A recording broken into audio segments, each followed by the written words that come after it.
Okay. Okay, so far so good, right?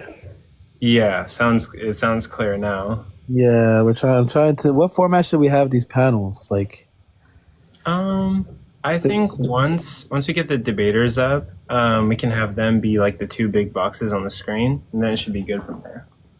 okay, like, but this one or how are we having it? Yeah, like that, and then we'll be on the bottom. But this is a grid. Let me see. Is that the one you use? You use grid? Yeah, and then I just like expands like both of their screens. Okay, good, good, good. Yeah. All right, so we're gonna have tiny up and no degree. What the hell is happening? Hey, Tiny. I don't know. It was just it was too much for this channel, I guess. Let's see. Okay, I'm gonna check my audio, and then we should be like good to go. Okay, I'm gonna check my audio. Okay, it sounds good. Yeah, we're just waiting for. No degree. Okay. But yeah, we should be good. But like, yeah, while we're waiting for no degree, you want to start the script? We can get that out the way. Yeah, Leslie, you removed so that CoCo could mod for this because I have too many mods. I couldn't add another mod, so I was maxed out. So I just removed you so that I could make CoCo mod for this debate. Okay, let's see. Okay, cool. Yeah, but yeah, we can start the beginning speech and like get that out the way. Yeah. All right. So let's start off. All right. So, hey everyone, welcome to day debate 4, the night to settle the score.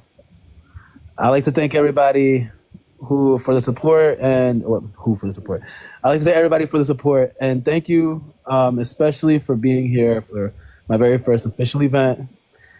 And I'd like to thank my co-host CoCo for helping me set this all up, and he did most of the work, honestly.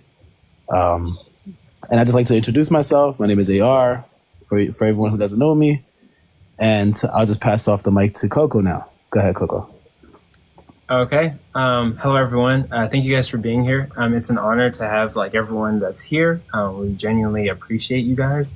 Everyone, I'm pretty sure everyone knows me, but like it might be the case that you don't. My name is Mr. CoCo. I'm typically known for my page, The Controversial Compass, a space where only the best ideas win. I manage a page where my goal is to host debates, debate people, and document my journey to figure out what I believe in, given that I'm agnostic. My goal is to help people to make the best choices they can when it comes to what they believe, and hopefully one day make information about religion, philosophy, science, debate, and controversial topics more accessible in one place, which is why I have a blog site that I'm currently working on. But with that, I will pass it back to AR. Yeah. So, as for the topics that we have today, we have debates about: is God the necessary principle for intelligibility and morality? Is the existence of God justified? Is gravity a force? And more ultimately, we have a lot of good debates lined up today. Keep in mind, we have judges only for one of the debates tonight due to requests made by the contestants. The debate that will have the judges is the Cease to Know versus Russell debate on: is God the necessary principle for intelligibility and morality? But you as the audience will have the ability to choose who you think won for all of the debates tonight. After each debate, I'll announce when I am putting up a poll where the audience can vote on who they thought won. And the audience will be able to decide a winner for themselves. As I also urge the audience to set aside, to the best of their abilities, this is a word that I did not get to see right here, proclivities and personal dispositions on the issue or related issues to make the best judgment for who had the better skills and clearly won you over and the debate. I also want to remind the audience to remember not to harass the debaters after the debate is finished. They are human and have taken their time out of the day to debate, to entertain. And so please, regardless of whether you agree or disagree with the views expressed, let's be respectful. And go ahead. Also, last thing and really quick reminder, feel free to gift any of the contestants, the debaters, or me or the host. We've all taken time out of our day to do this for our enjoyment and your entertainment, but it's also okay if you can't send gifts. Like, we appreciate you guys just for showing up today.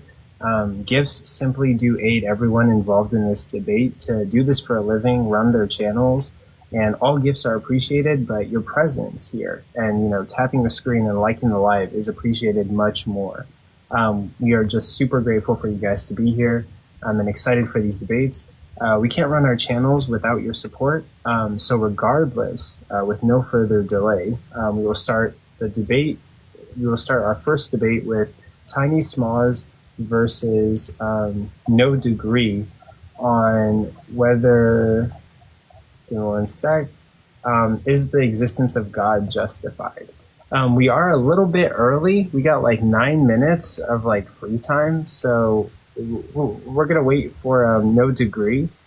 But while we're waiting, you know, maybe we can invite some people up to say some pre-debate comments, and please tap the screen. It helps us to get more people in here. But we appreciate all you guys for being here.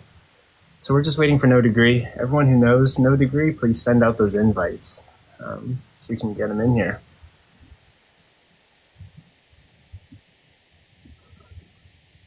Yay. Okay. It's gonna open it. I'm gonna open it to like the. Let me see. Maybe then You know there's more, right? there's more what? There's more slots. No Degree. I mean, yeah. Let's see. Yo, who's debating? Who's debating? We're debating No Degree and Tiny, and Tiny then we have a whole, Oh, wow. we have a whole lineup. Well, I hope you win, Tiny, because you're a pretty cool person. But yeah, Yeah, I sent an invite. You're out, hoping so- that, Thanks. but you're hoping that he disproves God. This is. disproving God. Oh no. Oh, oh no. You hope he wins. No, Can't I take hope it back he now. loses. I hope he loses. To be honest. Nah, you can't take it back Right? now. Yeah. No, I thought Take Tiny it back. believed in No God. takesies, backsies. Nah, I you thought can't you take it believed back. in God, Tiny. He Chill, got chill. Nah, you can't take it back. That's it. You already said it. I ain't crossed my fingers, so it don't count. Yeah, you didn't cross your fingers. Exactly, you didn't cross your fingers, so you can't take it back. Okay. I'll We try ain't to pinky promise. Let's see. Roddy Rod, what's up? Another day in paradise, my friend. So I just want to say in the debate of Tiny versus No Degree, in the words of Mr. T, I predict pain. Okay. Clubber Lang. I have one question, AR. Yeah, what's the question? I would like to stay up here and I will be on mute. Yeah, I just wanted to say that I don't think it's even going to be close. I'm going to predict that Tiny's going to completely thrash him, and it'll just be like he'll just like wipe the floor with him. That's all I wanted to say. Nah. Tiny, I want you to give him rhetorical back shots. Rhetorical back shots. Came up here to wish Tiny the best of luck and to wish thoughts and tariffs to No Degree. No watch No required. Degree. Yeah, Rhaegar, no one Yeah. cares what you Thanks, think, babe. okay? No one Degree cares is what gonna you spite. He's gonna spite Tiny. Not gonna lie. Let's see. think. Where is No Degree? Someone invite him. Do you even know No Degree required in the Nobody mix? used their mod powers besides CoCo. Well, if he believes that God is Jesus, he's gonna win this debate. But if he don't, he's gonna lose. Anybody who uses their mod powers today Can I during use the my debate, powers on myself? it's gonna. Well, I mean, if you can use it on yourself, I guess. Yeah. Thank you.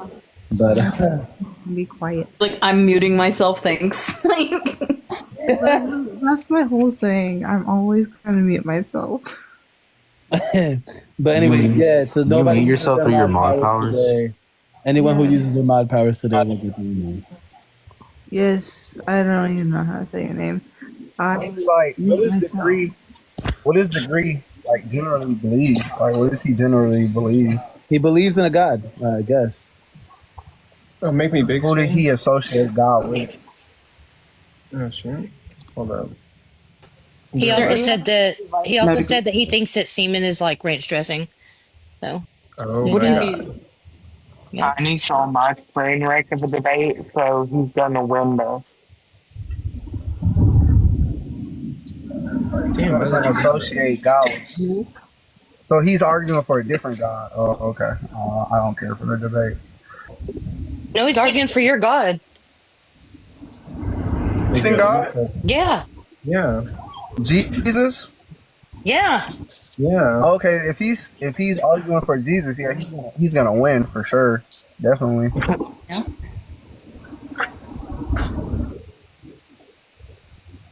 Yeah. Well, technically, he's not. Can anyone invite him? Like, I mean, I'm not friends with him, but you know, if anyone else can invite him. I Well, sent I'm gonna him hop invite. off so he doesn't have any excuse like that. There's not open box. I just wanted to wish one last good luck to Tiny. Same here. Yeah. Good luck, Tiny. I appreciate it. Well, I mean, you don't even need the luck. You're gonna be fine. And Tiny, don't let this debate go like mine went this morning. Again, Yeah. everybody to judge. I wouldn't have let him strawman me like he was doing to you. Debate him tomorrow. He'll be live. I wonder if he knows that it's at this time. Does he live at the same area we do? Oh, I hope he shows up. If he's Yeah, like, I want you guys to vote based on how effective their arguments are, not about your personal beliefs. on God, everyone in the audience, please be very neutral and based with your judgments. Yeah. Pretty biased, you guys. Come on now. Gosh. I know there's going to be some bias. There's obviously going to be some bias. But Yeah, that's My why there's king always is on his let's try to the best of your abilities to look at it from an objective perspective, from devil's advocate, seeing which side had more compelling arguments, valid arguments, and sound arguments. Right? We want these type of things there. Technically, he's not supposed to be here until like 5:20. Yeah, he's we're kind of early. We're still. I might not have. I told him that he was debating today, but I might not have sent him the time. But he did say that he was free all day. So Tell him 5:20. Yeah, like Tell him 5:20. Call his phone or something. I saw him in Monkey Boy's live before I joined here, so he's on here somewhere. Monkey Boy. I mean, did anyone share the live to him? We're actually. I'm gonna use my second. Oh, wait, no, I'm not. I'm gonna use my third account to join Monkey Boy's live and invite him. On there anymore. They kicked him before I left there, so. No. No degree is going against. I guess I should just put yours up. Let me just drink me. Let me do a sound check really quick. There we go. That's actually perfect. I think this is great. There we go. Yeah. Okay. Yeah. Every now and then I'm gonna have the debate person. This is better. I like that better. Actually, should we keep it like that for the whole entire debate, and I'll switch for like each debate? Yeah, you as a big screen is perfect. Actually, this is great. Okay. Yeah, we'll probably just do it like that.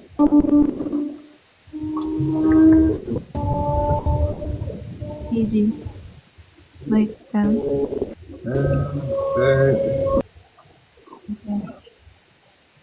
That's okay.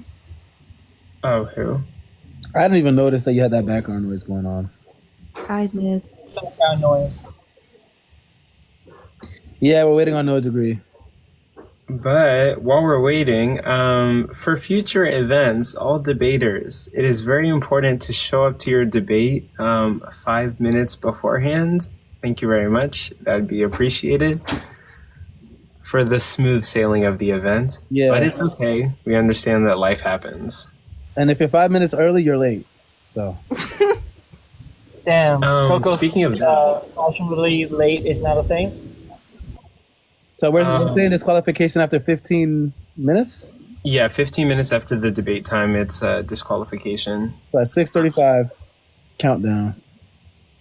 But for all the judges that are supposed to judge today, you're supposed to be here around 8:50 p.m. So you don't have to be here until 8:50 p.m. Central.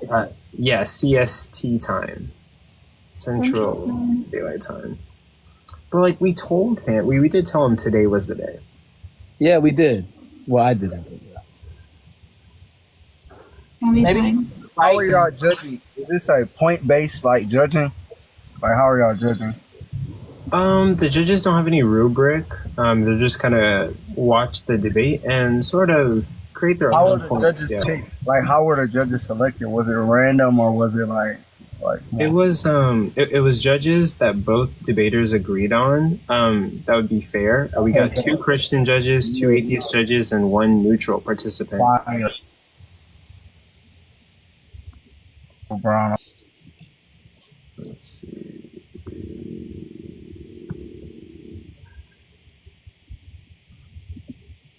Shot. Oh my gosh. Shot.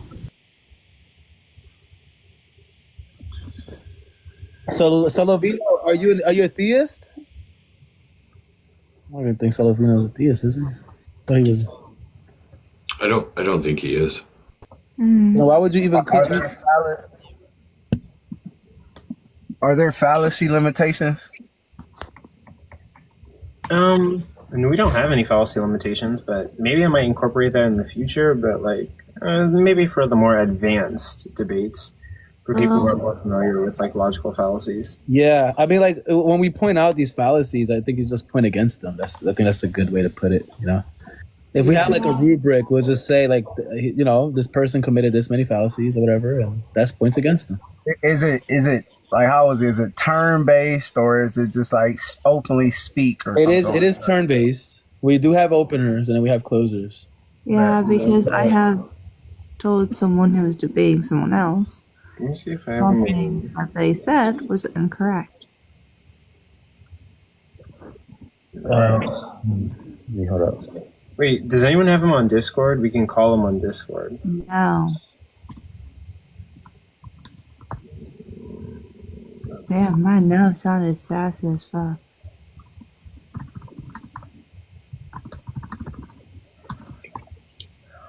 But yep, we're just waiting for no degree. Yeah, we're just waiting for no degree. We'll give it another 13 minutes. Does no degree have any of y'all added as friends so he can't make an excuse? Yeah.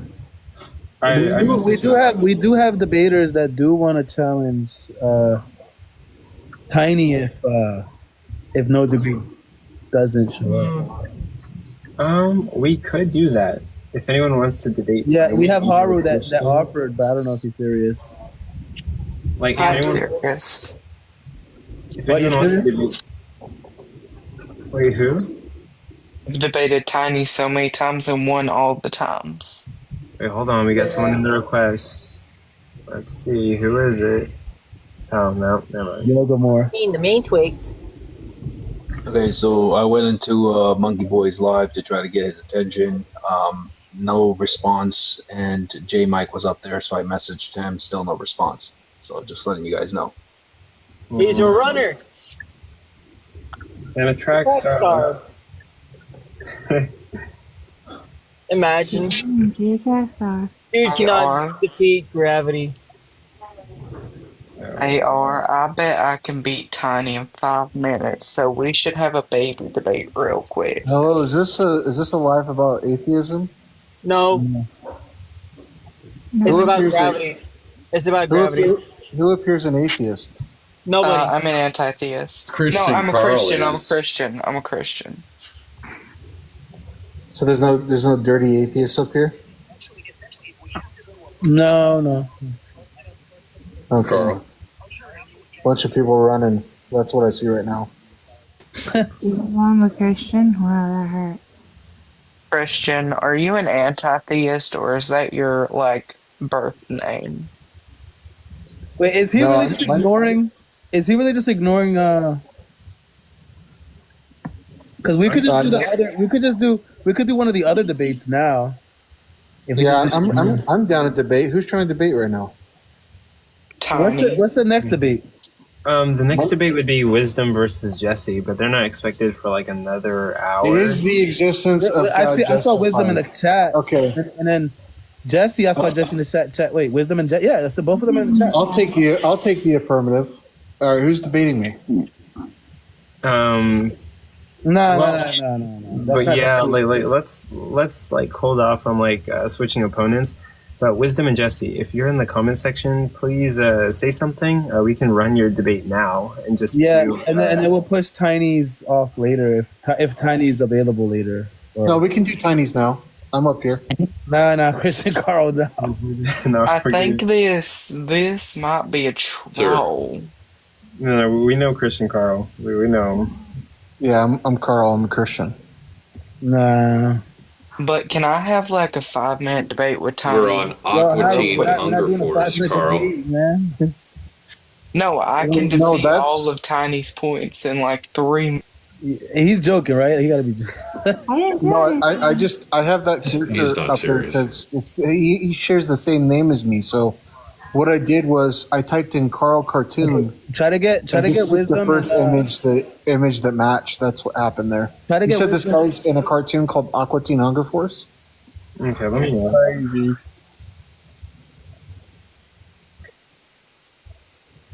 No, I just typed in Carl Cartoon and found the first image.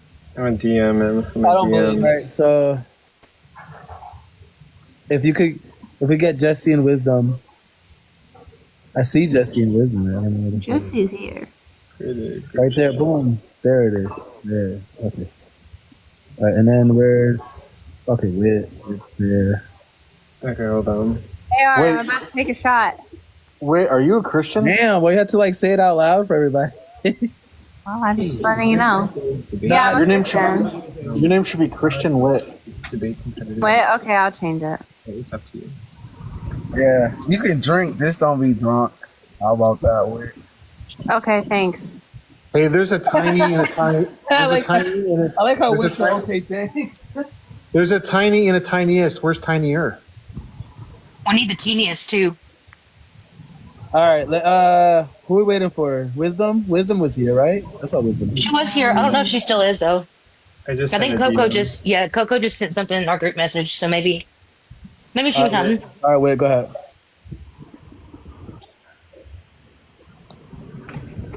Who said my name? Me. I said I already took it. Oh, well, shit. Fuck. Damn, that's what I tried to tell you. I'm about to pour it. Hold on. Oh, you know what's funny, Wit? Jesus Christ says it's not what you put in your mouth that defiles you, what's come out. That's crazy. So you can drink, just don't be drunk. I'd like you to read the room real quick because nearly everybody just went gross with that. So I just need that to like not be a thing. All right, salud, Wit, salud. Do what? Salud, cheers. Oh, hold on, fuck. I'm about to pour it. Bro. It's salud. That's what happens when you're drunk. You can't control yourself. All right. 3, 2, 1, go. One, boom. Oh, shit, fuck. Sorry. Nah, that goes down smooth. Stop playing. Indian? Sure. It did go down smooth. It's actually pretty great. I'll participate. Yeah, it's really smooth. Yeah. Okay, let me participate in the Eucharist. Jesus Christ. Yo, we're waiting for Jesse or No Degree, right? Whichever one shows up first. Yeah, or Wisdom. Or who? Here, we're waiting on Wisdom.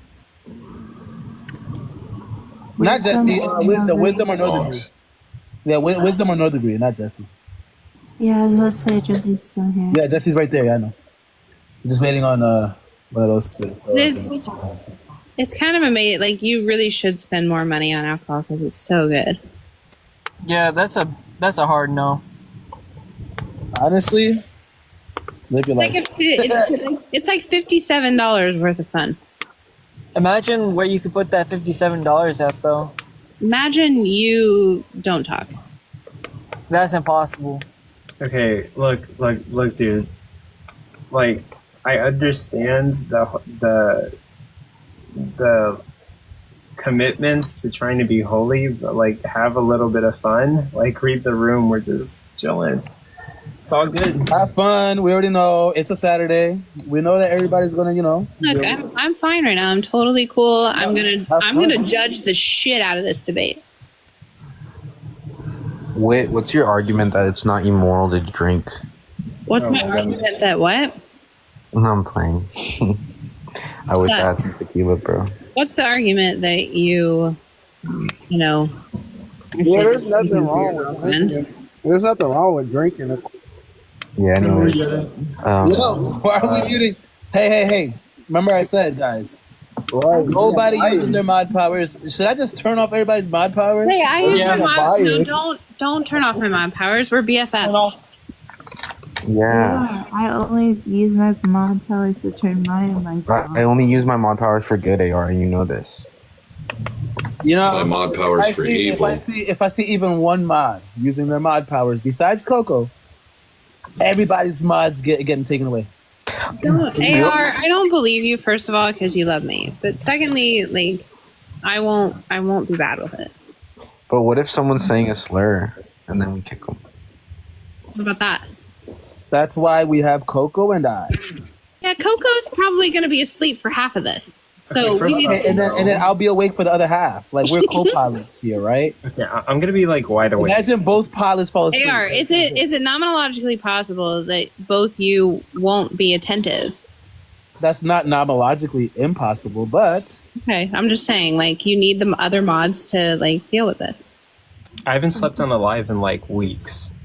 That's not true. You were okay. So wisdom isn't showing up. No degrees are showing up. Who's next after that? Daniel Green versus Jason, but Jesus, like no degree. Yeah, it's too early for them. Yeah, they're ready. Wait a minute. So the debate for Cease and Wrestle is at 8:50. Yeah. Yeah, Darth. I've had one margarita and a shot. Yeah, you fucking Jezebel. You know what they say. Yes, you be drink, nice you don't to drink me. alone. He's not showing up. Can we just move forward? Hey, Yeah, 3 more minutes. We're waiting for wisdom songs. Moving on to that debate. Okay. And even that debate, there's something happened. I don't know what's going on with these debates right now. Exactly. I can say I'm glad they didn't. Oh God! Like, Wait, what true believers? What true believer actually? Hey, can I use my mod powers right now, AR, please? Yeah, like this is do exactly what? Can I use my to do stuff? Yeah, I want to know what kind of stuff are you doing? Okay, well, I'll DM you then. God. Okay, all right, cool. No attendance required. That's funny. Okay, so we have 2 minutes until No Degree officially forfeits the debate against Tiny. Disappointing. Wait, I thought right, Hope said no bias. Unbelievable. Sorry, Tiny. Oh, he didn't show up. That's not bias. I mean, no, I'm not talking about that. I'm talking about everything else. Okay, you guys, man, Shark would sub in. What? Wait, Shark would Christian sub in. Carl said that he would sub in. Christian Carl is Sir. Why would you dox him? Oh, Who's Christian Carl? He's a really renowned theist. Christian Carl is Sir. No, he's not. Wow. That's not true. I feel like he would still cook the debate. Fucking lie to me. No, he's not Sir. Like, I don't know why would you think that? I'm sorry, I'm who? Exactly. Look, like they're trying to like lie on your fucking name. This motherfucker Christian Carl has been dodging me for months. Wait, Miraculous. What do you mean? What's my problem, Shark? Don't disparage my good goddamn name by saying Shark, you I'm could come Christian up. Carl. Oh shit! Oh, my fault. My fault. We have two people. My fault. It's okay. My fault. Debate Tiny because I will drop. You said what? Is Shark gonna debate Tiny because I will drop? I don't think. Shark, you're not even requesting up. Shark, are you going to debate Tiny? Because I'll leave. I'll stay, but I'll mute myself. Oh my god, I'm so warm right now. I fucking love tequila. Me too. Oh, yeah. Let me just inside thought. No, Haru, nobody wants that. But unbelievable. We need who do we need? Okay, folks, it's 5:35. Tiny Smalls, you are the victor by forfeit, unfortunately. Wow, congrats. Love you, Tiny. Oh my goodness. Yeah, this is oh my goodness. Yeah, thank you for coming up. Thank you for participating. Free of showing up. What the fuck? No attendance required. Did you see that, AR? Yaya said that she's just gonna let it happen because you said no moderating. Yeah, I can't bring him up. So gonna let what I was gonna bring up Shark. Yeah. You know what, mods? Do your thing. If you see like racial slurs, like definitely mute them. If I see them, I'm definitely not. Only if it's justified. If there was an actual slur. Is there a justified time to slur somebody? And we're talking about the hard ER slurs, and we're not talking about if like a person of a certain group would say with the A, that's fine, whatever. But AR, I have a question. Yeah. I have a question. Fair enough. What makes their say ginger? You gotta say ginger. What makes You can't use the hard ER with But I am a You gotta ginger. say ginger. Yeah, But you can't AR, use the what hard makes ER. No ER. I don't know what that ER is. What makes their judgment true? Like, I'm confused. Like, what makes their judgment true? They're just judging What are you talking about judgment? What? I don't know what you mean. Judging the arguments in the mix, and some of them are theists and some of them are atheists. AR, What makes I ginger didn't, right? I didn't like paint you as a fascist, but I feel like you just let anybody say what they want. You know what? Say what y'all want besides the racial slurs. Okay, fine. Besides racial slurs and ableistic? Is that a word? This is ridiculous. I thought you believed in freedom of speech. And don't say, oh, but it's not freedom of consequences. Shut the fuck up. That's Yo, are we gonna debate about what is a slur now? We're gonna try to like. That's what the world is coming to, AR. I know You it's should annoying, do what's huh? a slur. It's annoying, huh, AR? That's what the world is coming to. This is crazy. Like I can't satisfy everybody, huh? No, you can't. Maybe with a little tequila, you could. Yeah, no homophobia either. Alex. Why is in the mix trying to preach? Thank you, Rhaegar, for bringing that up. EJ, there's no Y'all can thank Rhaegar for not allowing homophobic. EG, why don't you shut your fucking wide trap? Wit, why don't you shut your witch ass up? Okay. Exactly. Thank you. All right, so we can you get man, somebody get wisdom songs, please. 1 Timothy 2:12. In fact, I'll get wisdom songs. Wow. Yeah, I do. She's in here. She's in here. I invited her. She's in here. Why is she being shy? Thank you for the roses. They smell delicious. I mean, technically, she shouldn't have to be here till like, what is it, 6:30, 6:20? True, but you know, we already have a disqualified debate, so I mean, it's in here. Wow, AR, this is going real well so fucking far. Hey, this is not my fault. All right. Yeah, it is. You're the one running it. It's all your fault. Hey, thanks for the peppers. But Spicy. I gave people free will. Okay, Thanks for the corn. That's delicious. Thanks for the ice That's cream. funny, Yum yeah. yum. Thanks for the cat. Yum yum. How is it my fault if I gave y'all free will? Like I can't. Thanks for the lightning. Yum yum. What are you doing? The best that we can. I'm being sent gifts. Thanks for the dinosaur. Yo, why is everybody gifting wit? Because I'm cool. Wait, that's a good thing. Gift everybody on the panel. Like that's the point of these debates. Well, not really, but like Yeah, I eat cats. Give her money. Why does Wit always get all the gifts? Because normalize EG, I'm awesome and you're not. Crazy. And also, I have tits. Whoa! I did not. Anyway, Me Wisdom too. song. Where are you, Wisdom? I did He's not still on know. the panel. Thanks for the ice cream. Thanks for the heart. Wisdom songs. Oh my Wisdom god. is, Wisdom is in here, but she's not. sorry. Wisdom is in here, but she's not coming up for some reason. Thanks for the cat. Thanks for the Wisdom, come up dinosaur. Oh my god. Come up. Rower. Most annoying person gets all the gifts. Wow, Let's Espinette. go. What a hater. Let's go. I won the debate. Next Yes. debate. So now Wit is ready. Wit is about to drop down as a judge. AR, do you want to do another shot? Oh, Wit is ready. Let's go. Yo. Okay, one more. Wait, you're not going to be able to judge the debate at this point. Tell me what I can't do. Not with that fucking attitude. You're not going to be able to judge like accordingly. You're going to be wasted. Accordingly, No, she's not. By the time, but she'll be I will listen to Rasal and I will listen to Cease, and whichever one is more stupid, I will tell them they lost. Okay, that'll work, I guess. Yeah, Wit is gonna judge it. Wit, you gotta understand, like, you know, whenever there's a fallacy, you gotta do a point against them. But I gotta do what? You gotta take away a point every time they do a fallacy. Every time. Yeah, you gotta Okay, I judge don't it. know all the fallacies though. Yes, you do. You know some of that. You know, begging the question, circular reasoning. You know? Yeah, I do. Well, I mean, it's a precept argument, so like, how the fuck is he ever gonna win if that's the case?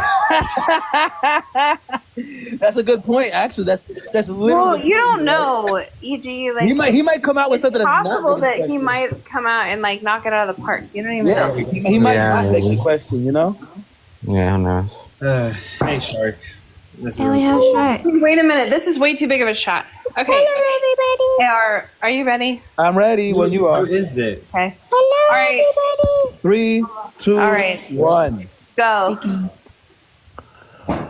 Man, y'all are making me really want to drink. Oh fuck! Oh my god! That was smooth. Stop playing. What are you guys doing?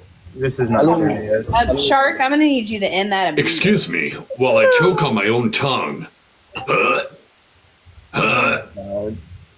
Thank you. Anyways. Can we kick everybody who's not debating? No. Okay. This is officially where we. Please stop doing that. I really make. Ruffles. All right. I'm about to kick both of them. Can we please stop? You can go ahead. Use your lock powers, please. No. Wait, hold on. Let's just try to see who can debate like right now. All right. I definitely need to not do any more for about 2 hours. Okay, so don't let it happen, Era. Wow, that's it. 2 shots is. Pussy. Oh my god. You guys are trying to put me in the hospital. Yeah, Wit, you're a pussy, bro. 2 shots is crazy. 2 shots? That's it. Wait, it's okay. Like, I understand. You might have Where'd Elmo go? Thank you. I want a glowing jellyfish. They don't glow. Hey, AR, you remember when I got like 10K coins the other day? Dude, where the fuck is Wisdom at? Yeah, I'm jealous. You had it on my live. I never get that much. She's in the room. Yeah, why is Wisdom not coming up though? That's a warm up. Well, it is a warm up. I'm just saying, like, I need to pace myself. I don't know how to pace. I'm gonna get AR. You think I do? I just wing it. I have an honest question. That's how you black out, bro. That's what happens to me when I wing it. It's too early for me to like do Delta. No, it is not, bro. Cesar, bro, you just fucking smart. Yeah, Jim, you missed it. Tiny one. So I have a question for y'all. No, you didn't miss the debate, Jim. Nobody showed up, so Tiny won by default. Yeah, Tiny he won. missed the debate because Tiny won. We announced the winner, so that means he missed the debate. So we're just waiting. We're just waiting for Wisdom to show up so that Jesse and When Tiny was ready. Tiny was ready. He was here since like early. I showed up like 10 minutes early. Yeah, you were early here. Yeah, Tiny was ready. But AR, can you do me a favor? Okay. Can you set up like the poll for Tiny versus No Degree, please? For what? Oh my god, AR, you just got a glowing jellyfish. Did I get one? Yeah. Oh shit! Thank you. That was fire. Okay. For future reference, if you sign up for a debate, please be available for the entire day or be able to show up at least 10 minutes before your debate. This is unacceptable. So I have a copy. No attendance exceptions. Okay, what question do you want? So, like, if Jesus is mentioned in the Bible, Ugh. Oh he's my mentioned god. outside of the I Bible. don't want to do it. Like, Wait, In the mix, listen. In the mix. Okay, If you wanna debate this, right? No, I'm not Sign up for I'm CoCo. asking a question. Honestly, Shark can come up and debate Tiny Science. No. It's too late because by the time it's gonna get into the other people's times. Oh, that's true. That's true. We have to make this. Go ahead, Harry. What are you gonna say? Do you want me to 5 minute entertain your debate. audience? Yeah, AR, do you want me to entertain your audience? With what? Magic show? Or what do you know? Me and Tiny? Who is? No. I want somebody who's available. Let me try to find. Let me see the schedule real quick.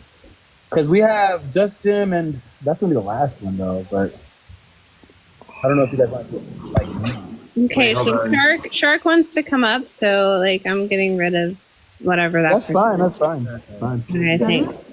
Can we skip the baby noises? Who's the baby? Just Jim? Kai? We could do a speed run where every round is 1 minute. You were a monkey for a second. Well, yeah, that's scientifically they say so. Oh yeah, that's like I mean, no, that's a. I'm going to present a no premise argument. The idea of all conceivable ideas exists. We can do 1 Therefore, minute no rounds. God. Listen, we can do 1 minute rounds. It can be a speed debate. Wait a minute. Wait, AR, who's Wise Soul, and when is their debate? What happened? Who the hell is Wise Soul? AR. I don't know. Somebody says Speed run. Wise Soul. Rasul, Wait, that's Rasul. Kunta. That's Kunta. Hello. Oh yeah, Kunta. Yeah. Put that. He's 10 CST. To be honest with you, Bloopty, I will deny evolution. Speed run. You can't stop me. hold on. Let's see who else is next. We have Daniel. We have Daniel and Jason. That's after the fact. No speed run. Try to message Daniel Green and Jason because they're next. Did somebody get a hold of wisdom? Or Speed run.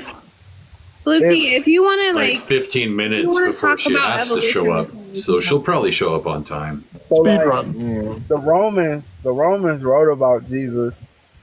Are y'all saying like they lied about Jesus? Speed run. In the mix, what are you doing? Are you This is trying with to like start a speed debate? run. You're trying to spark a debate right now? I'm just trying to ask the question. Let's try to get like Tristan and Kunta first, maybe. All right, okay, bet. What the hold of wisdom? Is Tristan in here? Or we could wait until Daniel Green and Jason. The people Wisdom want a and speed run. Jesse, the next one. No, it says here at least what I have. In the mix. Hey, in the mix. Hello. Like we are. I'm with you. I'm with you, buddy. Like Christ is God, but we're gonna have to let you go. Wisdom and Jesse are. Wisdom and Jesse's from 6:30 to 7:20. I'm not being biased. I'm just want to talk about Oh, it's okay. I know, but like we're not. We're just kind of chilling and hanging right now. Yeah, I'm chilling too. Like, okay, chill. All right, chill. We got it. Chill. There could be a speed run happening now, but you won't shut the fuck up. Shark. Yeah. Enough. Versus wit, speedrun, go. Well, I mean, her words are connected by something. Yours aren't. See, that's the problem. Yeah, I know. It's CST. I know. Versus wit, speedrun, go. Figure that out. What are we gonna debate about, Shark? What do you want to debate about? 1 Timothy 2:12. Be quiet. I hate you. Okay. Run the poll. So we have. What's your interpretive principle? Oh, the church fathers. GG. Is wisdom waiting until like Church fathers don't use that against women, so I don't know what you're on about. Maybe she's AFK or something. Define against. No, there's no way. There's no way she's AFK for like a half hour. Look, Shark, if you just want me to be quiet, you just have to ask nicely. Somebody call her. No. I don't know. I'm Christian. Oh my God! Not another one. I need more. No, wisdom. Is she Christian? Yes, wisdom is Christian. Yeah, wisdom's a Can I do a she's speed Catholic. run against Java sucks? He said Shark. Why does it matter if she's linguistically Catholic? naive. Well, I was just curious. No, but I'm saying like, do you care that a person is Catholic or Protestant? Like, is that really a thing? I care because Protestants are obviously wrong. So Damn. Yeah, but like if they're wrong, right? Would that mean that they're like not going to heaven? no, that's not what that means. Okay, so then why does it matter? Damn. AR, I didn't say it was arbitrary. Damn. You know what? You don't understand ecclesiology. Go fuck yourself. You can't spell ecclesiology. You know what? I'm like 2 shots in, jackass. So why don't you just stop? Wait, Shark, do you hold to like the 66 books, or do you hold to like 72 books, or you hold to? Oh man, I hold that there's way more than 72 books in the world. I don't know. 83? 83? 83? We're talking about the canon, you pedantic dick. There's way more than 83 books. Good try though. No, there's only 8. What? Of the Bible? You think that there's only 83 books in existence? Well, Yeah, according to the Council of Carthage of 397, there's 76. There's not. Yeah, there's more than. It's 83, but. We're talking about the canon of the 83 the most. Oh well, that just depends on what canon you're talking about. Are you talking about the Orthodox The correct canon? one? The Catholic canon? The Ethiopian one. I'm right? going to 1-3 at this point. Like if you're just how many books do you hold to? That's all I'm asking. Oh my god. You're asking me how many books do I hold to? Yeah, what's your measuring stick to Well, determine that it's I think that divine? to clarify, I just think that I understand data, right? So like when you ask me what do I, Thank you. yeah. So like if you ask me what do I believe, well, I believe that the Orthodox 81. has Let's say 83. I'm bugging. the Orthodox has a specific number, the Ethiopian has a specific number. The Yes, it Catholic, is. yeah, that's what I believe. I'm asking you. Out of those, do you believe anything? Oh, no, I believe they all exist. Yeah. Okay, you believe so you do believe. So then you believe. Yo, Kan du gå upp till ditt rum och sova? All right, Cosmic, that's out of you. I told Yeah, I what the told hell you was about that? this. I told you about this 2 minutes ago. So you believe that they're all true? Yeah, you believe that they're all true then.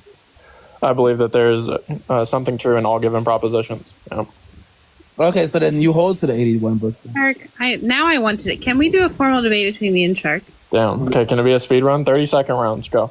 I don't want a speed run. That's crazy. I like to take my time. It's crazy. Because she wants to take her time. It's crazy. Okay, we have a new one. Atheist Z, what connects your words, buddy? Atheist Z. Sorry, hi. I didn't know I requested. My bad, but hello. That's okay. Hello. What's What up? did you- What's your argument for God not existing? Yeah, just like the hiddenness of the God. He's quite well hidden, isn't he? Of the God. Yeah, very well hidden. Nice, man. Hey, I'm convinced. Honestly, that's a good argument. Huh? Yeah. So because you don't see God, he's not real? Is that what inference rule are you using? You know how many? He's giving the divine hiddenness argument. Yeah, but what's the inference rule? that He he's needs the, using he there? needs the behind the scenes evidence. So then that would be like a. I don't know if that's actually deductive. It's not. I don't think you would have to use like a certain. I'll deduct you. I'm gonna make a ban list for people who are not allowed to debate on deductible. Ban me first. I want you to debate, Sean. He's not giving. Yeah, see, even Rhaegar said that's not divine hiddenness. He is giving divine. No, he isn't. He's talking about divine hiddenness. He just doesn't know how to formulate the argument. Jessie said something funny. She said maybe no degree is divinely Okay, hidden. well, That's it's funny. expected under theism, right? That or at least under a notion of theism. That, Yeah, Rhaegar. He met divine hiddenness. We know the argument. Just that he's not giving it. Wow. Okay. You know what? I try to debate, but fuck you.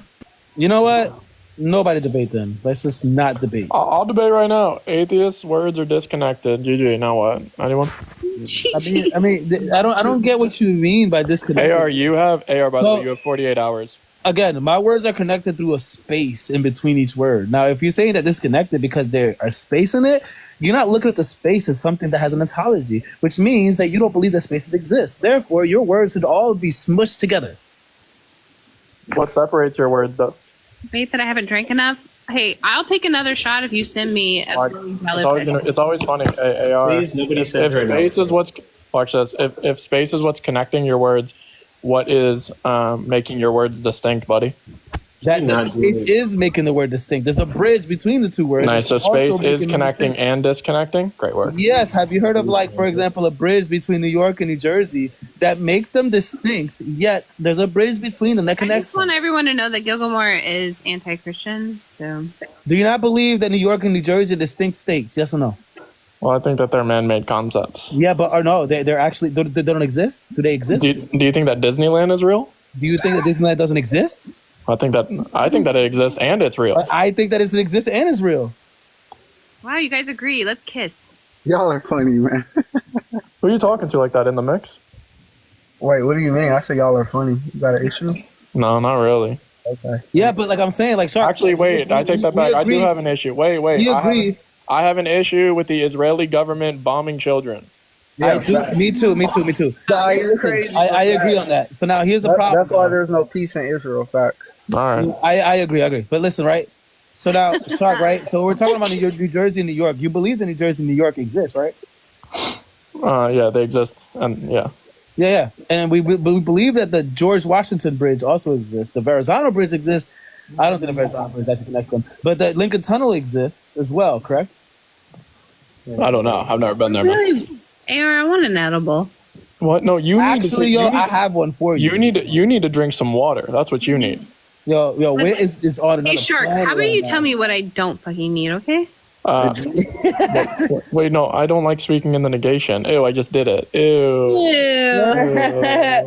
Yo, so yeah, Shark. So New Jersey exists, New York exists, and they're connected connected 3 ways. Youre, you don't even have to send me a goldfish. Just send me something like nice. But there's no. Remember, AR. Yeah, So we're not just stopping at grammar, right? So you agree that like the universe is time, space, and matter, right? Right. So do you hold that the matter is eternal as well? The matter is the matter? No, matter is not eternal. No. Where did the matter come from then? The matter came from the quantum fluctuations that exist. What? Quantum fluctuations that exist throughout the fabric of space-time. What's a quantum fluctuation? A quantum fluctuation is some sort of microscopic wave, for example. A fluctuation that exists throughout the fabric of space-time that gives it a baseline level of energy throughout. Are waves physical or non-physical? They would be physical. When we say physical, I just mean that it abides by the laws of physics. What's the difference between matter and physical? What's the difference? Matter would be something that's made out of atoms. It has a certain weight to it, a certain mass. Made of mass. Wait, hang on. What has to say thank you? Hang on. Someone sent you that Night Star, Wit. Say thank you, Wit. I'm sorry, what happened? You're getting money. They sent you like $7. Wait, who sent me? What did they send me? A Night $7. They sent you something over there. Oh my god, thank you. I didn't even see it because I was not paying attention, so thanks. That's not $7. Yeah, Who so did matter. it? Can you tell me who specifically did it? But matter has mass, though, so that's what we know. Who specifically sent me the gift? Matter has mass. Do the waves have mass? No. There's 91 people in here. What are we doing? We're waiting for either wisdom songs. Damn, Wit, it's crazy. So then, the waves have energy, so they interact like things with mass. You would believe in time, space, and waves, right? Hello, just Jim. You said what? Okay, so wait, who sent me the gift though? I don't know. It would be time, space, and waves, not matter. Hey. Yeah, matter is sort of a Victorian concept. Sway, I appreciate it. I don't believe there's always matter. And when you're talking about space time, that is what's, how do I put it? They have energy.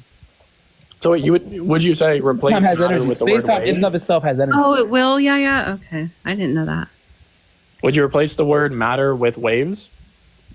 Matter is not. Again, matter has mass, so yes, I would replace it with waves. If it's Gilgamore, it was you. If we're talking about, but I'm saying like I don't know who to believe anymore.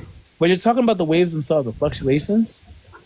Yeah, but all of these things are immaterial. You think that 3 immaterial behave in waves, like the fabric of space-time behaves in waves. You can't separate but that's the waves immaterial. from the You hold that 3 immaterial relations are eternal and expressing something that allows matter to be. Okay, can you two twinks? Hey, hold on. Can you two twinks like chill out for a second? Twinks? Jesse. Yeah, I said it. Oh, Jesse, who the fuck is a did twink? you message Wisdom or no? CoCo messaged Wisdom in our group chat. I message Wisdom. CoCo message Wisdom. I'm sure like 10 other people message Wisdom. Yeah. All right, fair enough. Well, welcome to Dave Debates 4, the night to settle the score. I can't believe the host of wait, is this an actual formal debate tournament where the hosts are not showing their face? Yeah. Oh wait, Wisdom answered. Do you want me to show my face? She's coming? Is she here? Yeah, if you're a host of a formal debate tournament, yeah, man. You guys want to see it? Okay, I'm a remove my AR, you're gonna show your face. Is she coming, CoCo? Gilgamore, give me a jellyfish, please. I'm gonna You show my literally face. have the most money on the panel. I'll take another shot if you give me. No, a do fucking not. Kelly She test. needs water. No, get Anybody who water. sends her money Darn! moving forward is doing something Okay, objectively guys, immoral. guys, hold on. I'm trying to hustle right Hold on, now. we have What is wisdom on with here. you? Wisdom Also, just showed loyalty, up. respect. Wisdom just Yeah, showed we up. do. We could have this debate. Rude. Technically, it's not supposed to start till 6:30. So Hey! We don't care about the technically right now. We need Wisdom to come up so that we could, if she wants to. Obviously, she doesn't have to until 6:30 Central. Who's she debating? But if she's here, then we should, Who? Poor Gonzalez looking out for me. That's Jesse. fine. Jesse? Mm-hmm. Shovelhead Jesse? Yeah, no, you need to sort it now if she's here. that Hello, Jesse, Wisdom. sorry. All right. I think everybody should drop now. Okay. Do you know Shovelhead Jesse? Everybody drop. We're gonna have them. Okay. All right. Yeah. So. Okay. We'll see you guys Hey, later. all right, I'm going to take another shot, okay? Okay. You take one. I'll take one with you. Okay, bye. Wait, you have to judge. Oh well, so much for going up against Shark. Maybe next time.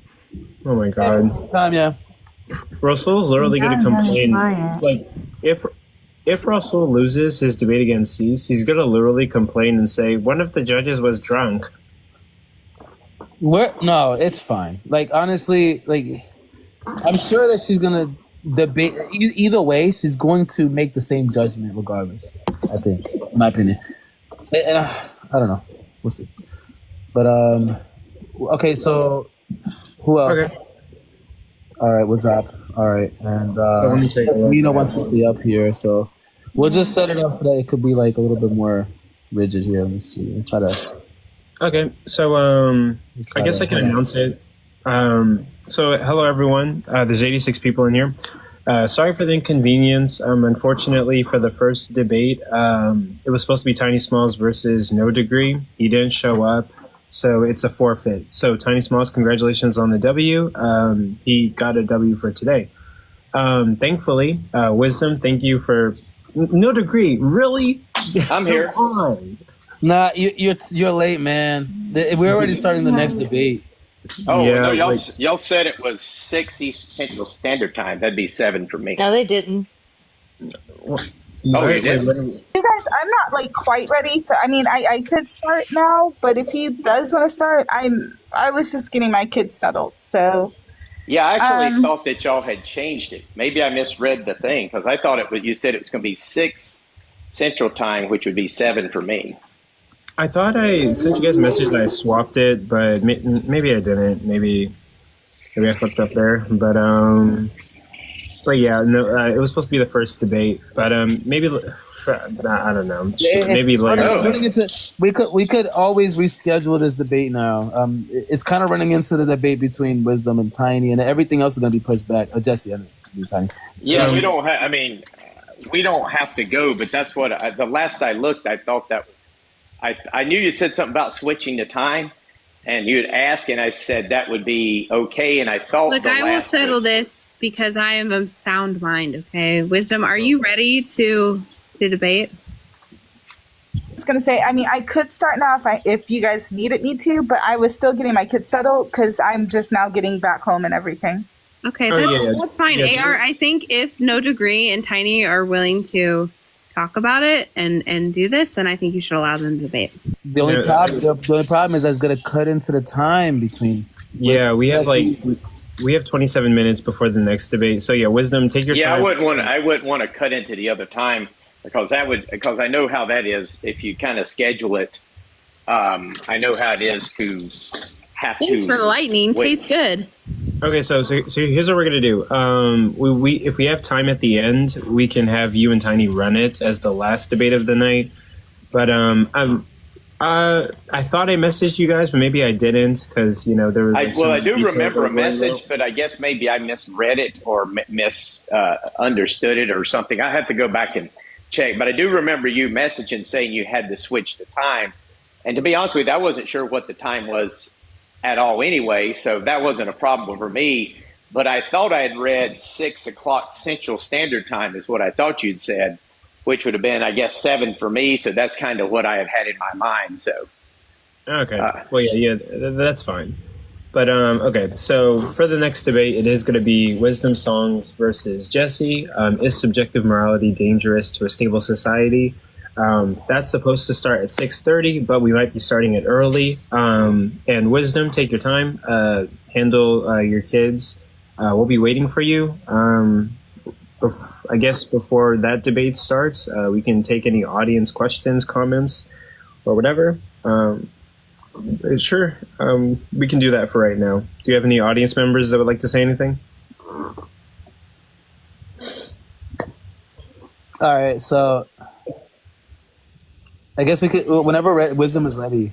I mean, Yeah, just give her a little bit more sucks, time. Yeah, it sucks that this debate, it was supposed to start like an hour ago, and it sucks that we had like the Okay, it'll be fine. AR, are you about to take another one? Wait a second. Are you saying their debate was supposed to start an hour ago, or our debate was supposed to start? Yeah, no, yours and Tiny's was supposed to start. I think I'll just mix. Oh, okay. I want to do it. Yeah, around 6 Eastern, which would be like 5 Central.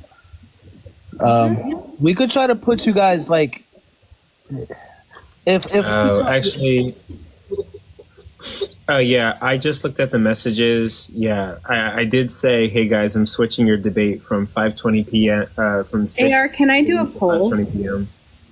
Do you think you can? So you did switch it, I you want said, to to 5? do a poll. Yeah. Okay. Well, I guess I misread that because for some reason I was thinking it was 7, and I guess I still had 6 stuck in my mind, and I didn't. So that, I guess that would be my bad. Yeah, it's okay. But I would say just in the future, like all debaters, please show up like 10 minutes before your time, or just message me to confirm your time like a day or the day of the debate. Just because we're trying to run like professional events and like make it as smooth as possible. But it's okay. I guess miscommunication. Yo, How do I do a poll? I don't know how to do one. Yeah, honestly, what are we doing the poll on? Should do a mix of tequila or a shot. Wait, you have to judge a debate. Fine, CoCo. How about you stop acting like my fucking father? Wait. Oh my god. You know what they say? Got a moderator setting. When you drink, you don't drink alone.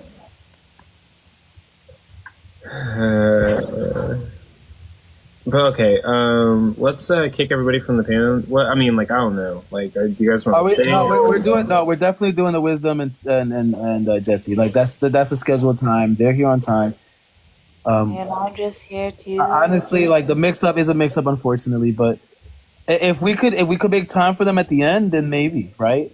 Maybe if like there is some time for them to show to debate after Just Jim and Kai. Yeah. Okay. Yeah. If there's time in the end, then we can get that debate in.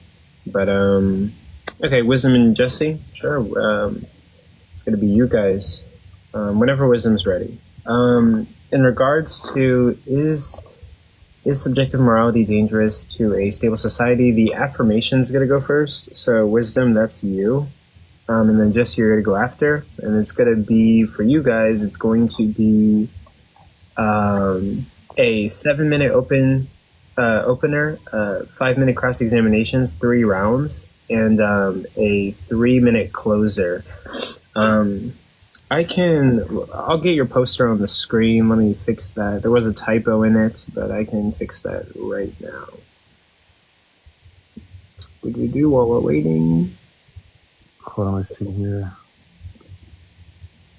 We got the poll going up. All right, let me see 1 second. I'm trying to make the format better. To do it like that, I think is fine.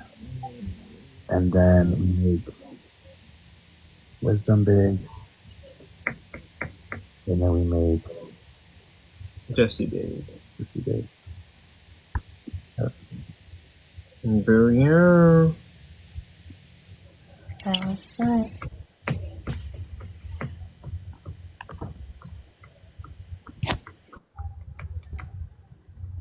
Let's see. What are we waiting on right now? We're waiting for Wisdom right now. Yeah, Wisdom was getting her kids settled in still. Okay. We're Yeah, hold going on. to give her a while. I'm gonna drop, but then I'll come back. Who's gonna drop you? Yeah, I'll drop, but then I'll come right back. Okay. Let's see.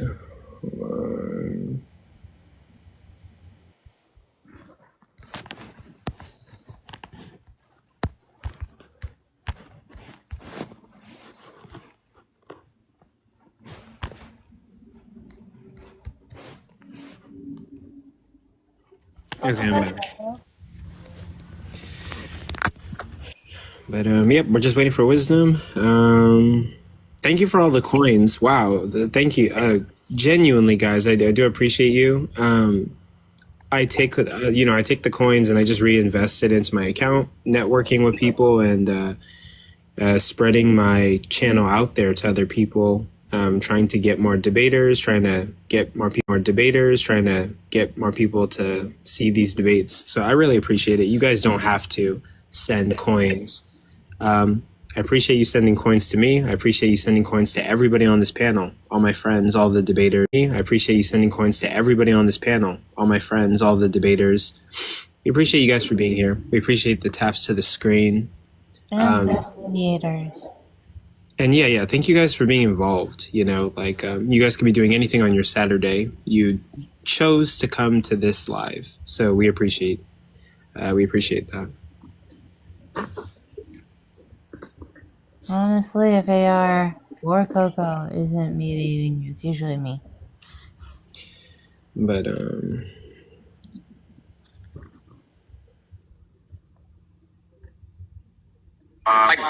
sorry, my other phone. How many phones do you have? 2. Why? One is my day-to-day phone, and then one phone I bought for like this project, and like I had to cancel the phone plan because I couldn't afford it. What is it? The spreadsheets? It was for like keeping like, you know, edited pictures and like posters on it and like edited videos and stuff. It was supposed to be for like my project. Oh, kind of like the one that you made for me. Yeah. Let me see. I'm not voting on that, no. I'm assuming when it comes to like the format, we're looking at the regular format for Wisdom and Jesse, right? Yeah. And then that regular format is just going to be 7-minute openers. What is it? Opposition 37-minute opener? I assume you meant 7. But a 5-minute rebuttal. Okay, got it. So everything's going to be 5 minutes after that. Cross-examination. And then 3 minutes. So it's going to be like 3 rounds. Yeah. 3 rounds, 5 minutes, 7 minutes. Yeah, 3 minutes. Yeah, and then 3-minute closer. 7-minute opener. That's what I'm going to do. And the affirmative goes first. So. Mm-hmm. I am ready now. I'm sorry. Okay. CoCo, you ready? I guess we're gonna start the timer when she decides. You're gonna have a 7-minute opener, and when CoCo is ready, then you could start. Okay. So yeah, we will have a 7-minute opener. That will be you, Wisdom, and I can start the time. No, hold on. Wait. What's the debate? You have to tell them what's the debate. Oh, okay. Oh, yeah. So, hello, everyone. Thank you guys for waiting. The debate today is going to be Wisdom Songs versus Jesse on subjective morality is dangerous to a stable society. Wisdom is, of course, going to be taking the affirmation, while Jesse is going to be taking the negation. And for the format, it's going to be, standard format, 7-minute openers, 3 rounds of cross-examination, 5 minutes for each contestant, and 3-minute closers. So we'll be starting off the debate with Wisdom Songs doing her 7-minute opener. And I have 7 minutes on my phone, and I can start it whenever you're ready, Wisdom, or whenever you say your first word. I am ready now. We can start. So tonight's topic is the danger of subjective morality. So to understand the dangers of subjective morality, I am going to invite you to examine a philosophical dilemma. We're going to call this Solomon's paradox. In this paradox, we confront a daunting question: what truly makes something good or bad? Now, Solomon is no longer alive, but when he was, he lived a very peculiar life. Here was his schedule. Every morning at 5 a.m., Solomon rose to prepare and serve breakfast for the homeless. By 8 a.m., he moved on to work with underserved youth. At 10 a.m., he visited an elderly care center, spending 3 hours with patients with no families. And at 1, he stopped into McDonald's for a quick lunch before his second job. Now, this brings us to his second job. Solomon's second job began at 2:30 p.m. His title: Schmurder for Hire Assassin. Each afternoon, he was assigned a target, someone between the ages of 10 and 65 years old. The reason for the assignment was always confidential, and Solomon never asked questions. He simply carried out his task swiftly and efficiently, without knowing why this particular person had to perish. He usually finished by 6 o'clock every single night. On his way home, Solomon would drop off 7 books at the local library, and he was in bed by 10:15, usually falling asleep to the Golden Girls or the Big Bang Theory. Everyone who encountered Solomon admired him. He was even awarded by the governor's office for civic engagement. This prompted Solomon to run for mayor, which he did, and he won. As mayor, Solomon instituted a citywide holiday called the Purge. We've all heard of that. Initially, this was met with resistance. The people, though, they eventually accepted it. Why? Because they trusted Solomon. They had only ever seen the kind-hearted man who fed the poor and cared for the elderly. They believed his opinion on right and wrong should guide them, and that would be fine. He argued that if someone wanted to purge another, it meant that they must be offended. And if they were offended, then a harm had already been done. And if harm was done, purging then was just. So then he justified it. And because of this justification, eventually people began purging in retaliation.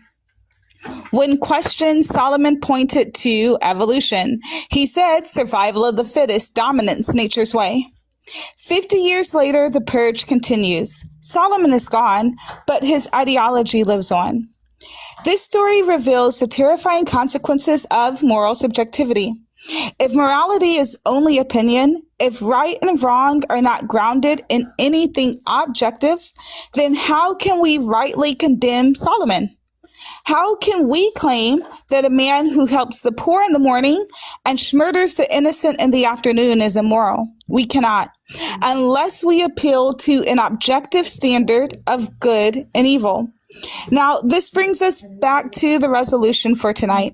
Subjective morality is dangerous to society. To support this, I'm going to offer you the following syllogism. Premise 1. If morality is subjective, then right and wrong are determined by individual or cultural preference rather than universal truth. Premise 2.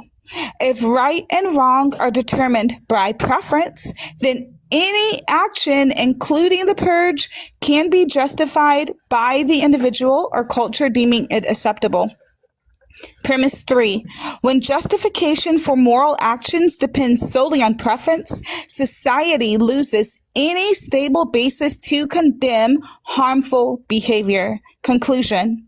Given this paradigm, society cannot consistently or coherently condemn actions like Solomon's, making subjective morality a danger to societal safety and ethical integrity. And so here I'm going to rest my case. However, I do want to invite Tiny to respond. In her rebuttal, I would like for you, Tiny, to resolve this paradox and the logical syllogism that's been presented. You're going to have to bear the burden of proving that subjective morality does not endanger the safety of society. And that's all I have. Okay, with that, I am pausing your timer, and you had 1 minute and 42 seconds on the clock. So thank you for your candor. Thank you for your opening statement.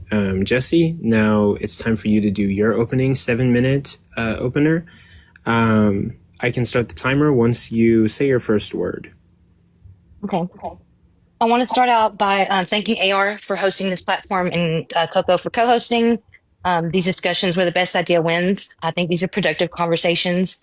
I appreciate hosting platforms where debates like this can happen. I'm new to the philosophical realm, and this has been definitely a journey for me. That definitely been challenging, but and I do want to thank Wisdom Songs for offering this opportunity to have this debate as well. I want to start out with my opening by saying that I'm not convinced of an objective morality, and nor am I convinced that there's anything outside of the mind that sets a standard for morality. But I'm also not here to be convinced of or to convince others that objective or subjective morality exists, but that subjective morality is not dangerous to society, let alone a stable society, and is actually beneficial to society. I'll start with the definition of objective and subjective. Objective is real outside of a mind, belief, or stance of a person. Subjective principles are principles based on individual opinions, personal beliefs, or cultural norms. Different cultures have different rules and laws centered around moral ethics. The variations in systems demonstrates that morality is an objective, and that a lot of these moral ethics that are subjective are beneficial to society. Some examples of subjective moral principles that have changed over time through consensus and through the allowance of change are things like women's rights to vote or even own property. Another example could be the abolition of chattel slavery in America. Some examples of the application of objective moral principles would be absolute authoritarianism, like Stalin imposing absolutist sense of morals that ought to be followed by society under the threat of enforcement or punishment by government, or Mustache Man unaliving millions of people based on his absolutist moral principle. And even with colonization, those who colonized the indigenous and imposed their systems of morals on them in the same way, which, mind you, would be Christian morals, all of which are all historical dick moves. My opponent may suggest that without God, people cannot have moral systems. A lot of moral systems may exist without God. For example, Thailand, Norway, France, Turkey, Japan, Australia, Albania, and several others. Excuse me. We make rules in all of our different cultures, regardless of whether that society believes in a God. Without subjective moral principles, there's increased risk of moral superiority, which also increases the risk of severity of human conflict, and the odds of resolution would be ominously low. And in the words of Friedrich Nietzsche, I hope I said that right, strength and vitality come from embracing the complexity and ambiguity of life rather than clinging to a rigid moral framework. And I'll concede the rest of my time. Okay, and with that, I'm pausing the timer, and you had 4 minutes and 5 seconds left. So with that, both of the opening statements have been made. So now we're going to go to the affirmatives rebuttal, actually. Sorry, I might have got the format messed up a little bit, but it's good. There is going to be like rebuttals and then 2 rounds of cross-examination. But okay, Wisdom Songs, you get 5 minutes for a rebuttal to Jesse's opening statement. You can start whenever. Thank you. So, Tiny, thank you for your opening statement. I do appreciate that. So let's go ahead and get into this. You did first say that your job here is not to convince people whether or not whether or not morality is objective or subjective. That is fine, but you are here to convince people that subjective morality is safe for society. And unfortunately, when we look at what you just laid out, you actually upheld the resolution, letting everyone know, because you gave examples. You gave authoritarianism, you gave Mustache Man, and I think you gave Stalin. All of those people under subjective morality, you have no claim you have no basis that anything that they were doing is wrong. Why? Because when you look at their ideology, especially that of Mustache Man, he absolutely used World War I and the fact that Germany had to take responsibility for World War I and the fact that they were very low in morale. He used that to uphold the morale and say, you know what? Because they blamed us for things that they should not have blamed them for, etc., etc. Listen to me. The Germans, we are supreme. We are not these horrible people. So because of this very subjective view that Mustache Man was able to take, he was able to literally rally troops against an entire nation and promote genocide, all based on his subjective rules. If we were to take morality as objective, meaning that objectively these things are wrong, then Mustache Man would have had a harder time. Or people would have been able to step in and say, hey, I feel that this is wrong, or this is wrong objectively. And because this is wrong objectively, then my opinion has little to do with it. So I feel that that's interesting. I also feel that it's interesting how you categorized with absolutely no basis for your substantiation and claim. You said that things like women's right and chattel slavery were only changed because of subjective viewpoints, but you didn't give any sort of data or proof on that. So what I would actually declare to you is that women's rights and chattel slavery were changed because of an objective view. To say that even if this person views Black people or minorities underneath them, even if that's their subjective viewpoint, objectively, that is wrong. The same with gender bias. Even if a man feels that a woman is subjectively beneath him or inferior to him, objectively, that is wrong. So even the two circumstances that actually the three that you brought up, that being women's rights, chattel slavery, and Mustache Man, all actually are going to affirm the resolution and not negate it. What you did not do is show me where these sort of opinions, and you also did not show the audience where these sort of opinions that subjective morality are based upon actually uphold society. Because they don't. The definition that you actually gave for objectivity ruins this case for you. Let's go back over it. Objective, real outside of the mind. Okay. So if now we have defined objective morality as real and outside of the mind, then if we take your stance, Tiny, then we have absolutely no way to tell a criminal that what he has done is wrong. You have no way to coherently uphold any law within your society because morality is not real. It is only something that I deem. So this is going to be a problem. I don't know quite how much time do I have left for this? 55 seconds. Oh, 55 seconds. Okay.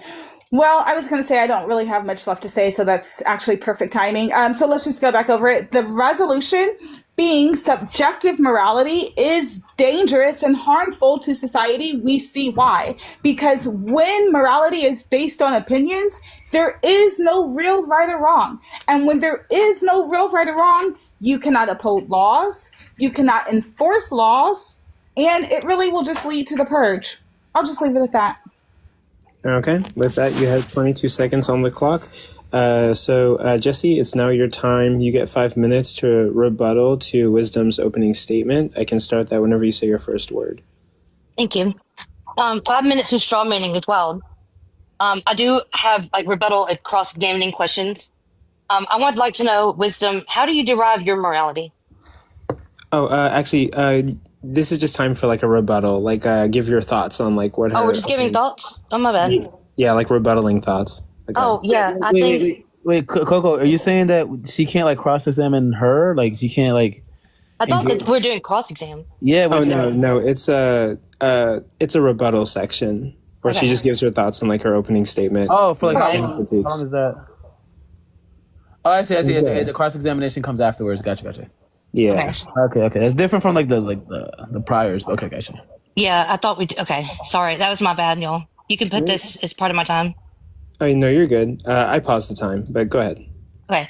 I still think that your rebuttal was just a complete straw man of everything I had said. I didn't use 3 examples in the same way. I was giving examples of how subjective. Where was it at? How subjective principles have been applied, and how people were able to change over time, and morality changed over time through consensus and through allowing for change, through allowing other people's opinions. And then I gave examples of authoritarianism. I gave examples of objective and absolutist principles that were not good, and how that is dangerous to society. So I didn't give all those as an example of all those being subjective. I gave those as an example of applying moral principles that are like subjective moral principles, or objective, like it's my way and it's nothing else, and that it has to be this way across the board. I wasn't really prepared for like a rebuttal on this. I apologize. So I guess we can just go ahead and go to the cross exam. That was my bad. Okay, no, you're totally fine. But yeah, with that, openings and the rebuttal section is like done. Yeah, and next time I'll try to like keep you guys more updated on like, you know, the different sections and stuff like that. But now we're going to go into our first round of cross-examination. So Wisdom, you're going to get 5 minutes to cross-examine Jesse, and I can start that whenever you're ready. Let's start now. So, Jesse, can you explain how your example of Mustache Man can you show me how your example of Mustache Man negates the resolution? What do you mean negates the resolution? So you brought up Mustache Man. Hold on. So in your opening statement, you brought up Mustache Man to negate the resolution, correct? To negate that, like absolute principles, like absolute or objective morality principles that are based on that would be more dangerous. Okay, so how does your example of Mustache Man negate the resolution? How does your example show that objective morality is dangerous? Because what happened was bad. Okay, so what is subjective morality? Subjective morality, as I said earlier, subjective morality would be based on. It would be based on principles based on individuals' opinions or personal beliefs or cultural. Okay, norms. so hold on. So Mustache Man's actions were based on his personal opinion, correct? And his personal opinion should be the objective standard. No, you just said subjective morality is fine. Then you said that Mustache Man's actions were based on his opinion. So do you see the contradiction in your logic? No. I don't. Okay. Because I'm saying like of authoritarianism that was stemmed from. Okay, go ahead. Is it okay for me to be racist? No, racism is not okay. Okay, so but is it objectively not okay or subjectively not okay? I would say for me, subjectively, that's not okay. But is it objectively okay for me to be racist? I don't think anything is objectively okay. Okay. So if I wanted to harm anyone just because they dislike the color purple and I love the color purple, should that be allowed or should I go to jail for that? Jail. My 7-year-old said jail, but I don't know what she said. If I don't like the color purple and somebody else does, is it okay for me to harm them or should I go to jail for that? If you harm somebody for that, you should go to jail, not because of why? Because you harmed somebody. Okay, so how do we make rules? Okay, so if morality is subjective, then let's get to the crux of the matter. If morality is subjective, then how can we coherently put people in jail for things that are just based on our opinion? Because we make laws. Who makes laws? But it's just based on opinion? People it's make all laws. Opinion. So then going back to the paradox that you did not respond to, this is why I laid out that paradox in my opening statement. Remember Solomon? So Solomon was the one making the laws in that case. So is it okay? Is it fine what he did? No. Why? Why? Because he caused harm. He did something that's not okay. Okay, so then, but his subjective morality was harmful to the society, correct? Yeah, what he did was Okay, harmful. so It's then, not based you've on the fact now it was. hold on. Now we can end the debate because you literally just affirmed the resolution. When I just said to you, was his subjective morality harmful to his society, and you said yes, you affirmed the resolution. Do you understand that? No. You did, and it's recorded. It's fine though. Okay, so that's fine. Are abstract truths a reality? Abstract truths. I'm not familiar with abstract truths. Okay, are things that are abstract, are they reality? I don't know. I'm not familiar with Okay. abstract truths. I'm sorry. Okay, that's fine. Are cultural norms innate? Cultural norms. I don't think that cultural norms are necessarily innate. I think that a lot of things are taught and acquired, like through what their environment, and who they're around. Okay, and so again, if cultural norms are not innate, but they are just determined by other people, then how do we determine, again, if anything is good or bad? Is it based on science, or what is it based on? Literally just opinion? I think it's based on consensus, and I think it's based on change. It's based on opinion. It's based on the mind. Okay. Is a totally nihilistic state conducive to a productive society? A totally nihilistic state? Yeah, would that be okay for society? I wouldn't think so. Why not? So again, you just concede it. Because a totally nihilistic state is just somebody doing what they want to do all the time. And I'm cutting it off right there. That's the end. Okay, so we have 2 concessions, but it's fine. Okay. That was the end of Wisdom's cross-examination. Jesse, it's going to be your turn for the first round of cross-examination. I'll start your 5 minutes whenever you say your first word. I wanted to ask, how do you derive morality? I derive morality from my Lord. His laws are written on my heart.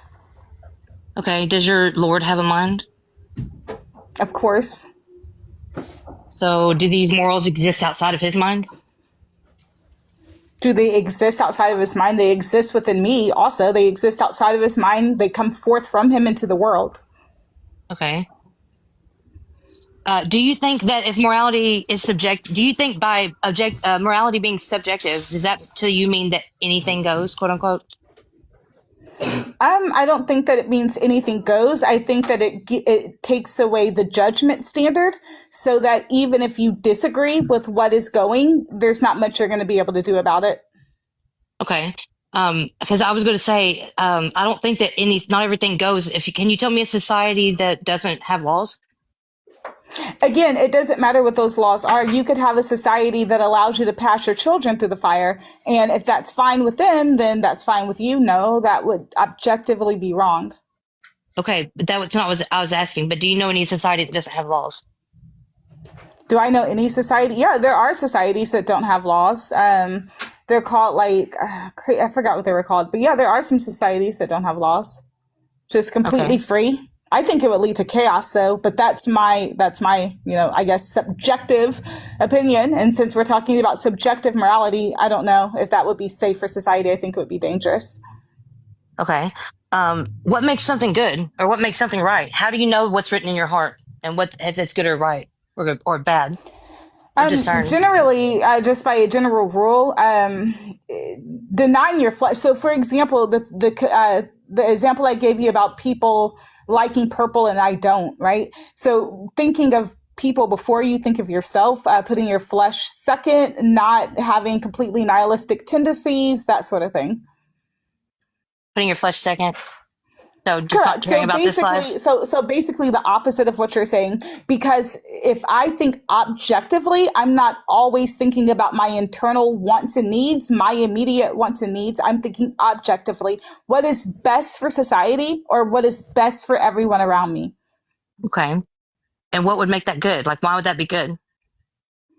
Generally, that would be good because people would be safer and happier, but I'm not sure how this is proving your negation of the topic. It's no problem. I'm just trying to get an understanding of like, if what would be the alternative to a subjective morality? That's what I'm trying to get understanding. Because the claim is that subjective morality is harmful to a stable society. And I've not seen anything other than subjective morality amongst people. I think belief Yeah. So I would say that the reason why objective morality then is better or more desirable is because something like stealing, okay, let's just use something easy peasy. Something like stealing, we objectively say is wrong. That means that 9 out of 10 people, right, that are thinking with a functional mind would objectively say that is wrong. If subjective morality is a thing, then objectively it doesn't matter, right? If I want to steal, I'm going to steal. And if I feel that that's morally right to do, you can't judge me on it. If you can't judge me on it, you can't really put me in jail. You can't do anything to me. You might steal back from me, right? But that's pretty much it. But what if someone is stealing food because they're starving or their kid is starving? Like, is it still objectively wrong? If they're stealing from someone who has plentiful food? I would still say that stealing is objectively wrong. Now, in that scenario, people do objectively wrong things all the time because they have to weigh their circumstances. But they would no doubt feel guilty about that thing, even if it was an internal conviction, because they know objectively that what they did was wrong, even if subjectively they were able to justify that action. Okay, so do you think like lying is always wrong? The same way? Objectively, of course, lying is always wrong. But again, subjectively, people tend to do these things, and that's when chaos ensues. Okay. And can you give me another example of this chaos that ensues? Like, what is the chaos that you're referring to compared to like authoritarianism? My whole entire opening speech was about this. I gave you Solomon's paradox. Okay. That was the whole purpose of the paradox, was to frame this entire thing. Okay. How much time is left? 6 seconds. Oh, you can go ahead. Okay, we're going to call it right there with some songs. You're going to begin the second round of cross-examination. Your 5 minutes is going to start when you say your first word. Okay. So let's see. Is moral behavior, would you say that that's attached to intention or action? I think it's both. Okay. Does consciousness determine our moral standard, or how is that moral standard determined? A moral standard? I think it's something that we determine individually, because I think it's something that's subjective. I think it's determined through experience. Sometimes it's determined through failing. Like maybe you've done something wrong before that you thought that was right, but then over time it was wrong. Which is another reason I think that subjective morality is a good thing, because you're allowing that change. You're allowing for change. You're allowing for critique. You're allowing to change your moral principles. So based on what you're saying, and you mentioned chattel slavery earlier. So when chattel slavery was a thing and the slave owners were justifying it based on their subjective view, what is that? Was it okay then and it's not okay now? No, I don't think slavery is ever okay. I don't think it's good to own other people's property in any you don't think it's okay, but no. So I do Owning appreciate that. Property is not good. I truly appreciate your viewpoint on that, but again, that's a subjective viewpoint. So unfortunately for my ancestors, they were held in chains by people who also subjectively felt it was okay. So even though you're subjectively saying it's not okay, those people 200 years ago said that it was okay. So what I'm asking you now is, the society that my ancestors lived in, was that harmful to them or was that okay? That was harmful. Okay. But maybe if there had been an objective standard that said slavery is wrong, right? It's not based on your subjectivity of these people, right? Objectively is wrong. Then those people probably wouldn't have been held in chains, correct? Correct. But I also think that they thought that was objectively okay. I don't think that they did. I'm pretty sure they did. Maybe. Okay, maybe. So in a previous debate, you did refer to God as a bitch. Do you repent from that? I don't repent. Why do I need to repent? So do you apologize for that? To whom should I apologize for calling God a bitch? I'm just wondering, is that something that you're still is that a view that you still hold to? Yeah, God's still a bitch. He is? Okay. And is that a subjective opinion on God, or is that an objective opinion on God? Oh, that's my opinion on God. Okay. So would you agree that calling someone that attributes a specific nature or character to them? Yeah. Okay. So based to on their assign, character. right. So can something have a nature if they do not have being? Yeah. How? Thanos is a bitch. But can Does something Thanos have have? a is a being? Is Thanos a being? So then when you say that God is a bitch, you don't really mean that. You're just saying it out of anger, then, correct? Because if God doesn't have being, then your words actually have no weight or meaning, correct? I mean, you could say that, but I mean, if God's real, he's still a bitch. Okay, so that's fine. So, do you believe that moral values are subjective, meaning that right and wrong will literally vary depending on individual preferences? Is that what you're saying here tonight? Could you repeat that? I'm sorry. Okay, so since you're saying that moral values are subjective, are you really trying to say that right and wrong just vary based on individual preferences? Yes. Okay, so if right or wrong vary based on individual preferences, how is that safe for a society? Because I think through consensus and allowance for change, through consensus, like people being able to share their opinions, being able to share how something is affecting them or harming them, and being open to that and being open for change and not having authoritarian or absolutist values, then we would be able to see progress with our society. And as we have. Do you understand that if society tomorrow all woke up and had the opinion that short people should be put in chains, that based on your worldview, that would be okay? No, that wouldn't. I'm a short person. Why not? I'm a short person. I'm a short person I have empathy. also. Okay, we're not talking about you, Tiny. We're talking about if tomorrow all of society, that means that 51% of the people that we live around woke up and decided that me and you, because we're under a certain height, should be put in chains, that based on your moral view, it would be okay. Yeah, but ending the round there. That would be the end of the cross-examination. Tiniest Smalls, it's going to be your turn to end the second round of cross-examination, and then we will continue to closing statements. Okay. But I can start your 5 whenever you say your first word. Okay. Do you disagree that God's a bitch? Whether he's real or not? Well, I believe that he is real, so I disagree that he is a bitch. That's actually why I wanted to debate you. That's no problem. So how do you access these morals from God? Like they're written on your heart. Without your book, would you have these morals? Yes, I would, because they're written on my heart. How do you know? I know because I know because innately I have a moral compass. Innately I have a conscience that says this is right and this is wrong. When I ask you about that same consciousness and innate morality, you said that did not exist. Okay. If someone who goes by objective principles or disagreed with you, would you think that morals are still objective and that's still a good thing? Wait, can you rephrase that question? If someone who also had objective principles disagreed with you, would you still agree that that moral principles are objective and that should be objective for society? I don't. And disagreed with me in what way? If someone was a Christian and they said that they disagreed with something that you said, that what if they said that objectively lying, or what if they said that stealing isn't always wrong or lying isn't always wrong, but they still held to a lot of other objective principles? Well, yeah, I would say that they were wrong, but I've not met a Christian that said it's okay to steal. But I mean, if I did meet one, of course they would be wrong. Okay. Do you think that your morals are superior to mine or other people?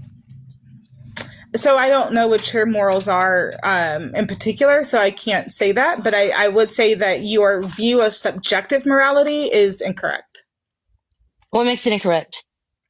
The whole debate. Well, you've already conceded that it's incorrect. You've already conceded that subjective morality is dangerous to society. We can replay the debate. No, I didn't.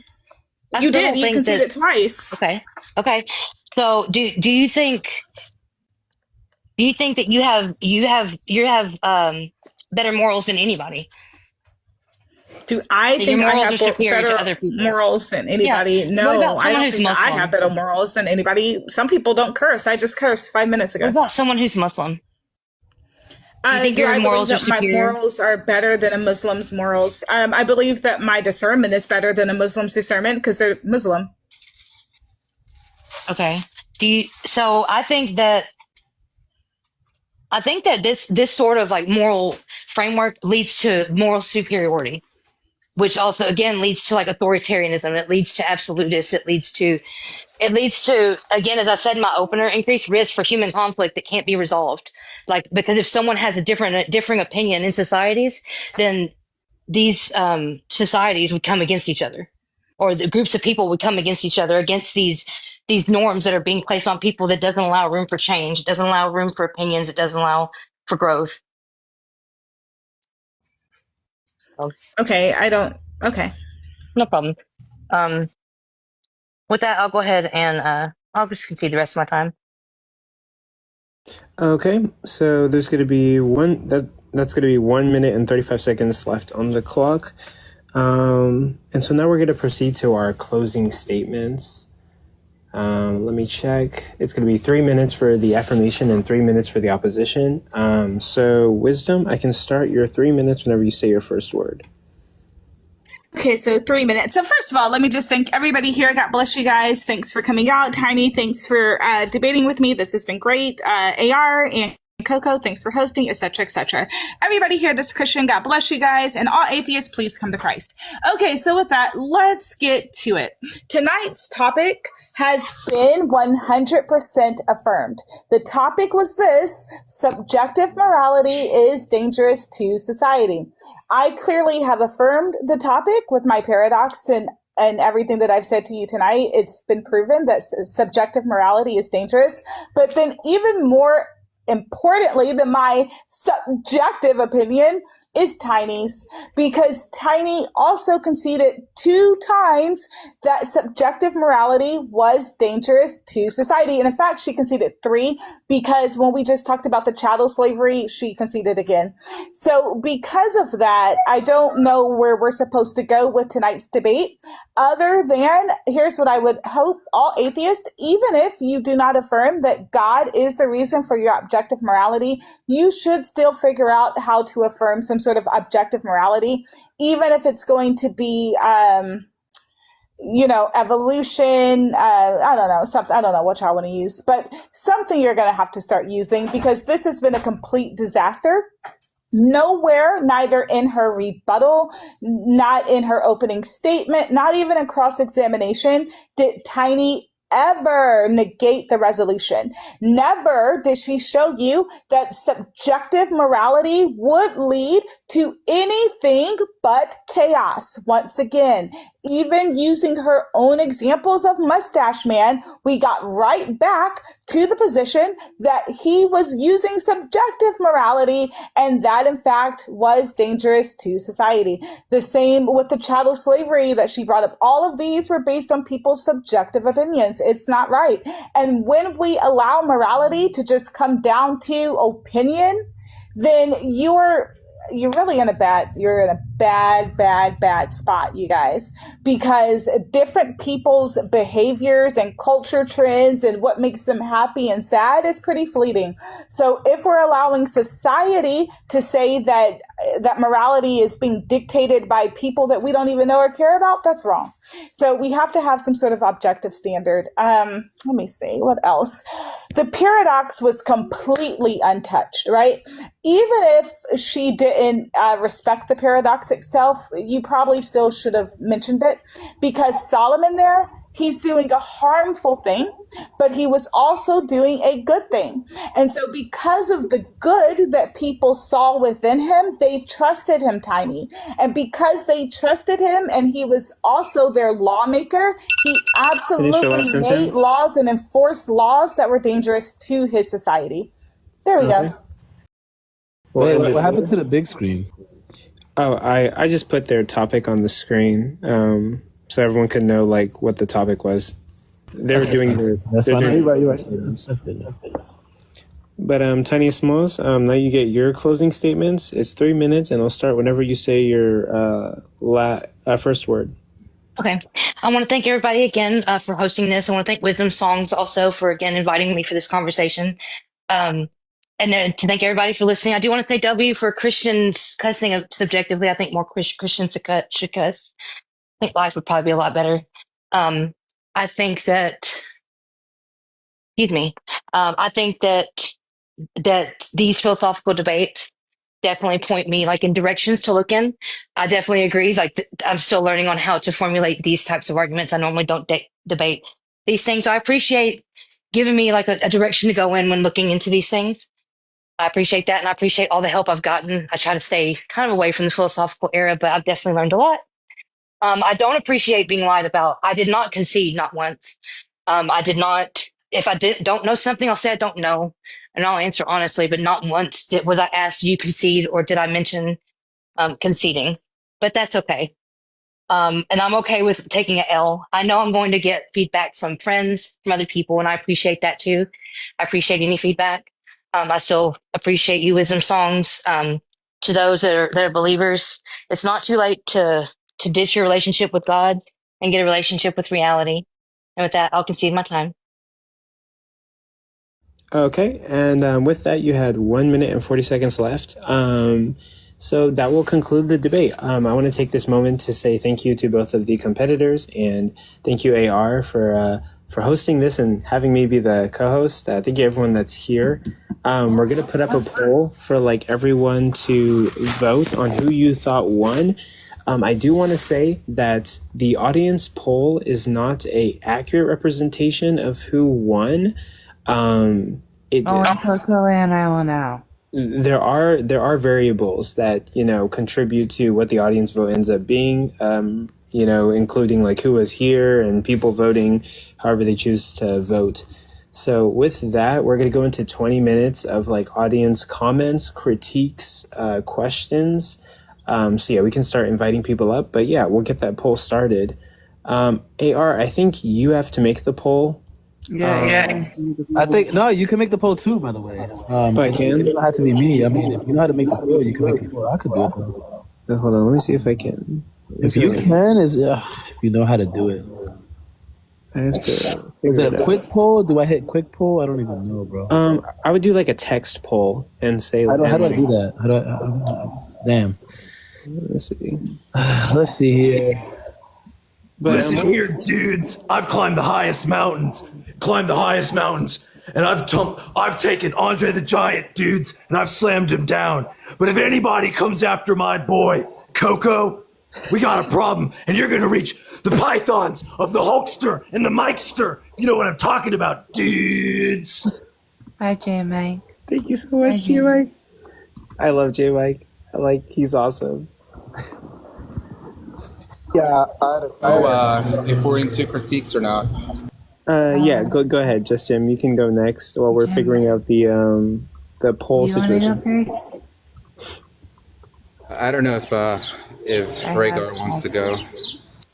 Oh, or either one, Well, I think Angel said she wanted to go first, and then I do actually.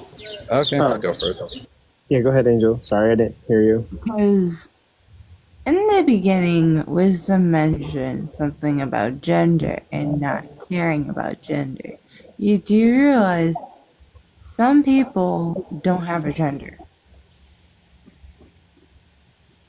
Is that a question? Yeah, sure. No, it's not a question, it's a statement. Okay.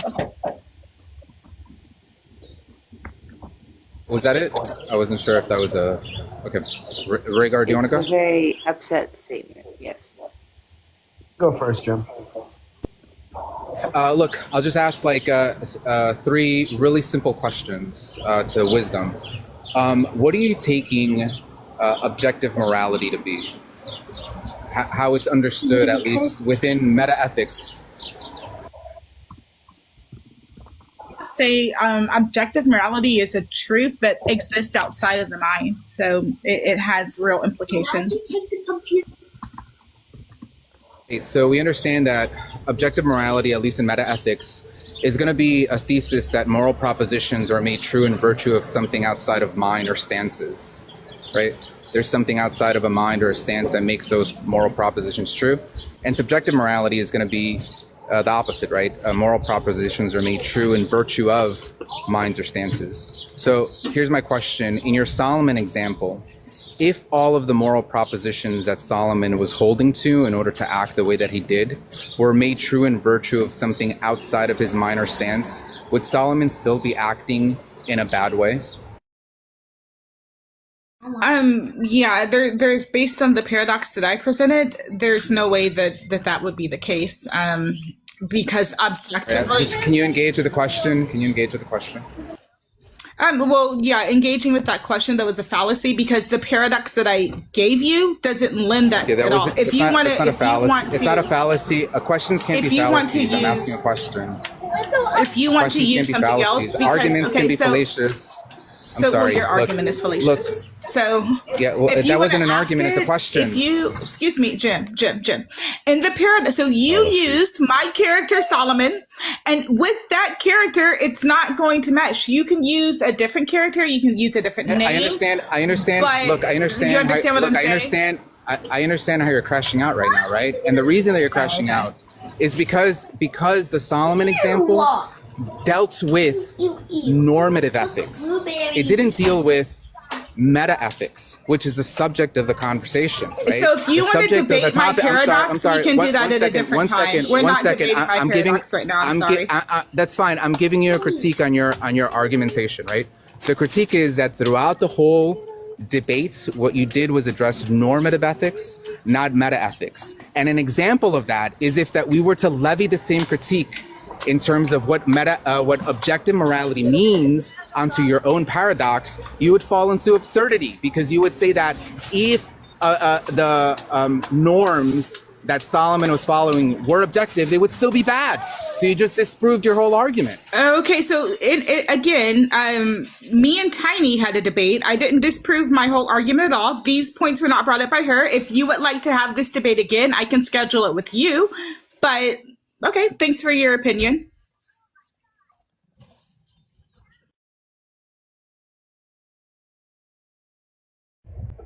CoCo, AR, is it next question or? I can ask a question real quick. Well, shut up, Emmanuel. I had a question. Yo, Cage, yo, listen. You motherfucker. All right, anyways, wisdom. How do you gauge that, God dishes out morals? So I gauge a God dishes out morals because I'm Christian. However, this debate was not. Hold on. So I'm answering. Yeah, we're asking questions. I'm answering you. So this debate was not about God being the objective standard, just rather objectivity was better than subjectivity. However, if you're asking my personal opinion on it, yes, I do get my morals and I do ground my morals in God. Wait, so you were just arguing that? Then how does what? So you were just arguing the meta ethical position about objective morality being better, right? Yes, the debate topic was literally nothing about God, and this is I think why Jim was confused. Exactly? So like with the paradox or the paradigm you're trying to put tiniest into, right? How exactly would it follow that by virtue of it being subjective or objective, either actions were better or worse? So so the topic is that subjective morality is harmful to society. In the paradox that was shown, the character Solomon, he was loved by everyone. He was the leader, and his subjective standard became the law. That is how everyone in his society function based on his subjective standard. So because of that, it was danger. So hold on. So because of that, it was dangerous. So once again, upholding the resolution. Now, if you would like to negate the resolution, you can do that. Go ahead. Yeah. So the negation is within the paradox itself. It doesn't follow that because the truth maker of the moral propositions or the laws the norms he was following, right? are indexed by his stance, that they would be better for society if they were indexed by something that was not of his stance. That doesn't even make sense. So if I ran the same paradox, and just told you that, you know, his propositions or his norms that he's following that make him do these things are levied by, and you know, a stance independent thing, would that follow that it would be better? Again, there's no objective standard that's going to say murdering lots and lots and lots of people is good. And if you could find that objective standard, then that could be your argument against it. Okay, but we do have to move on to other guests and other questions just to make sure we get to everybody. But towards the end of the event, you know, we can have like everybody can like free reign, ask questions and stuff like that. But Rhaegar, you want to go next? Yeah, I'm not really this combative. A question for either of you, you know, to just answer which one of you want to answer it. Exactly, Tiny, like Jesse, what form of subjectivism were you defending? And Wisdom, what form of subjectivism were you critiquing? Because just to be clear on my question, some of the answers that you were providing, Jesse, were from different forms that are like sort of not agreeing with each other. And some of the components in the paradox that you gave, Wisdom, are like from different forms of subjectivism that don't agree with each other. So she didn't specify. She just said that she held to subjective morality, but that she didn't specify which kind in particular. Okay, so you were just critiquing what? Subjective morality in general.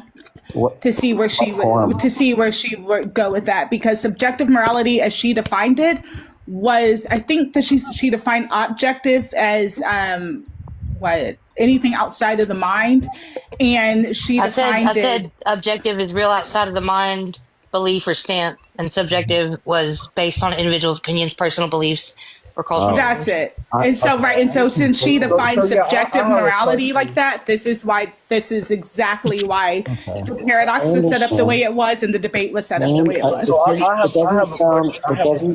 Just really quickly, it doesn't. Okay, I'm sorry for my question. Clearly, I was confused, because it doesn't sound like she was giving subjectivism. It sounds like she was giving anti-realism, which is not something that I heard from the critique. So maybe that's fine. But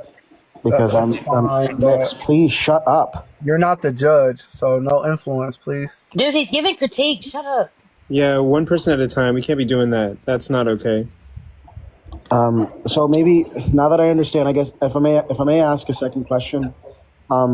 Wisdom, with your paradox and its potency, how does it account for all of the anti-realist views that might not be truth-making of preferences? Maybe they're, you know, some non-cog or some... Well, and again, that paradox was written specifically for Tiny tonight. So, and again, she didn't address it. I'm really excited that you guys are all addressing it, and we can talk about it later.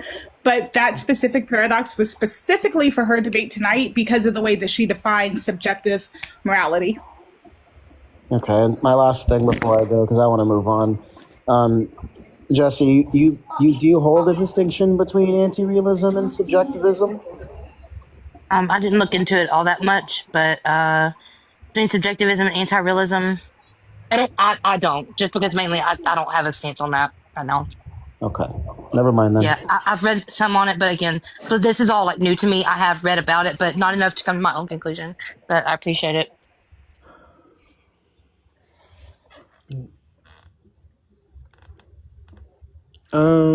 Okay, with that, we can move on to the next guest. Kiji, you want to go?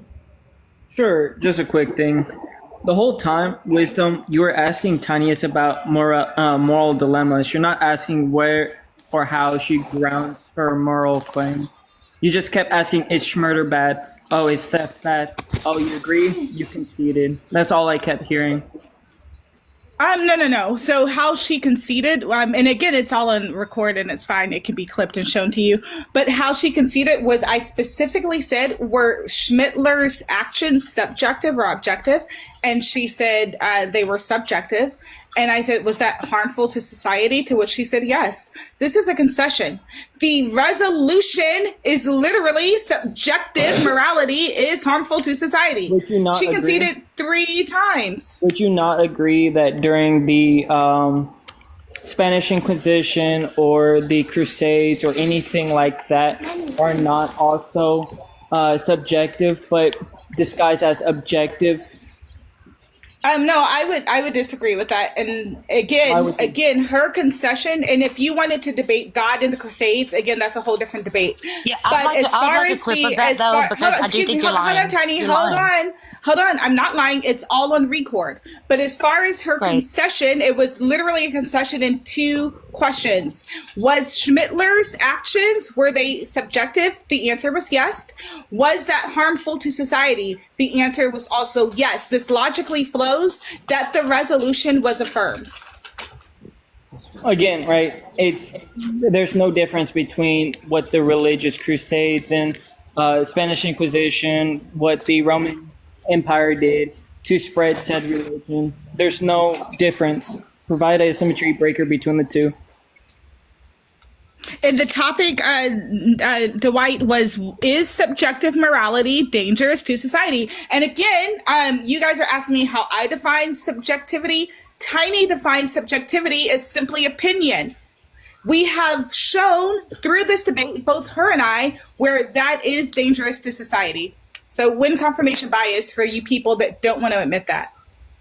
Well, I'm asking, where's the difference between the two? You're talking about a particular non-religious guy in the form of H-Man versus a religious regime, which I gave 3 examples. And you're saying, well, that's not the question, but the question is subjective over objective. Yeah, and again, I didn't bring up Schmittler. She brought up Schmittler. Don't you believe that these religious people are also doing the subjectivity masked as objectivity, or vice versa? No, I don't. I do not.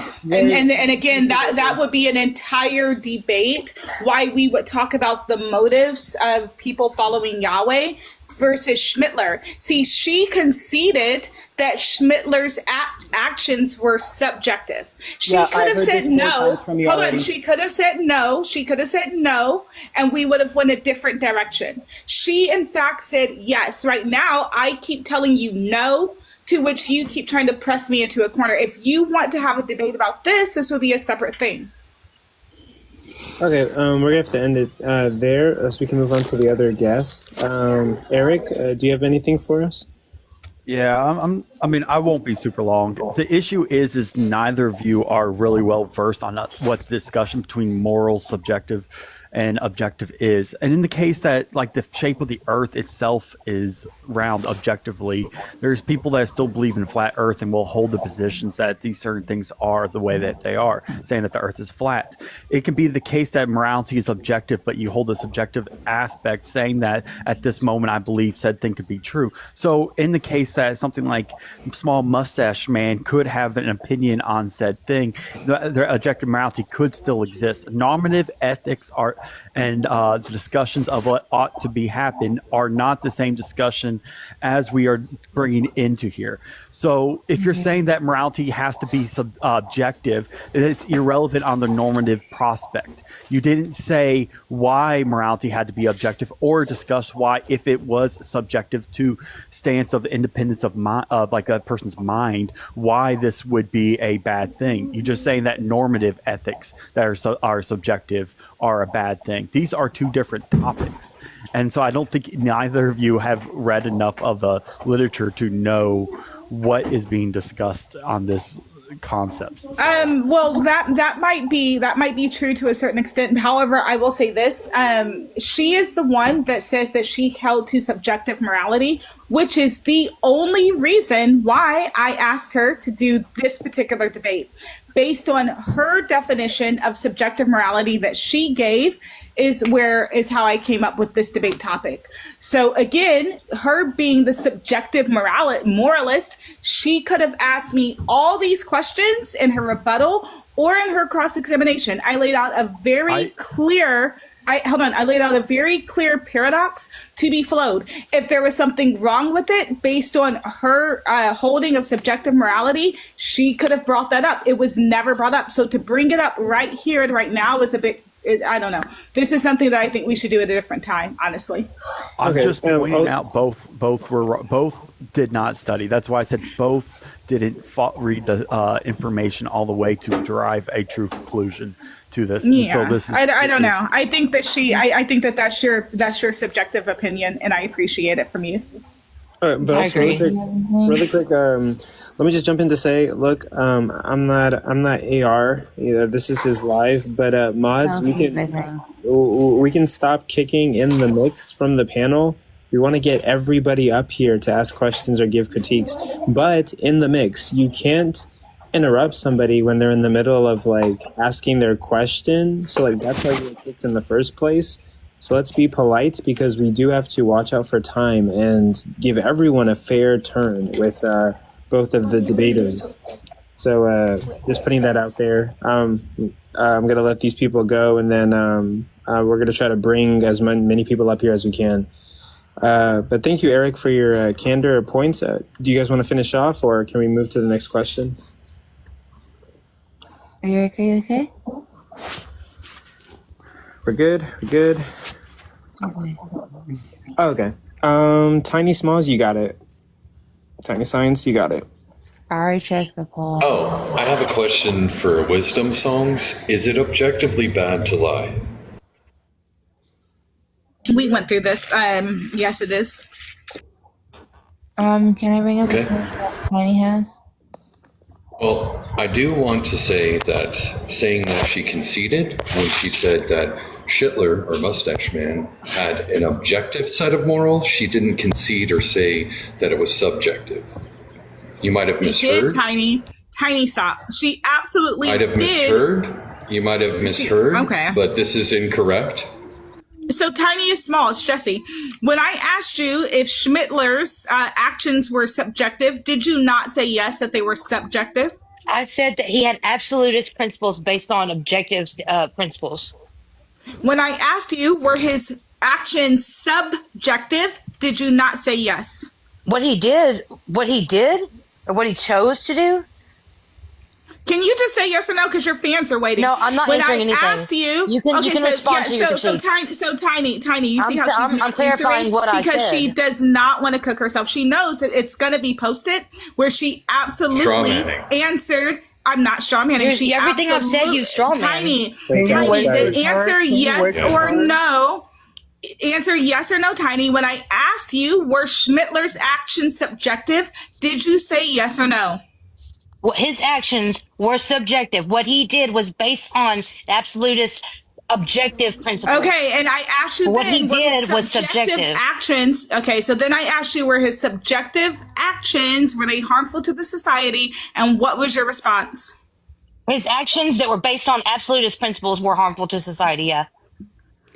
Okay. So, subjective actions were harmful to society. Thank you. CoCo, Okay. what would you like to say? We do got to keep this orderly, but okay, that was cool. We can move. Next. Is that it for that? Sorry, my brain is keeping track of a lot of. Everywhere. Can I ask the judges or the host a question about what just occurred? You can go next. Wait his turn, or next. There was a turn because no one said there were turns. People were just speaking over each other and asserting that there were turns. But okay. Wait, hold on. Speaking over each other, there's an order of people coming up here and asking questions. Oh yeah. That's why. Really That's quick, why even content. wait, hold on. Wait. Okay, so not in order.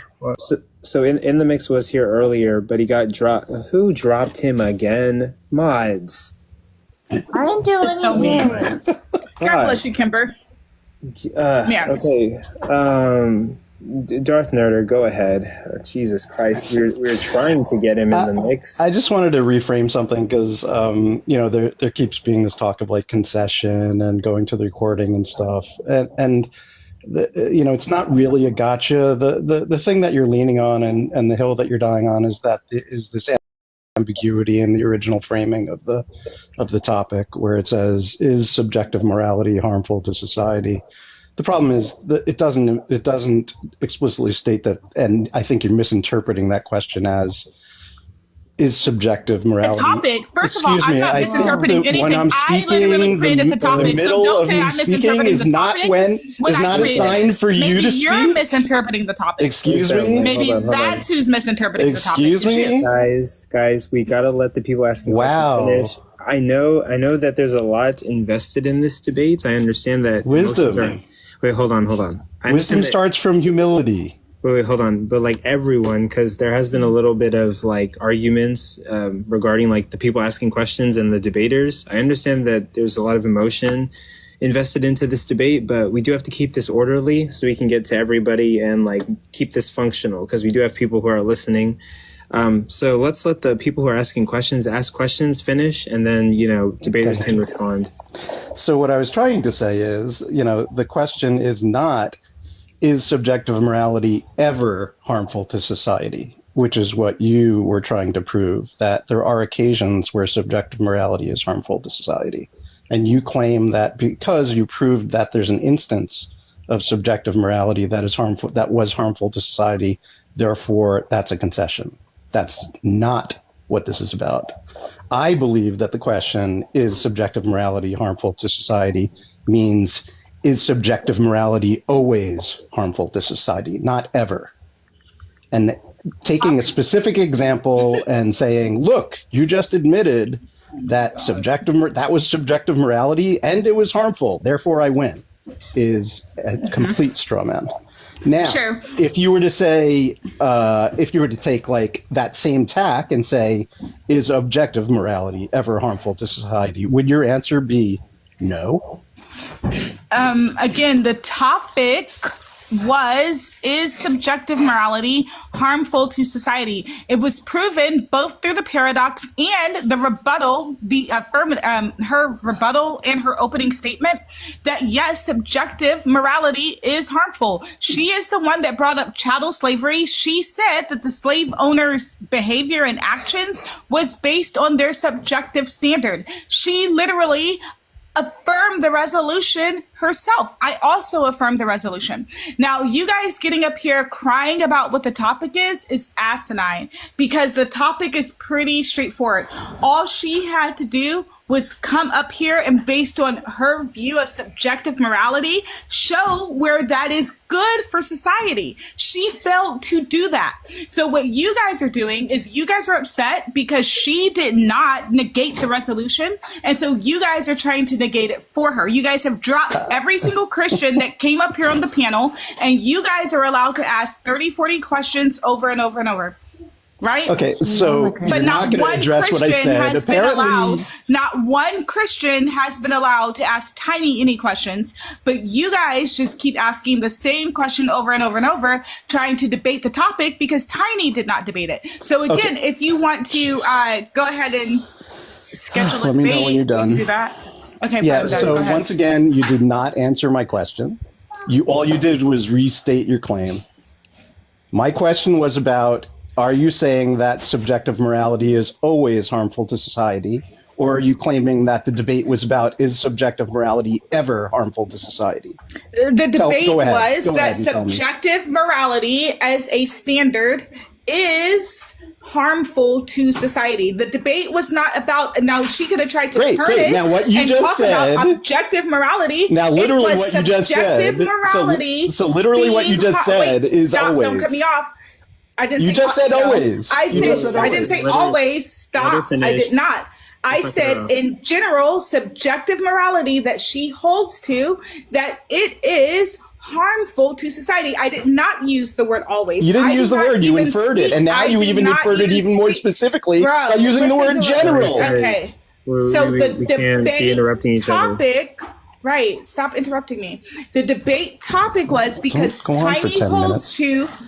Tiny holds to subjective morality. It is a very clear-cut debate topic. Subjective morality is harmful to society. Now, if you hold to subjective morality, you should have no problem negating that resolution. We shouldn't even be here talking about this right now.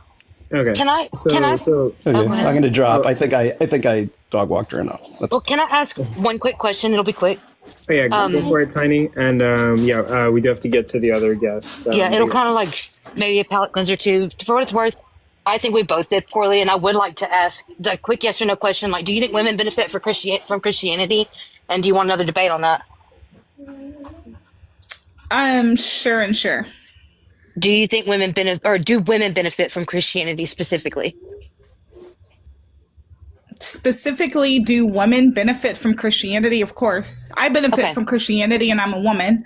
So you'd be interested in maybe setting up another one? We can get out of the philosophy realm. Sure. You would be affirmative and I would be negative. Or no. No, I don't think that women benefit from Christianity. You would be affirmative if you say yeah. Okay, fine. Okay. I thought you might just change the topic to something else that you would go affirmative on, but that's fine. I'll go affirmative and I'll just affirm that Christianity is what beneficial for is women. beneficial for women. Fine, sure. Away from the questioning. I know you're trying to hurry up, CoCo. I'm sorry. Oh no, you're totally good. I'm just like sorry. My brain is like in panic mode, keeping up with so many different things. But we're doing good. We have about 16 more minutes until we start our next debate, which is going to be Jason versus Daniel on is atheism rational? So with that, we're going to try to get to the rest of the guests. I have 3 people in the guest queue right now, and I think the next person is going to be Kai, then Solovino. And no, if Solovino was here first, then Kai. Well, can I ask you a question? Actually, yeah, sure. In the mix, you've been dropped this entire time. Ask your question. Mods, can we allow him to be up here, please? Right, thank you. Like, no bias, right? That's what the host said. No bias. Yo, again, right? Like any mods that drops him. Yeah, you already got to block. It's gonna be demodded. Okay, just block all of them, please. So just to make sure, in these questionings of wisdom, they had no influence over the overall judgment, correct? That's what I just want to make sure. That these questions that were asked to wisdom have no influence over the actual judgment, correct? Oh, no. So for a majority of these debates, they're going to be decided by audience vote. We already got the audience vote before the questioning started. Mm-hmm. Roughly. I think the audience vote did go into the questioning a little bit, but we have the results already while these questions are happening. And seeing that you addressed that there was some confirmation bias and appealing to authority being done in these questioning of wisdom, that there's no validity in their statements, correct? Because it wasn't answering the topic that was on the screen. They were giving their responses to the topic that Tiny did not deliver to wisdom or counter respond to her opening introduction, correct? Yeah. Okay. I'll answer. I didn't respond to the opening because I wasn't prepared for a rebuttal. I just went off the top of my head there. So I agree. So when someone says there's a concession being made when there is no rebuttal to a opening statement or point by debating format, that is a concession to that point being made. So you can't even readdress, and you did not even readdress it in your second counter rebuttal in response to that opening statement. So it would be again a second concession because the point was never addressed in a formal debate format. Correct? Yeah. W in the mix. El Jesse. Well, I'm just El Jesse in the comment. I'm just making sure if we're using formal debate terms and logic that these are the rules that are being applied to this. No. Have you asked your question? Yeah, I did. And no one can respond because it's true. Thank you. Okay. And can we have next time we debate, can we have like a judge also, like Russell and whoever else is doing that? Yeah, if you ask for judges in advance, then yeah, we can like go through a process and like both of you have to agree on judges and pick out the people specifically. But yeah, we can do that. The fact I'm a Christian and she said there's no Christians up here. But you're a Christian? Deconstructing Christian. Oh, I'm a Christian. Well, we all know that. We're probably referring to like Christians who intend on staying Christian, but okay. Thank you everyone for asking your questions. Thank you for your candor. We're gonna move on to the next people. Who's going next? Kai or Sabrina? Yes, I have a quick question for Tiny. Under subjective moral system, right? I would hold that it would be reduced down to preferences to some extent. And if that is good for society, would my preference in destroying society follow that is a good preference to hold? No. to destroy society? No, it would not be good to destroy society. Why? Is it objectively bad to destroy society? No. No? But it's Okay, so bad. why is it bad if it's not objectively bad to destroy society? I don't know. My brain is done braining. I don't do the. It's okay. It would Tiny. be That their was just a subject. It would be question. their subjective conclusion to come to that. Yeah. That would happen, but it would be bad. What the outcome would be bad for that. Okay, thanks for What answering. makes bad? That's something that's not desired. Yeah, thanks Because for if I'm going answering. to define bad, but yeah, that's the most honest answer I can get. Yeah. I tried not to be in the philosophy realm. I think I did poorly. I think I could have prepared better, but I'm also something that I'm not Tiny, really. you did a 10 out of 10 versed job. in. I watched the debate. That would be my only critique, is my preference in destroying the society that you're trying to advocate for would, if it's reduced down to preferences, Huh? Oh, okay. I thank y'all for having me up. Bro, Thank you I'm trying to again, mute Wisdom. myself. Hold on. I'm sorry. I'm talking to Cage in the Discord. I'm inviting him back God up. I bless did you, not mean to Tiny. kick Kai, bro. That's my bad. Holy shit. Okay. That was awkward, bro. I did not mean to do Yeah, I that. think they're trying to move up to the next people, though. Thanks for I'm having sorry, me I'm up. trying to Thank you, discuss Wisdom. Yeah, thanks. We'll Thanks. discuss that next time. Take care. You're good. Okay. We're about to take a couple more questions. I mean, we got like. I didn't know. 10 Sorry. minutes. Oh, I thought it was like 1 minute. My bad. Oh no, we got like 10 more minutes. Wait, hold on. Daniel Green. Daniel Green and Jason are supposed to go on at like 7:40 CST. It's 7:30 CST. Yeah, it's 7:30 as for me. But let me see. Okay, hold on. Let me fix this. And then do that, I guess. Wait, what the fuck? Fixing the layout. Okay, we can take a couple more questions. Haru, you wanna go? Haru. Oh, tiny ears. Oh my God. I'm actually having a proper critique, believe me or not. But basically, when she started bringing up laws, what I would have personally done was it's up to the majority of the subjective opinion or something like that. Instead of saying that we just come to laws with our subjective opinion, we come to laws with individuals' fully population subjective opinion. Thank you for that. Because Maybe what ask your she, question. Sorry, my brain's just braining, not braining.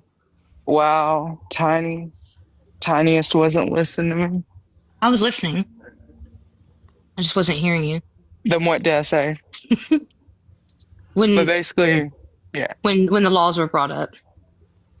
Based So on what was I saying about that? you'd have to restate it again. Wow. But basically, when the laws were brought up, I would have personally said, like, laws are not made by our subjective opinion; they're made by the population's subjective opinion. Oh, I did say Typically. that. I said that like the through consensus and through allowing for change, that's how like the laws are developed and are different. I hear what you're saying though, and why you would have said that. Well, you conceded twice, tiniest. Oh my gosh, really? I'm on the Christian side this time.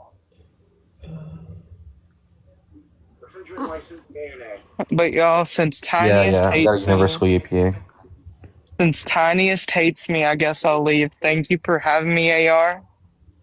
You're so kind. Okay. Not a problem. Anytime. I don't think anyone hates anyone, but like, okay. So Levine, yeah, Solo, you wanna go? Yeah. Gosh.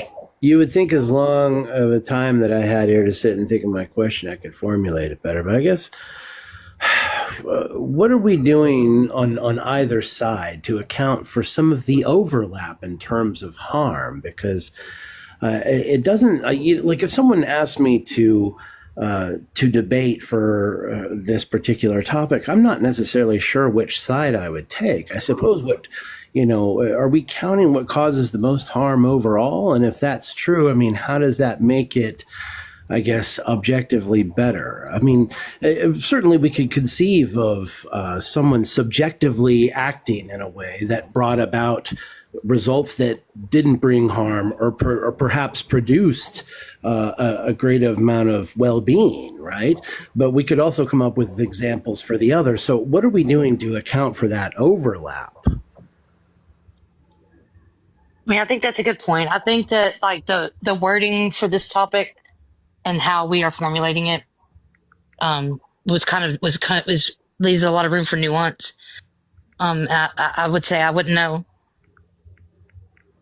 because it doesn't say like it's necessarily dangerous. It doesn't say to all societies or always. It just says dangerous to a stable society. So I think that has a lot to do with it. I think we probably could have formulated that better. It wasn't my idea. The topic wasn't, but Yeah. probably could have gotten better clarification on that. But I get what you're saying. Well, it's just like, in a world where God exists, someone going and graping someone and then unaliving them, we'd say, well, that was objectively wrong. And of course, it brought about a lot of harm. But remove God from the picture, you still have something you'd have that same action and it would produce the same amount of harm. So I'm not necessarily sure how we're establishing which one is more or less harmful. But anyhow. I appreciate the debate. Good job, you guys, and keep this kind of shit up. This is good. Thank you, Absolutely. We're definitely gonna host more events. But yeah, we'll try to make it more organized, and yeah, I think I'll try to be more clear when I'm like sending out the information to everybody. I think that's on me. I think it's on me. I could have like messaged Not your everybody. fault. I could help. Yeah, all the details, keeping up with everything. But You send it to me next time, and I'll send it to as many people as I can. But let's see. Gilgamore, you can go, and then I'm not sure how many more we can take because Jason's here, and we do have to get Daniel and get to the next debate. But go ahead, Gilgamore. We'll see. Yes, I know that wisdom kind of dropped from the panel, but I did want to kind of bring up something that happened during the debate. There was a specific instance where they were talking about Mustache Man, where Jesse had said that it was subjective, and then wisdom had made a very specific claim about if morality was objective, it would either change the outcome or precede the outcome to begin with. Now, I wanted to kind of address a question and point out like a faulty assumption, a faulty cause assumption in that very specific statement. And I was going to ask, wouldn't that like wrongly assume that people would necessarily obey objective morality? And wouldn't the outcome be the same since people can just ignore like moral truths? So I wanted to kind of bring that into question before wisdom kind of dropped from the panel. Oh, That's a good question. Wish I could have come to that conclusion for that questioning, but I think that's very fair to say. And I appreciate hearing that too. That's all I wanted to bring up, so I can drop it. Thank you. Sorry. I'm the only opponent left up here, so I'm just kind of speaking, like, not for both of us, but just in response to the whole thing.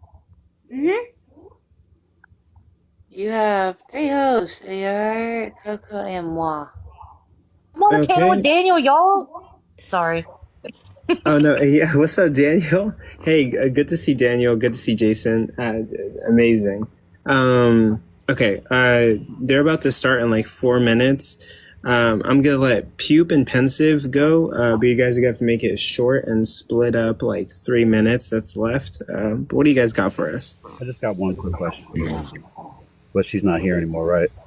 Okay. Yeah, I think she left, but maybe later she might come back. The question was in regards to her saying that lying is always objectively wrong, when there are studies that show that cancer patients whose doctors lie to them about their outcomes are better off for that. So how could lying be objectively wrong there? And mine was for her. Another one was it had to do with Anne Frank and lying where they were. They were lying for their well-being to live. No. Okay, Amanda, I guess next time we have that happen and you're trying to lie for your own life and your children's life. Wait, hold on. Wait, what's the question again? One more time. Sorry. So I can. Mine was that lying's not always wrong. Like in Anne Frank, she lied to keep her life alive. Jesse, I guess we're gonna move on. Go ahead, Pensive. Yeah, Jesse, what framework of subjectivism are you like holding to? Because because you could have pointed out within subjectivism why Mustache Man was wrong, based off of preserving human harm, like to not preserve that, right? Or you could have showed consistencies of other things he did, like defending the view of the G word he did, right? Which I'm not sure like you really did that as well as you should have. I'm just like, are you just running through subjectivism without any established framework? Yeah, pretty much. No. This is something, again, new to me.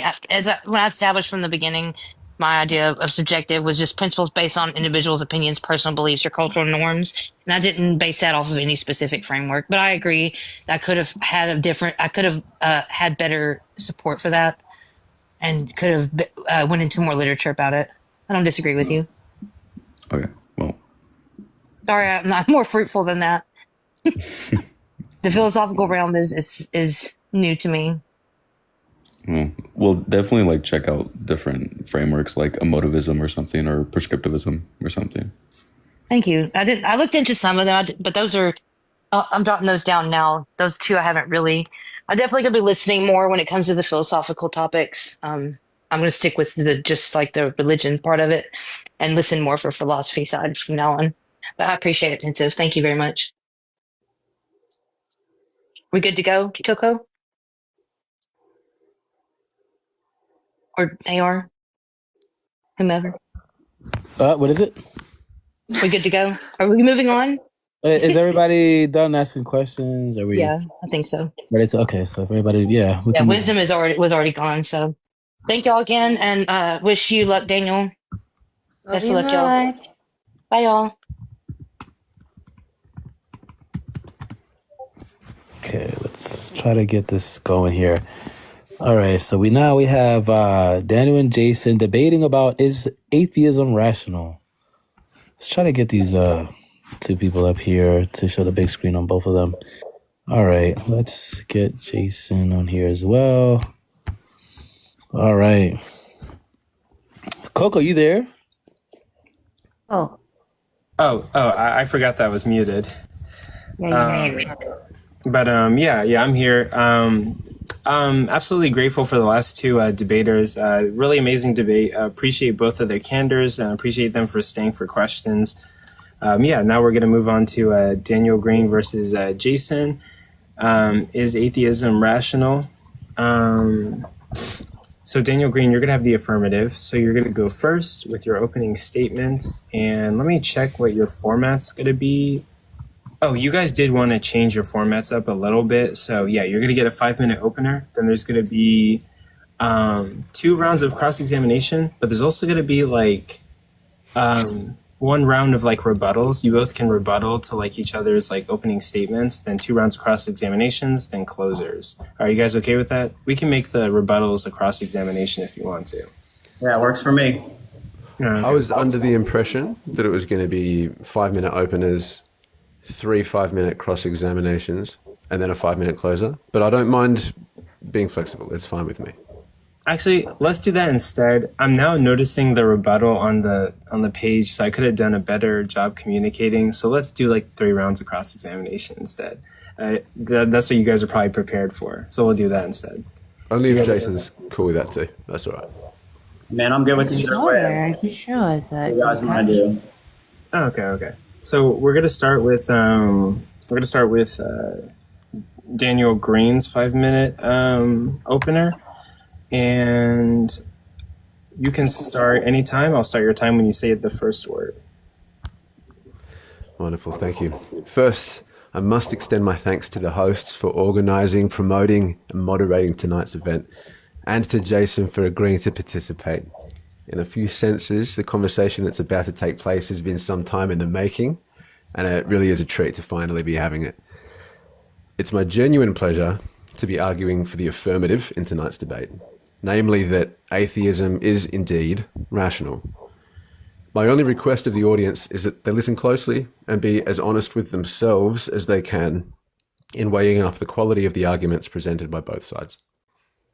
Win or lose, my ultimate goal is that everyone involved will come out the other side of this experience with a clearer sense of how rational they think anyone's belief or lack of belief in the existence of a theistic deity really is. Let's be clear. Tonight's debate is not a debate regarding whether or not it is rational to experience belief in Yahweh or Jesus of Nazareth, as described in the Old and New Testaments of the Christian Bible and ancient West Asian mythology. This is not a debate about the existence of any specific theistic deity, but a debate regarding how rational it may be to find oneself unconvinced of the existence of any theistic deity that any religion may have already described, or that anyone may be able to think up. Let's also be clear about what theism and its direct counterposition, atheism, actually are. Theism, as distinct from polytheism, deism, pantheism, panentheism, or any other belief system that someone may have found themselves convinced of, is the belief in a particular kind of deity. Theism is, explicitly, the belief in the existence of a creator deity who continues to interact with its creation. This is a very specific kind of belief, and it's far from the only one for which any kind of argument can be formulated. Atheism is simply the absence of this kind of belief, the prefix "a" simply being a Latin placeholder for the word without. Atheists are very simply without the belief in a theistic deity. I presume Jason knows what it's like to experience what we might call adeism, apolytheism, apantheism, or apanentheism, so perhaps this is some common ground that we can share. I feel that what constitutes rationality is also worth touching on here. Hopefully we can all accept that rationality is the quality of being based on, guided by, or in alignment with reason and logic. At best, our own rationales favour sound reasoning, not just arguments that are valid in structure, and those which are also supported by a coherent body of evidence, and avoid unwieldy presuppositions. Otherwise, we are holding our beliefs to a standard of evidence that other contradictory beliefs can also meet relatively easily. Hence the abundance of conflicting, superstitious, paranormal, and religious belief systems accepted around the world, both at present and throughout history. Lastly, a quick experiment. I ask that the audience observes the palm of my hand. Given what you know of it, do you believe there is a big black dot in the middle of my hand, or not? Perhaps we could label ourselves dotists, those who experience a presence of belief in the dot, or adotists, those who experience an absence of belief in the existence of the dot. Maybe we could even get some audience participation going. One's in the chat if you consider yourself a dotist. Two's in the chat if you consider yourself an adotist. Personally, I can't find it in myself to think of someone as irrational for experiencing a lack of belief in the dot, as I can't think of any evidence that you might have detected in any way that would suggest its existence. Nor can I think of a sound argument that you could make in favour of it being undoubtedly real. Either way, I hope that as an atheist myself, I can demonstrate that I'm not as insane as Jason may feel that I am, and that the audience will at least not regret having tuned in for the next 45 minutes. With that, thank you so much. Okay, with that, you had 12 seconds left on the clock. Thank you for your opening statement. Now it's going to be a 5-minute opener for Jason, and it starts when you say your first word. All right, great. Thank you, CoCo. Appreciate you, Daniel. I'm thankful for the opportunity to come on here and just to have a fruitful conversation. So thank you again to both Daniel and CoCo. Let me first start by saying, even though Daniel and I disagree, I don't think he's insane. I have no hard feelings. I love Daniel. I want nothing but the best for him in his life. That's why I'm doing this debate ultimately. because I love people and I love Daniel. So let's just get to the crux of the debate. Daniel just laid out his opening statement. I want to point out that he did nothing to demonstrate that the denial of God's existence is rational.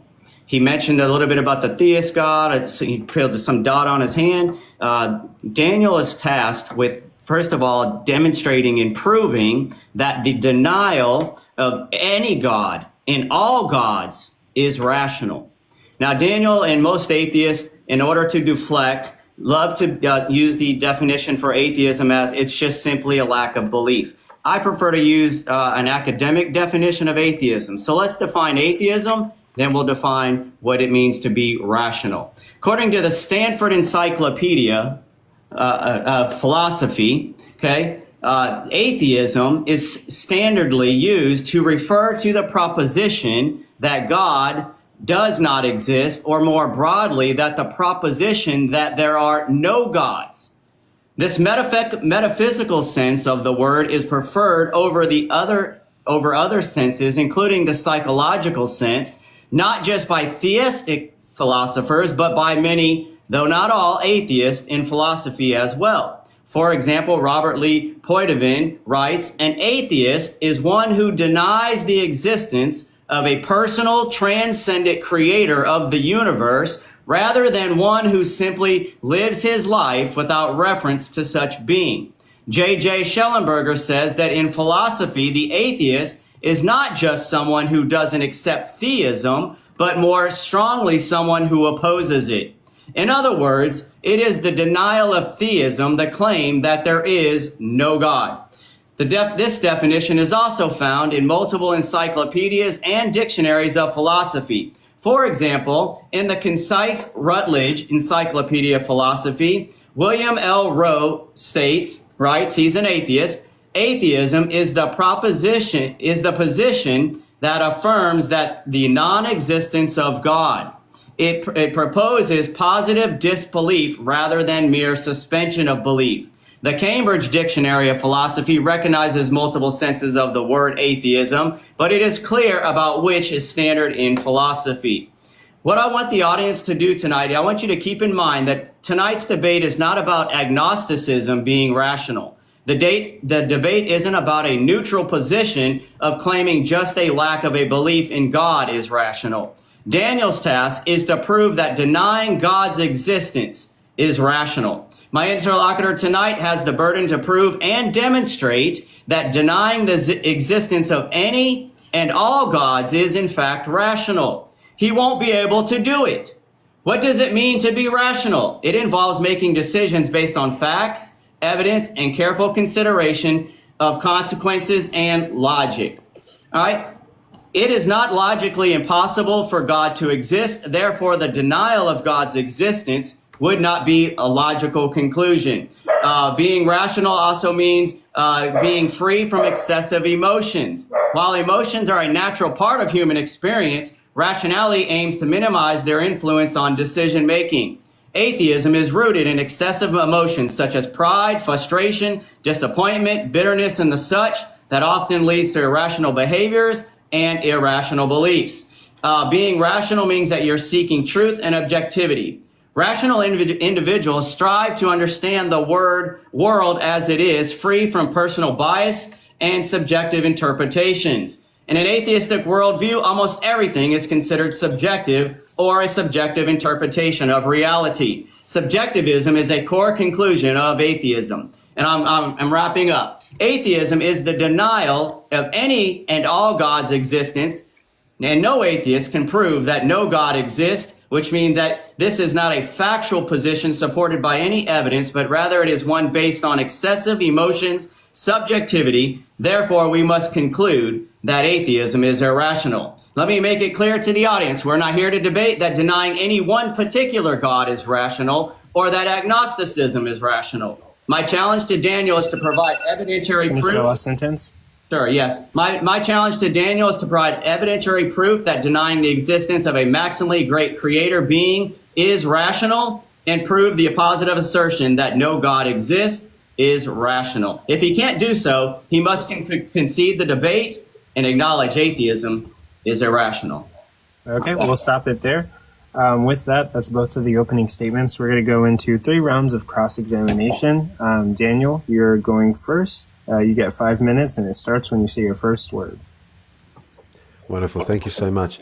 It seems that we both prefer different definitions of various terms, which is fine with me. Perhaps during my cross-examinations, we'll adhere to the definition that I've provided, and when it comes to yours, we can work with yours, Jason. Maybe you don't mind that. Also, in all honesty, I don't mind if my cross-examination times become conversational rather than strictly interrogative. But I will reclaim my time if I feel like you're straying from the point, if you're cool with that. When you were younger, did you believe that Santa Claus existed? Yes. Okay. Why? Why did I believe that? Yeah. It's because what my mom told me. Your parents told you that it was true? Well, my mom. Okay. I don't have a father, but my mother and others. Yeah. Okay. Do you think that losing your belief in Santa, or presuming you don't believe in Santa anymore, correct me if I'm wrong? No, I don't believe in. I know that Santa Claus is not a real in the physical sense. Okay. Do you think that losing your belief in Santa was something that you had control over? Or do you think that it happened as a result of your previously held beliefs being placed with something that seemed more coherent and more well-informed as you continued to grow and learn new things? Yeah, I believe we're in control of what we choose to believe. Oh, okay. So you think that you chose to stop believing in Santa. It wasn't something that happened to you independent of your reasoning. Yeah, if you can't choose what you believe or not believe, there is no such thing as reasoning. Interesting. Okay. Do you believe that it's rational for someone, for their beliefs to shift over time if their experiences lead them to do so? It depends on what their conclusion is, if it's based on rationale or not. Okay, got it. I've heard you give a definition of what you think evidence is before. Could you give the definition that you like? Sure. The legal definition of evidence is any item or information that would be offered or presented that would make a claim either more or less probable. Okay, got it. So by that definition, do you believe that there is evidence for the existence of Santa? Do I believe that there's evidence for the existence of Santa? Right, yes. By that definition. There's evidence. Yeah, right. But it's not evidence that's compelling to you, is it? No. Right. Okay. So if someone, most likely a child, were to tell you that you were being irrational for lacking any belief in Santa's existence, how would you respond? Say that again, I'm sorry.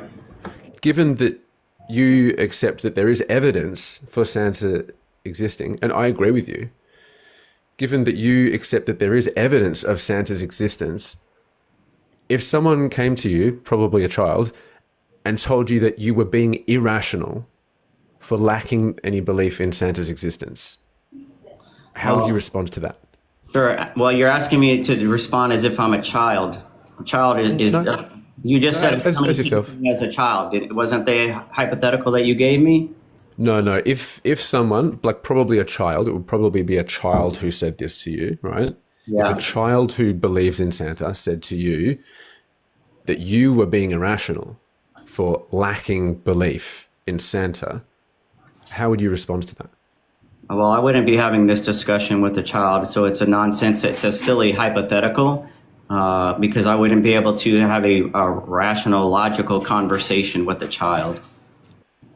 I feel like that's a dodge of the hypothetical. It's not a dodge. I know what you're trying. You want me to say? I mean, how am I going to argue with a child over whether something is rational or not when they really don't even have the ability to comprehend what rational is? It's just okay. We can change the hypothetical. We can say that it's an adult.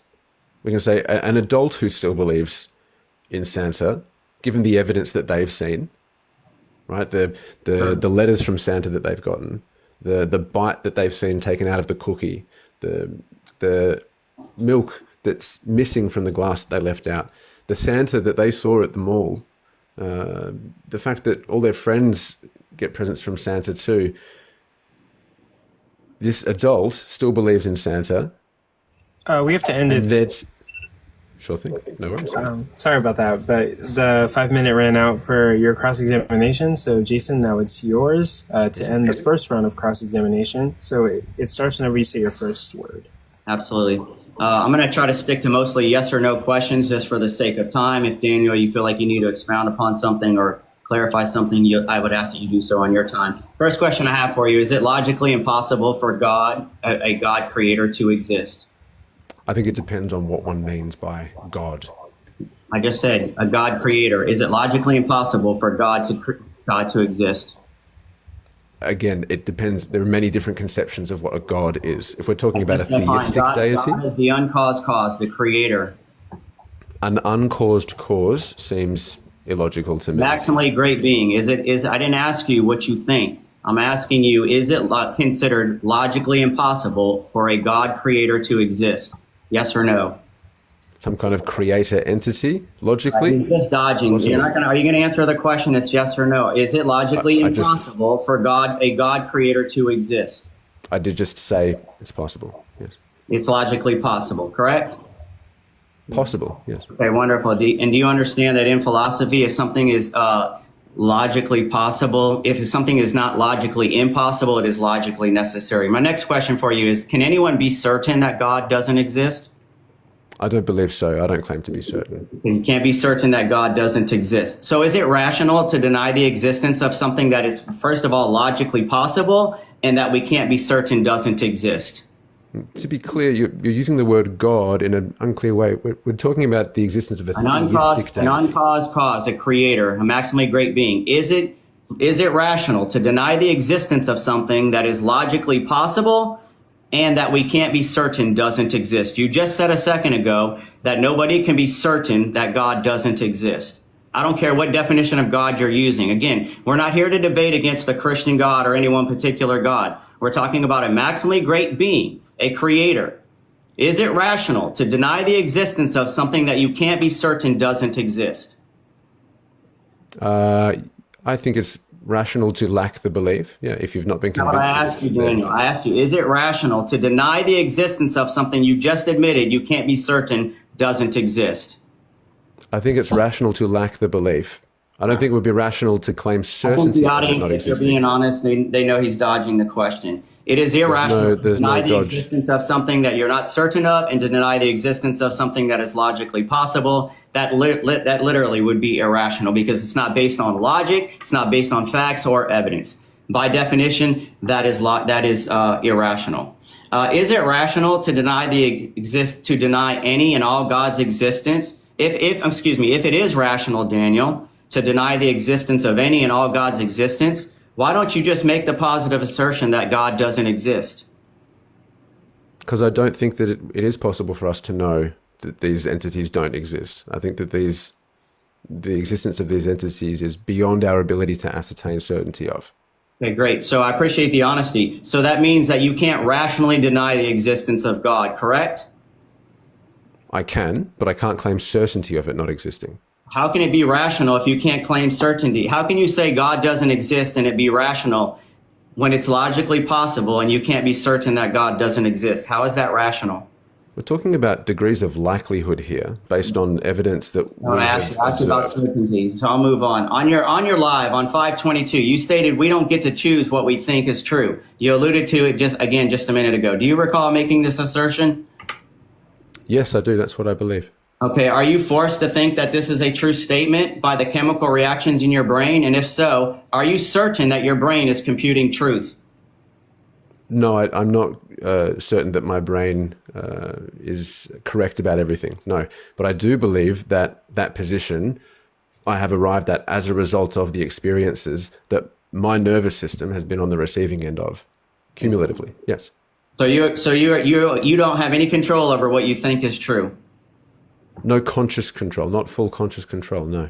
So how do you know that? How do you know that what you're thinking about atheism and theism it being rational or irrational. By the way, how do chemicals that you have no control over, how do chemicals make rational or irrational conclusions?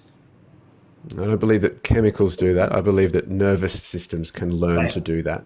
Okay, how do nervous systems make rational or irrational decisions when they don't have a mind and they're not sentient? Sure. So they can learn to make decisions that are either more or less informed by what we would consider to be sound logic. Do you need a mind to So be if able to learn anything, Daniel? Pardon? Do you need a mind to be able to learn anything? Okay, we'll stop it right there. Yes or no? Do we want Daniel to answer that question? I'm happy to answer. Okay, go ahead. I'll give him it. Yeah. You need a mind to learn. I think it depends on what you mean by learn. I think you could teach like an AI certain things, but I think that learning in the sense that you're probably referring to, I'd say we probably need a mind of some kind. I think minds are contingent upon brains. Okay, we'll stop it right there and go into second round of cross-examination. Daniel, you get 5 minutes, and it starts when you say your first word. Cool. Well, people in religious communities that aren't necessarily theistic in nature can provide evidence like ancient sacred scriptures, prophecies, revelations, miracles being performed in front of their own eyes, prayers being answered, personal testimonies of their own lives changing upon conversion, feelings of being touched or overcome by various gods and entities, etc. Arguments that can be made logically in support of these deities existing. Do you think that people in other religious communities, other than your own, are irrational to hold their beliefs when they feel they have evidence of the same nature that you feel you have for yours?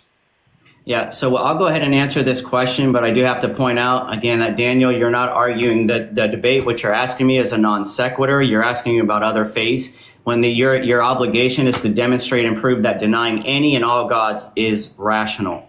I'll just to be really clear. This is to be more specific. This is the actual debate title. I'll just reclaim my time there, Jason. Just to be really clear, this is not about the truth of other belief systems. This is about whether or not it's rational for these people to believe something, given that they have the same standard of evidence that you're saying you have in favor of your I would say it's system. rational for other people to believe in a God. Yes, even if I don't agree with them in the God that they're describing, I believe it is rational for an individual to come to the conclusion that there is a creator God. And pretty much anybody, all of these other faiths, Muslim, Islam, whatever that you're referring to, believe in a creator God. So I would say that's rational to believe that, yes. Do you understand the difference between a deistic God and a theistic God? Yes, I do. A deistic God is a higher power, a creator that is not involved within his creation. So you believe that it's possible, like arguably even logically possible, that a deistic God exists, yes? No, I don't think that is, because in order for us to even know that God exists, it has to be revealed to us. If God didn't want us to know that he existed, we would have no way of knowing he existed. So to claim that God is a deist God, you would have no way to know that that God even existed. So I would say that's irrational. I don't think that makes sense, given that this deity could create a world within which there is plenty of evidence of its own existence. You wouldn't know that. It simply doesn't exist. It doesn't interact with this world anymore. But anyway, given that it is possible that a deistic God could exist, I didn't say that. Would it be rational to reject the possibility of that? Yeah, it would be. That theism is the only possibility. Yeah, it would be. I'm not sure of your question, but I would say it's irrational to conclude that that a God is a deist God, because the only way that you would know again that God exists is if he revealed himself to you. It would have to be a personal God. Therefore, he couldn't be a deist God. You wouldn't know a deist God existed. So that would be irrational to conclude that. But you could believe that one existed, couldn't you? You can believe in whatever you want. You can believe that unicorns are a God. That doesn't make it rational or true. Yeah, I agree with you. Do you believe that hallucination is a real psychological phenomenon? Yes. Okay. Given that we know of many ways in which hallucination can be triggered, do you think that it's understandable that atheists don't find anecdotal experiences of a theist seeing, hearing, or feeling their deity to be compelling evidence of their deity being real? No, I don't think that's a rational conclusion. Interesting. Okay. Why not? Because in order for that to be a rational conclusion, you would have to have absolute certainty that the individual, that what they experienced was hallucination.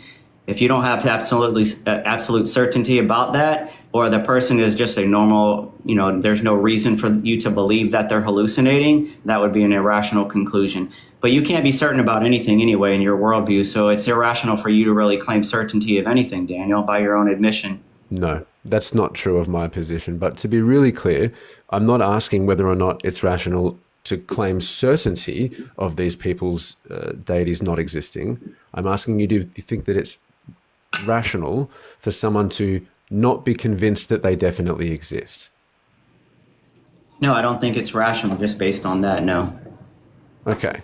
So even though we have a rational possible explanation for why someone might think they've seen or heard or felt a deity, you still think that it would be more rational to lean into the less rational explanation being the certainly true one?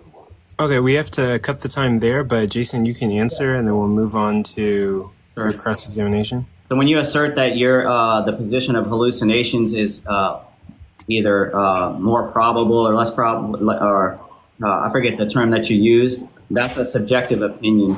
It's not rational to conclude anything when you don't have certainty. It's irrational to say anything. Just because you have theories or probabilities doesn't mean that that's a rational conclusion. Okay, and then we'll cut it there. Jason, it's going to be your turn to end the second round of cross-examination. Your time will start whenever you say your first word. Awesome. Daniel, is it true that you once believed in God? Yes, it is. I used to be a theist, yes. Great. I heard you say that you stopped believing in God after you studied the evidence and obtained more information, essentially. Is that accurate? That's accurate. That's part of what led to that lack of belief over time. Gotcha. So earlier you stated that we don't have any control over what we determine to be true, or that you said basically we're not choosing what we believe or not believe. So based on that premise, and based on that, you said that you stopped believing in God after you studied the evidence and obtained more information. Did you choose the information to study and research, or did the chemicals or the nervous system in your, as you like to call it, did the nervous system in your brain choose what to study or to research? I don't think the chemicals chose. No, I think that my brain chose much of it. Some of it came up randomly because it's just what popped up next on my feed on like Facebook or TikTok or whatever. So your nervous system chose what information you were going to study out and research? Your nervous system did that? You didn't play any part in that? It's all involuntary? I believe that I am my nervous system. So to be really clear, I said that I did choose some of that. And some of it popped up randomly on my feed in accordance with what my algorithms were determining I was taking interest in, right? But much of it I did choose to pursue. Who? You said you are your nervous system. How does a nervous system choose anything? Again, a nervous system doesn't have a mind. It doesn't have self-awareness. It's not sentient. How does a nervous system choose anything? Well, our central nervous system is sentient.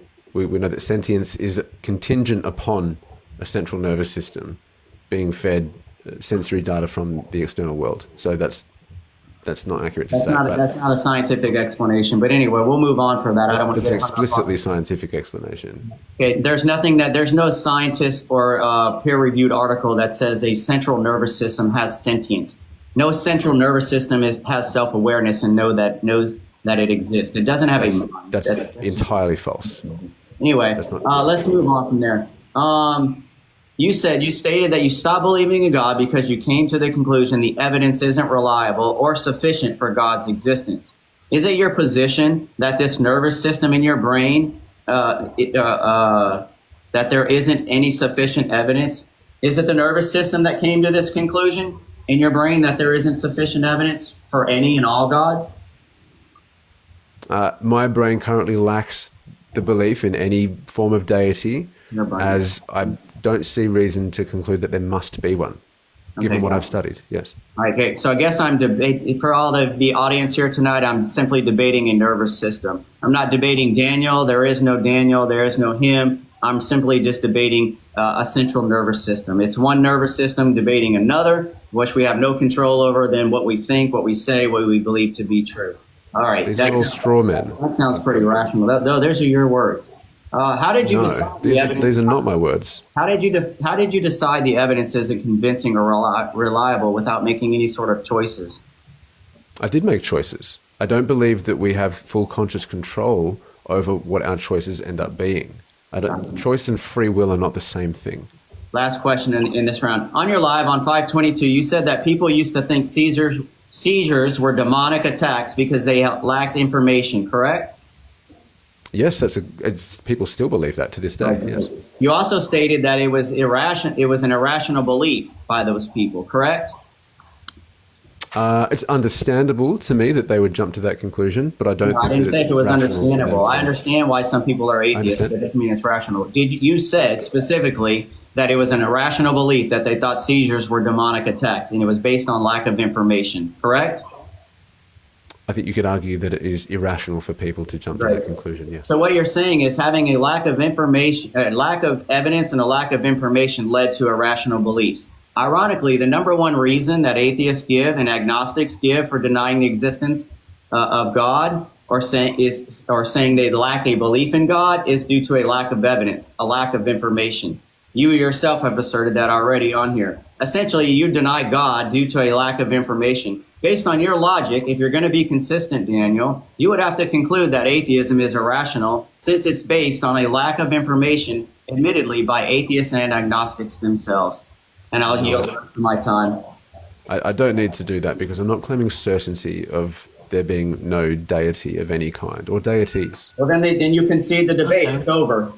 Okay, we're gonna stop the time there. That's gonna end Jason's cross-examination. Daniel, it's gonna be your cross-examination to start the third round of cross-examination, which is the final one before closers. Your time will start whenever you say your first word. Wonderful, thank you. Regarding our earlier experiment, would you call yourself a dotist or an a-dotist? I don't know what a dotist means. You're talking about a dot on your hand? Yeah. Are you a dotist, one who believes that there is a dot in the middle of my hand, a big black dot? Or are you an a-dotist, so someone who lacks the belief in that dot? Atheism means without God, so yeah, I would say without dots, yeah. So you're an a-dotist. Okay. Why is that? Why is that? Yeah. Because there's no rational justification or explanation for it. What makes you say that? There's no evidence. There's no evidence? Okay, interesting. I am a dotist myself. I believe that there is one. Do you believe that I'm being irrational when I say that? Yeah. Why? You're being irrational. Why am I being irrational if I tell you that I'm a dotist? Yeah. It's logically possible, so I wouldn't say absolutely there's no dot on your hand. Okay, interesting. If someone told you that they believed in the dot, would you consider that to be good evidence of there being a dot? Of them just saying that? No. Okay. Do you think that it would be rational of you to lack the belief in the dot, despite this other person's belief in the dot? Only if I had done sufficient study, research, and my conclusion is not based on feelings or emotion, and it's based on whether or not it's logically possible or not. I would use the same criteria that I used for everything else before I concluded whether that was a rational position to take or not. Okay, sure. If someone told you that they could see the dot, even though you couldn't, would that turn you into a dotist? No. Why not? Because one claim alone wouldn't be sufficient. Okay. So even if it were true that they could see it, just one claim alone is not good enough? Mm-mm. Okay, all right. Why would one person wholeheartedly believing they can see something not be convincing to you that it exists? Because if you're trying to make the analogy, what you're trying to do is compare this dot on your hand to God, because there is no just one piece of evidence that we would say demonstrates the proof of God's existence. By the way, in order to prove anything, and I don't want to get into the tag argument, so I'll just leave that alone. Anyway, I would never assert that God just exists just because I say he exists. Yeah, no, I'm not asking that. I'm using this as an analogy for belief in anything, not just a God. So if someone says that they can see the dot, but you can't, you don't consider that other person being convinced that they can see, they're literally experiencing it. As far as they're concerned, there is a dot that they are looking at. Their experience, their sensory experience of seeing the dot would not hold up for you. Why? Not if that's the only evidence, no. It would require more than that. It doesn't have anything to do with the fact that sometimes people see things or sense things that aren't provable outside of their own mind? Say that again? Let's try this. Have you ever had a dream that you were convinced in the moment was real? That a dream that was real? Have you ever had a dream that while you were in it, you believed it was reality? You didn't realize that you were dreaming? No. You've never had a dream like that? Oh, no, I don't recall. I mean, I have dreams. I know dreams are real. I dream all the time. I'm a vivid dreamer. But are you asking me, I mean, do I recall sitting and thinking in the middle of my dream, hey, this dream is real, like I'm really doing this stuff? No, I don't recall having that kind of a dream, no. I mean, it might be possible when you're dreaming. Who knows? I don't remember all my dreams. Yeah, fair enough. Yeah. Do you think that right? It's understandable for people to, when dreaming, not realize that they're dreaming sometimes and think that they're in reality?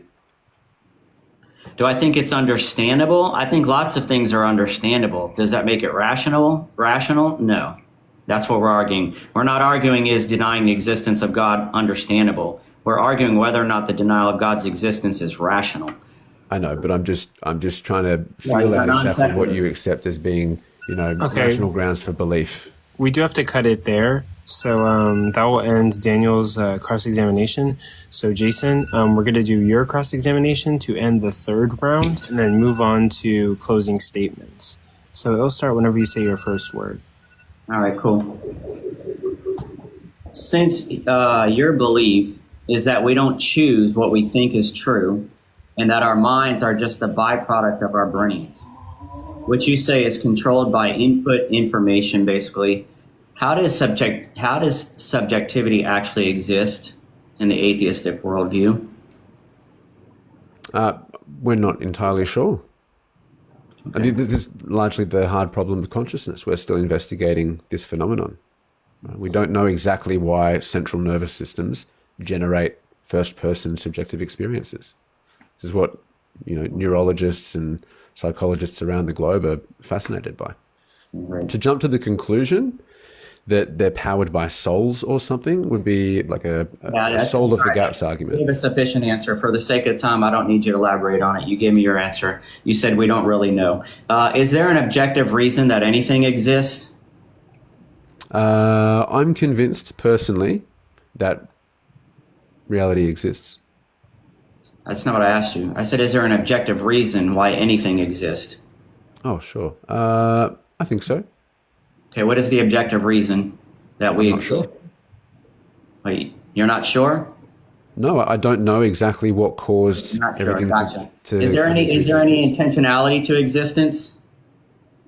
I think intentionality kind of implies a mind that has intentions, and I don't perceive there to be some gigantic mind out there in the universe or outside of the universe that intended for it.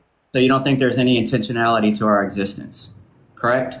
I think that we experience having intentions, but I don't think that the universe or reality itself has an intention. Gotcha. I don't think that it's conscious.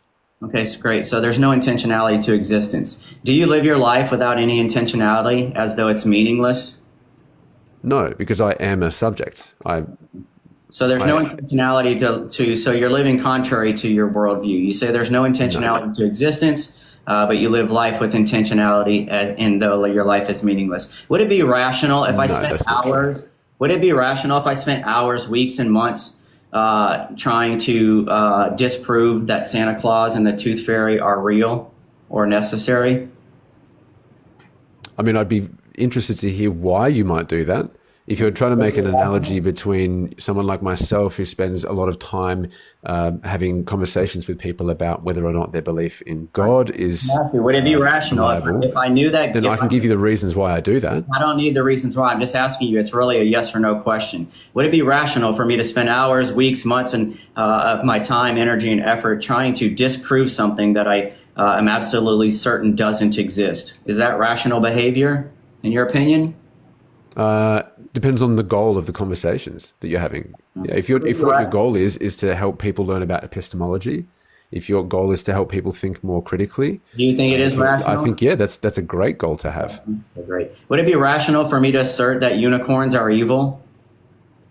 Personally, I'm not convinced that unicorns exist. Right. So I don't see good reasons. Yet there's all these atheists that spend hours and weeks and days doing lives and all this stuff saying God is evil, yet you're not convinced that God even exists. How can something that doesn't even exist be evil? We'll move on. Can I put a question? Do you want me to answer the question? Your turn to question me. It's my turn to question you. Can you put? There was a question though. I'd love to answer it. I didn't ask you. No, you answered my question sufficiently. I didn't. Daniel, so when you said let's move on, I didn't answer the question at all. When you use the pronouns I, me, myself, are you just simply referring to nothing more than a central nervous system? No, I'm referring to my mind, fundamentally, but then also pragmatically, I'm also referring to my body. Okay, are you your body or are you your nervous system? Earlier, you said you were your nervous system. Have you now changed your position on that? I think fundamentally, I am my mind, but my mind is contingent upon my nervous system. Do you have any control over my central nervous system? Pardon? Do you have any control over your nervous system and what it tells you?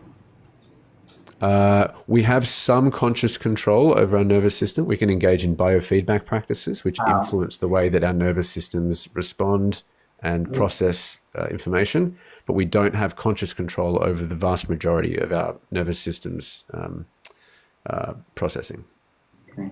If you are your nervous system and you don't get to decide or choose what you think is true, it's all determined by this nervous system that you keep referring to.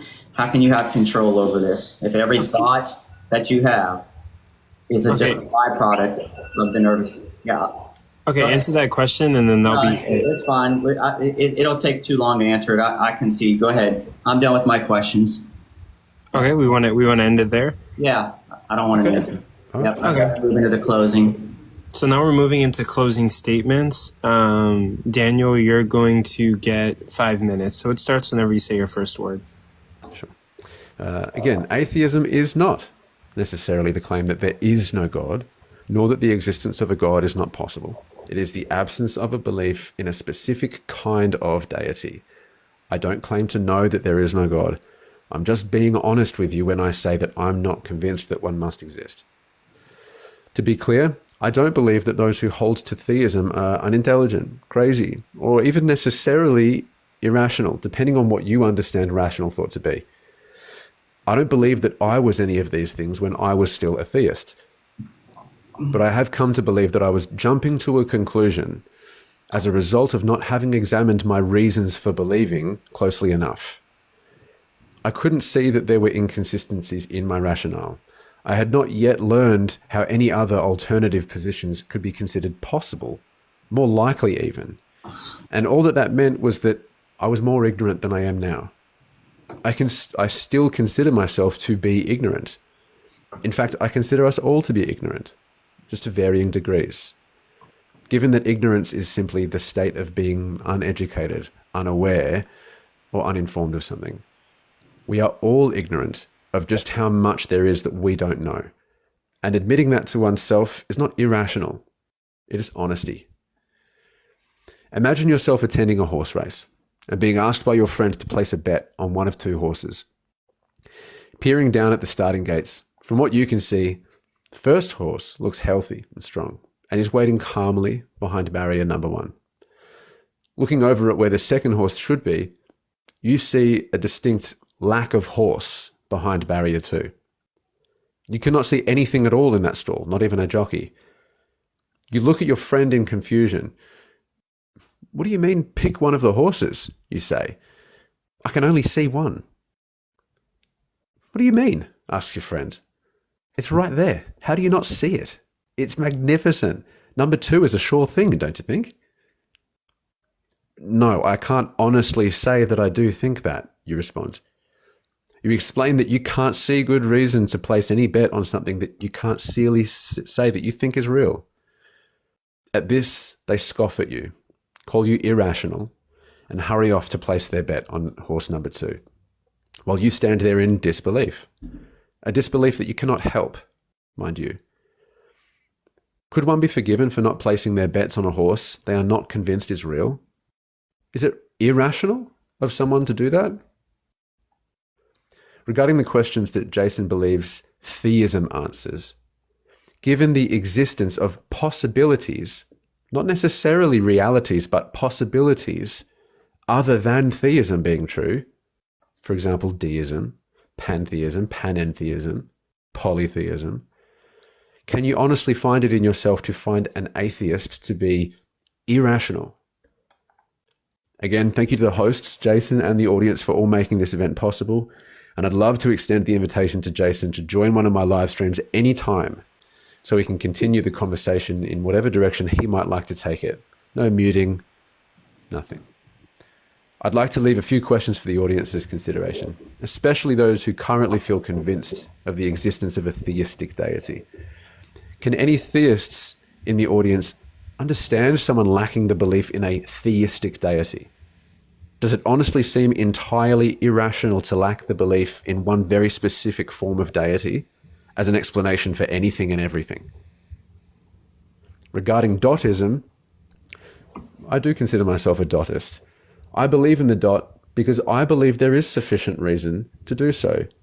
In fact, I think I can give you reason to believe right now too. Upon observing my hand now, do you believe differently than you did before?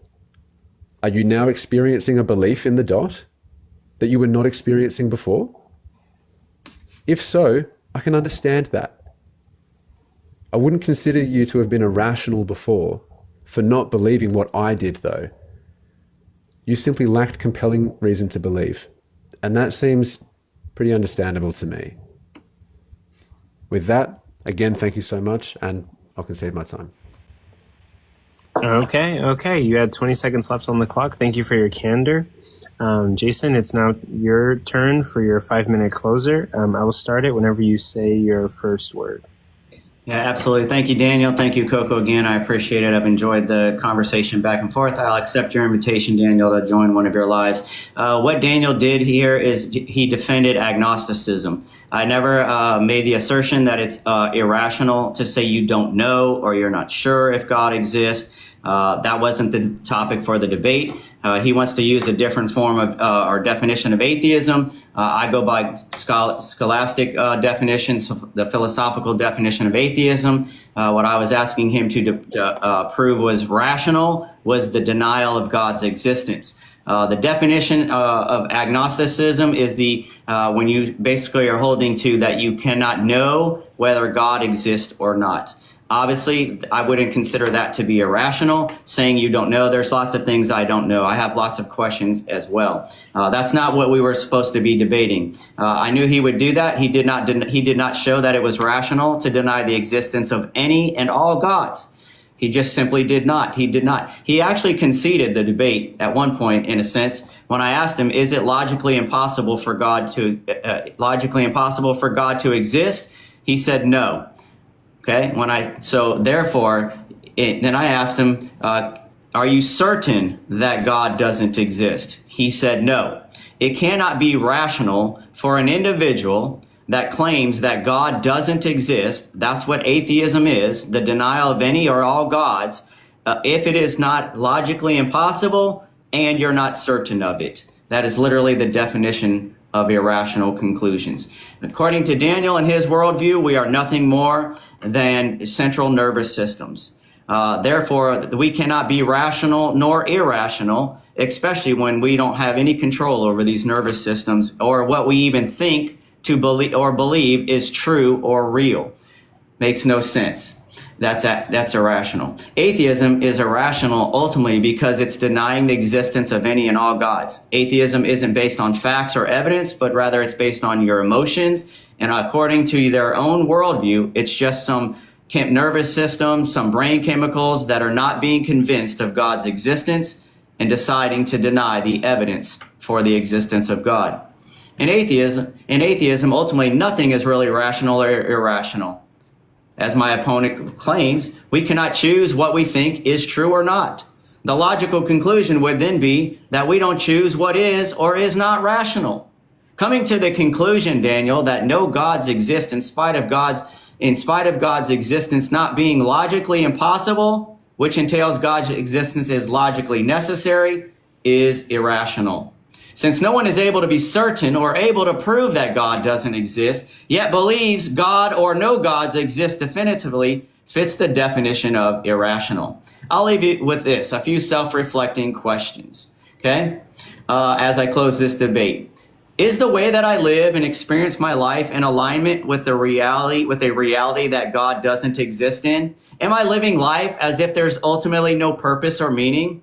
Am I living life with intentionality, or as if everything in life is ultimately random, by chance, or by luck? Do I really live life like I'm just a piece of matter or chemical reactions or a nervous system, as my opponent asserted tonight? Or do I live like I have self-awareness, a unique personality, and a mind?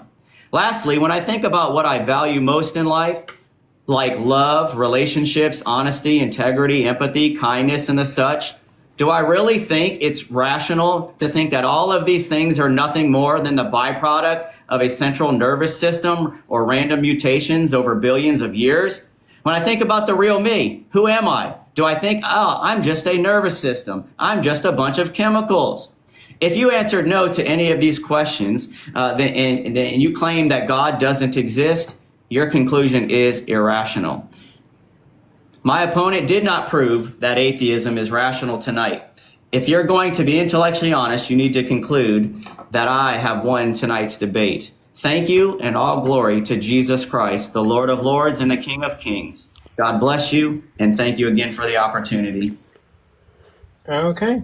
And that would be the ending of your closing statement with 28 seconds left on the clock.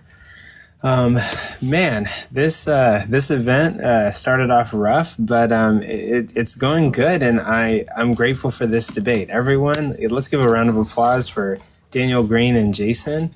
Thank you guys for being here. I appreciate you guys being here. Given that, we're now going to go into about 20 minutes of audience comments, critiques, or questions. I'll start bringing those people up. I do need a mod to start the poll so we can get an audience vote on who won. I can't do it. I try to, but I can't.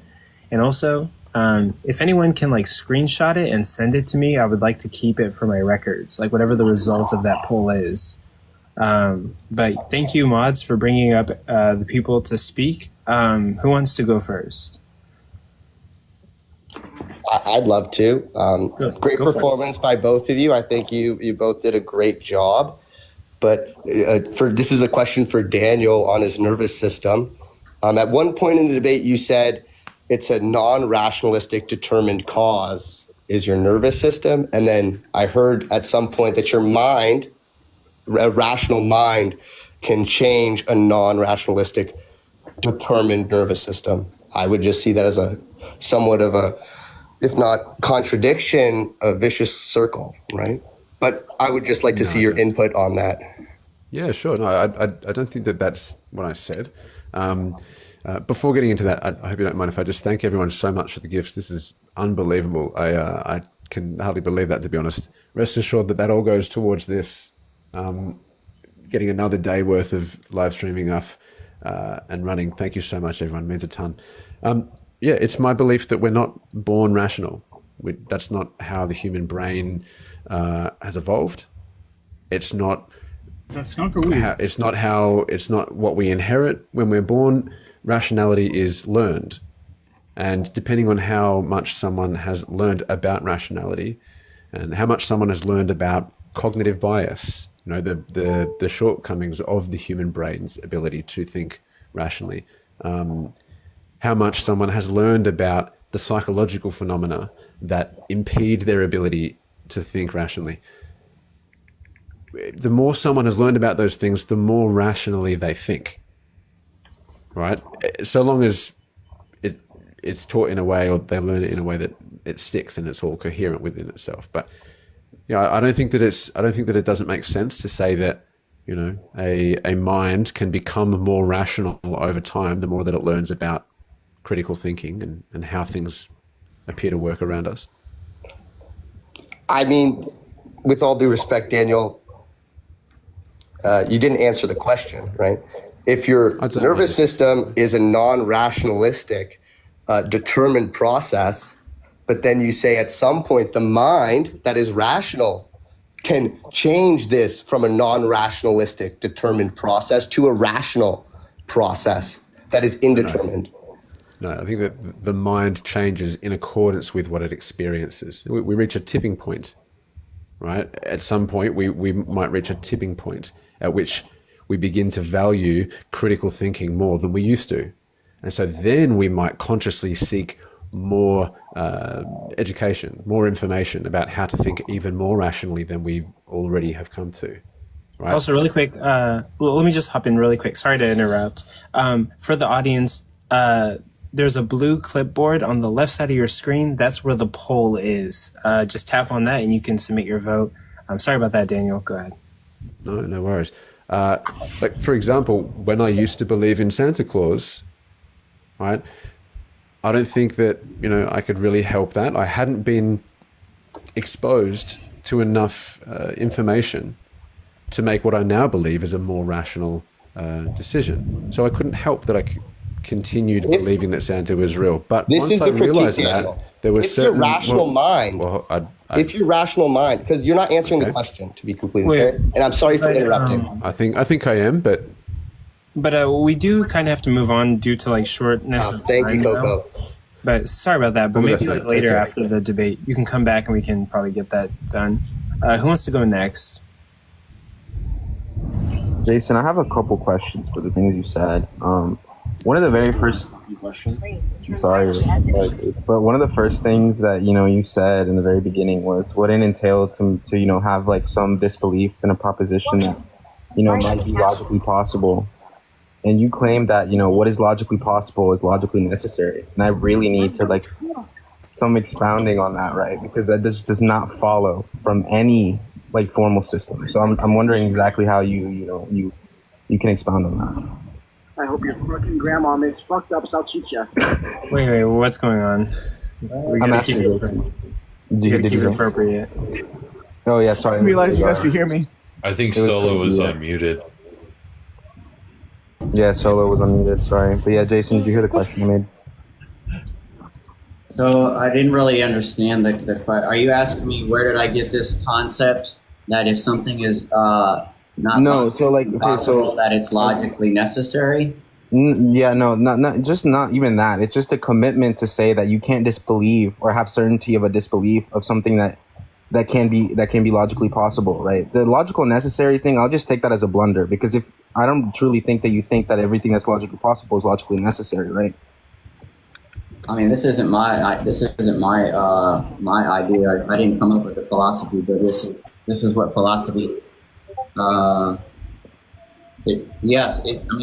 Anybody can do the search for it. You can look this up in the Stanford Encyclopedia of Philosophy. Any philosophical academic work will tell you that if something isn't logically impossible, that it's logically necessary. But could you cite me? In answer to your question, what I'm asserting is I didn't say that you can deny whatever you want to. You can deny the law of identity if you want to. No, Jason, listen, that's not the question I was asking. I'm asking you if you make the commitment to say that you cannot hold a disbelief or have a certainty in a disbelief of something that is logically possible. Is that what you're saying?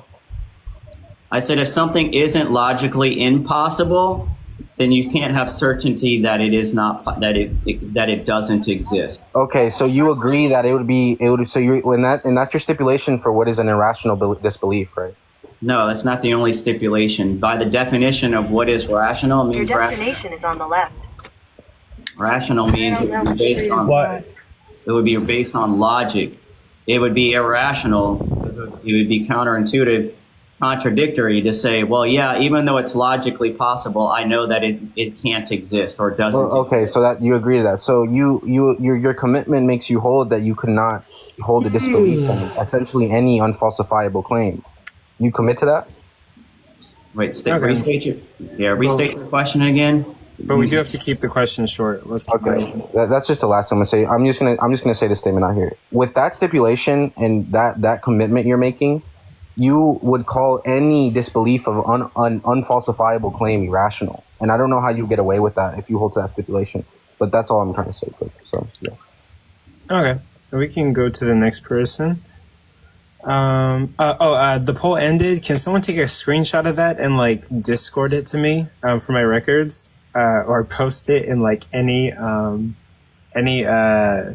Discord group chat? I'm gonna need that. But thank you. Next question.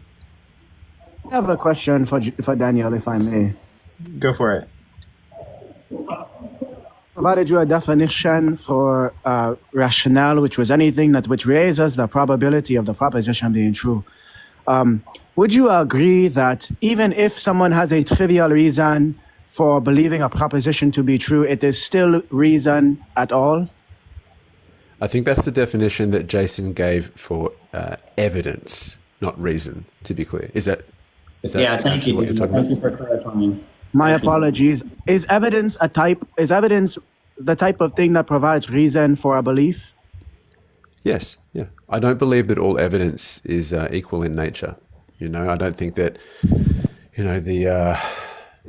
the faith-based belief, for example, of someone that someone might have in a miracle having occurred necessarily means that a miracle occurred. I think that that's a miracle of the gaps argument, so to speak. Right?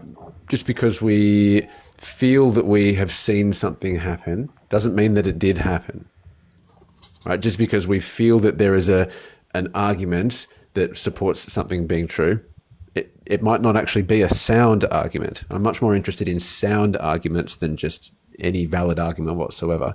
Someone might have ancient texts that people have been believing for thousands of years. That doesn't make the claims in the text true either.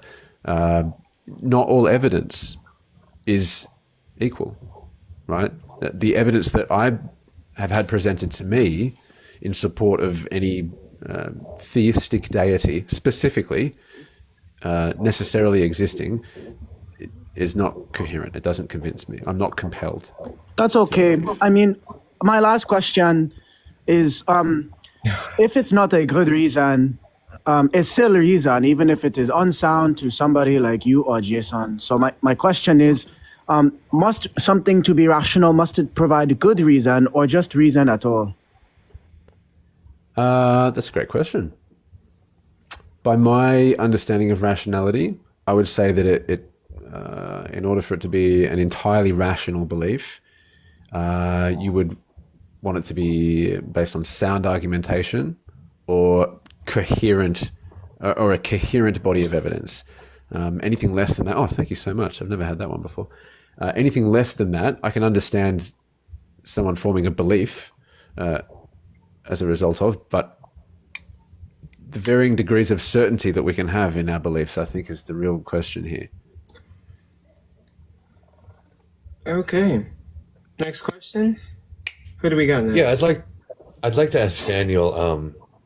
As a Dadaist, I support you, and this is something I can get behind. That's why I made this profile picture here, if you can see it.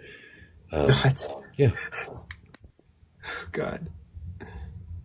Yeah, good. No, I'm glad. I feel as though it's in your best interest, at least, to have put faith in it before you had reason to believe. But I'm glad that you see the dot. Jason, can you deny the dot now? Would you be able to deny the dot? Are you asking me if I deny the dot that I see on your hand? Is this serious? This is a serious question. What are we like in middle school? I don't deny that I'm seeing a dot on your profile picture. No. What does that prove? How does that prove in any way? All these questions that you guys are asking do nothing to demonstrate the rationality of denying the existence of God. None of it. Daniel didn't do anything to prove that denying the existence of any and all gods is rational. Absolutely not. That's the question here that we were debating. But anyway. Under your definition of what atheism is. Well, I gave you a scholastic. I gave you the Stanford Encyclopedia of Philosophy. This is not a theologian definition. This is even what most scholars define atheism as. That's fine. And I gave you a morphological breakdown of what the word atheism we can continue means. the debate. That's fine. We can continue the debate another day. Any other questions? Because I do want to go spend some time with my family. Did anyone else have any questions for me? We are a bit out of time, but I don't see Cease to Know and Russell yet, so we can do a couple more questions until they arrive. They're both in the comments, by the way. I think Eric was next. Okay, Eric, you can go next, and then Cease to Know, Russell, request to come up as soon as possible so we can get that next debate going. Yeah, so I want to point out, so when we usually do a debate, it is... All right. Oh, what happened? Wait. Why are we dropping everybody? Well, I think I know his point, maybe. He can come back up and give it, but... Jason, what is it called when two people are debating? Oh, go ahead, Eric. You're back. Yeah, go ahead. Okay, so yeah, so when two people normally debate, to prevent a definitional fallacy, which is by using a definition to say that what the people are saying isn't like true by just arguing on this, that you agree on a definition before usually you do the actual discussion. If it's the case that, Jason, you admitted that you knew Daniel was going to use a different definition for this, why would you then straw man his position that he's not even holding to, instead of actually agreeing on a definition before the debate to make it an actual good conversation instead of a straw man? Yeah, I didn't know what he was going to do. I just assumed, because this is what most atheists do as a deflection, because they know that they can't give a rational justification for denying the existence of God. So they hide behind this whole idea, atheism is just a lack of a belief in God. But didn't you say on here that you knew that he was going to use a different definition, knowing that he was going to use a different definition? No, I did not say that. Right? What I said that's fine. What I said was Daniel would not be able to give a rational justification for denying all the existence of any and all gods. Okay, so can you, and then after that, can you give me the P and not P that it is into atheism? Because just because you say God doesn't exist, you have to give a P and not P why his position is non-justified. If you have to demonstrate I'm not here to debate you, Eric. If that's not a question. If you want to debate me, I'll be more than happy to debate you on the same topic. What was your P and not P to justify the claim? We were going, is atheism rational? I demonstrated, yes. I gave you a scholarly definition of atheism, and I gave you a definition of rational. It is illogical to conclude or to assert with certainty that God doesn't exist when it is not logically impossible and you can't be certain of it. By the way, Daniel isn't certain of anything. He doesn't. Well, you said that multiple times, but no, yeah, you did. You even said it in the debate that you weren't certain that God doesn't exist. Daniel. That's not me saying I'm not certain of anything, Jason. Yeah. Yeah. But anyway, I don't want to run the risk of starting up debate. No worries. 2.0, I but don't know what Eric's ultimate question is. He's asking me what the P and not P is. For what? For the denial, for atheism? I don't know. His question didn't make any sense to me. Okay, but Russell, if you're in here, please request to come up so we can start the next debate. But in the meantime, guys, I'm gonna hop off and go be with my family. Hey, thank you, Daniel. I appreciate you, man. We'll catch up. We'll talk again. I hope you have a wonderful rest of your weekend. Don't forget to honor all of the military, that men and women that have died in order to protect our freedoms and serve our great country, the United States of America. God bless America, and Jesus Christ is Lord. Yeah, make sure you go look up the definition of the word deny. Also, really quick, let's also recognize that Jason is a ex-military. What was it? Where did you serve, Jason? Marine Corps. Hoorah, Semper Fi, do or die. Thank you for your service. Absolutely. Thank you so much. God bless everybody. Wonderful. And yeah, again, thank you everyone as well. Means. Jason, hosts, audience, every one of you has just absolutely made my day. Thank you so much for being part of the whole experience. Can't wait to see any of you some other time. All the best. Yeah, absolutely. Thank you for being here. We really appreciate it, and I hope to collab with you soon and maybe do more debates. But okay, so we have Rasul and Cease to Know here. I do want to get all the judges on the panel and clear everybody else out. But we might have time after the debate to like talk about anything or any comments, questions, concerns. So we'll do it there. In regards to like judges that we need to bring up at this current moment, we're gonna need Wit, we're gonna need Amdir, we're going to need Sway for everything, we're gonna need Slim, we're gonna need Mob, and that should be about it. We just need all those people up here, all of you smart, brilliant individuals to come up here. So we've got Sway for everything. That's one of the judges. Now we need the other 5. Hopefully, Wit's sober enough. I think she is. But let's see who else. I'm looking for judges. Is Wit drunk? That was like one of my like neutral judges. We told her to be light on the drinking. But she said that she could take some shots and still be able to judge the debate correctly. Come in. I don't think that she's drunk. Hopefully the shots. She's not drunk. Guys, she's not drunk. She just. I was again, these were shots in the beginning of the debate. Look, what didn't even drink anything. 3 hours ago. Hold on, guys. Hold on. I'm glad Wit is okay. Hey, hold on. No, I'm glad you're okay. I'm talking, bro.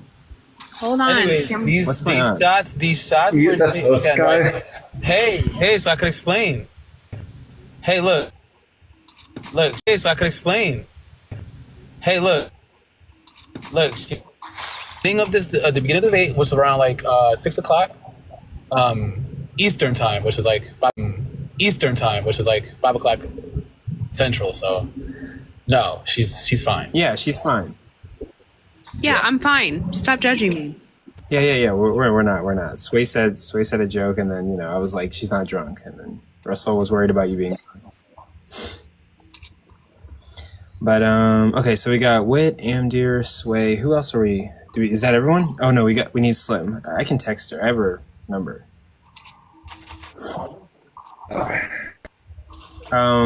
Because I form relationships with people, and they're my friends. Yeah, they can probably find where you live from that. They can. They're free to try. I can defend myself. Press X to doubt.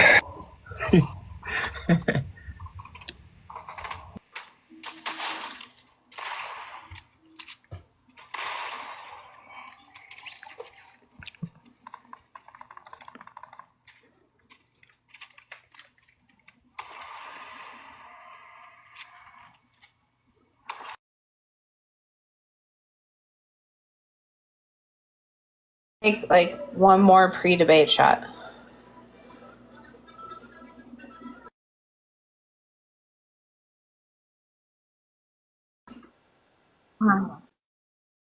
Bet. This is a debate I'm looking forward to. Okay, Slim is here. Join the panel. 20 bomb. I don't know what that is. Okay. So we have both of our contestants. Hi, and we have all the judges. So everyone, this is like the main event of the debate. Everyone's the undercards, but this is like the main highlight debate for this event. And what we have here is Cease to Know versus Russell on Is God the Necessary Principle for Intelligibility? This debate specifically was requested to have judges, so we have our judges, and we're going to start the debate. Also, the format was altered a little bit, but let me verify right now you guys on what you wanted the format to be. It's supposed to be 9-minute openers, 8-minute cross-examination, and 5-minute closers. Am I correct? Okay, cool. With that, I don't see any reason why we shouldn't, but I guess we should start, right? Everyone good to go?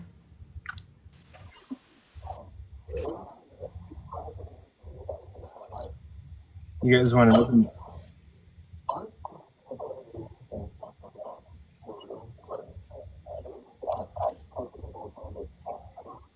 Is that cool? We just do open dialogue. Do you want to do one round of cross-examination and then make the second one like open dialogue, like 16 minutes open dialogue? Sure, that's fine with me. Yeah, that's fine. Okay, we can do that. Let me write that down. Okay. I'll give up my cross-examination. I don't want cross-examination. I just want open dialogue. Oh, so you just want to go straight to open dialogue? He can have his cross-examination, but I don't want it. Okay. Or we can make the whole thing like open dialogue, I guess. Like 8:16. That'd be 32 minutes of open dialogue. I'll be good faith. I won't try to like filibuster or try to. Well, it's not a thing of good faith. It's just I want to make sure that we get equal time to examine each other's position. That's why usually it's timed. But Yeah, that's fine. You can have yours if you want. Okay. Well, we'll start off with the openers and we'll figure it out as we go. So, the person that's going to go first is the affirmation, and the topic is God a necessary principle. Okay, so that would be you, Russell. You got 9 minutes on the clock, and it starts whenever you say your first word. Can you just say it for everybody? The topic is God the necessary principle for intelligibility? Cool. Everyone good to go? Ready? What's the topic, sir? Is God the necessary principle for intelligibility? All right, got it. Okay. And Russell, your 9 minutes starts whenever you say your first word. All right. Good afternoon, everybody. Today, we're about to debate whether God is a necessary condition for. Sorry, can you guys hear? Sorry, I got to change my. Can you pause it really quick? Yeah, I paused. My headphones are kind of acting up. Can you guys hear me pretty good? Yeah, we can hear you. I can hear you. Can everyone else hear him? Hear you? Yeah. Cool. Okay. I'm start over then. All right. So today we're gonna discuss whether God is the necessary for us to have knowledge. Today, on my debate, I'm actually gonna touch on revelatory epistemology versus autonomous epistemology. How we ground our knowledge of truth. I contend that revelatory epistemology rooted in God's divine revelation offers a virtuous framework that coherently justifies knowledge. In contrast, autonomous epistemology relies solely on human reason, traps itself in a vicious circularity, unable to justify its own foundation. Revelatory epistemology holds that true knowledge is grounded in God's revelation, scripture, and created order, and reason as gifted from an omniscient creator. It acknowledges human dependence on God's authority for certainty. Autonomous epistemology conversely assumes humans are the ultimate arbiters of truth, relying on reason, senses, science, without any transcendental standard. The key issue is the circularity. All the worldviews assume starting points, but if that starting point viciously circular or virtually circular? revelatory epistemology is virtuous because it's just only giving an identity of who God is, and as it wouldn't fall under the category of vicious epistemology. So, sorry, I got my notes. So when we ground our knowledge in an infallible God, we are able to have certainty. So my attempt tonight is to kind of point out how all worldviews will run into some issues, right? Only the God worldview, only the worldview where God is the ultimate truth maker, where God is revealing truth to us, is the only way that we can escape this circularity. So the main focus that I want to focus on is, obviously we're going to get into it a little bit more, but I want to show that my worldview shows that it's logically possible that a God exists, right? There's no logical contradiction with God existing. If Cease might try to push back on that, but I think that God existing is logically possible. It's also logically possible that God would use a mechanism in which he would reveal truth to the individual. And by this revelation, a lot of people get this confused. A lot of people think that this revelation means that we have to pray to God about like every single thing. But this revelatory epistemology actually breaks up into two different categories.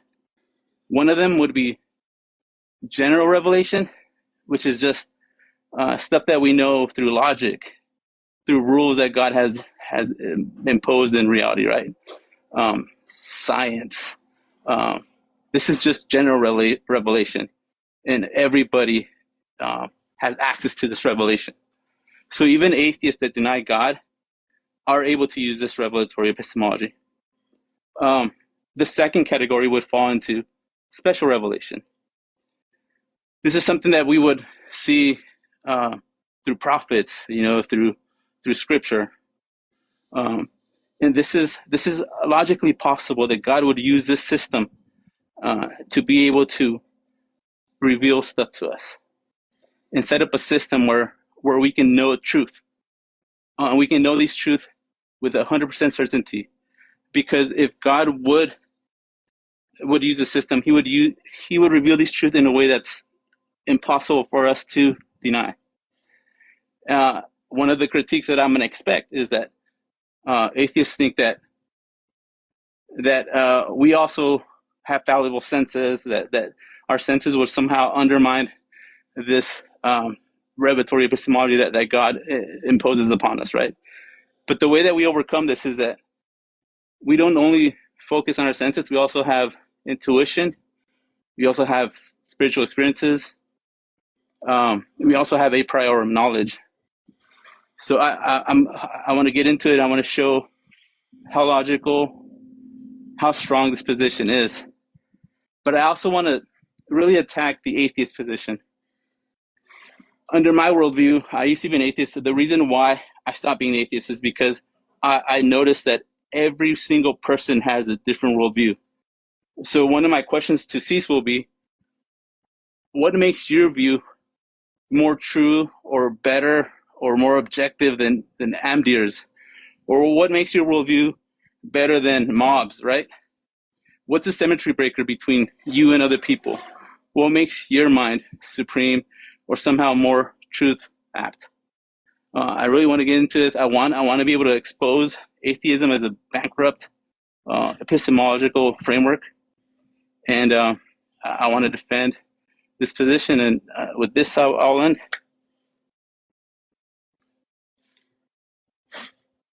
You're ending your time there? Yes. With that, you had 3 minutes left for your opening statement. So Cease to know, it's now your turn. You get 9 minutes on the clock for your opening statement. It starts when you say your first word. Can you guys hear me, first of all? Yeah, we can hear you. Can everyone else hear him? Okay. All right. Okay, so firstly, I want to thank you everybody for joining us tonight. This will be my 4th debate on this platform, and I always enjoy the opportunity. I apologize if my voice sounds a little weird. I woke up feeling a bit under the weather today, so please bear with me. Tonight's debate topic is God is a necessary condition for intelligibility. By the end of this debate, I'll have proven that this claim is utterly laughable and without merit.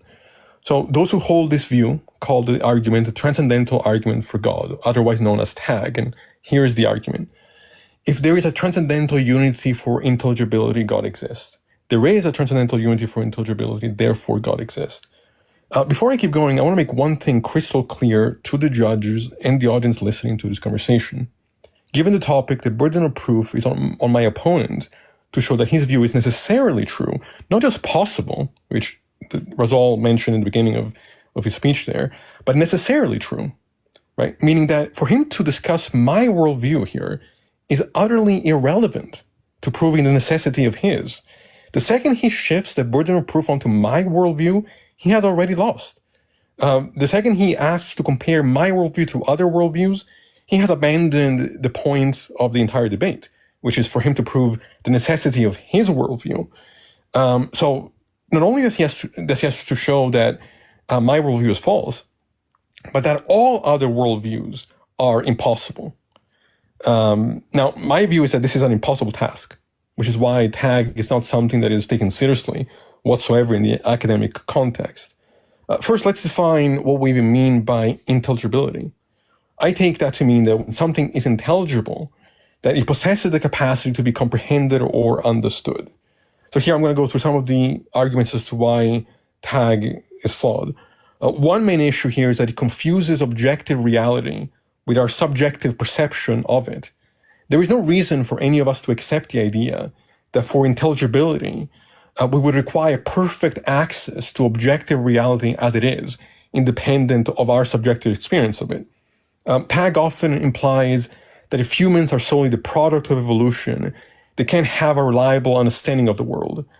However, our subjective belief in our ability to grasp reality doesn't guarantee or necessitate the existence of universal laws or divine origin.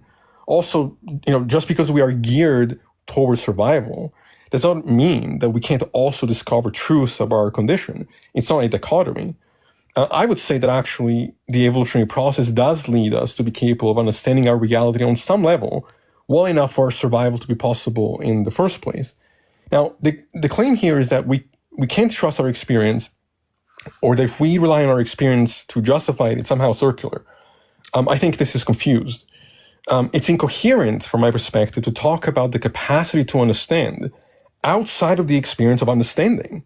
To ask for external justification of something that is in principle filtered through experience doesn't make any sense. Here's a quick example.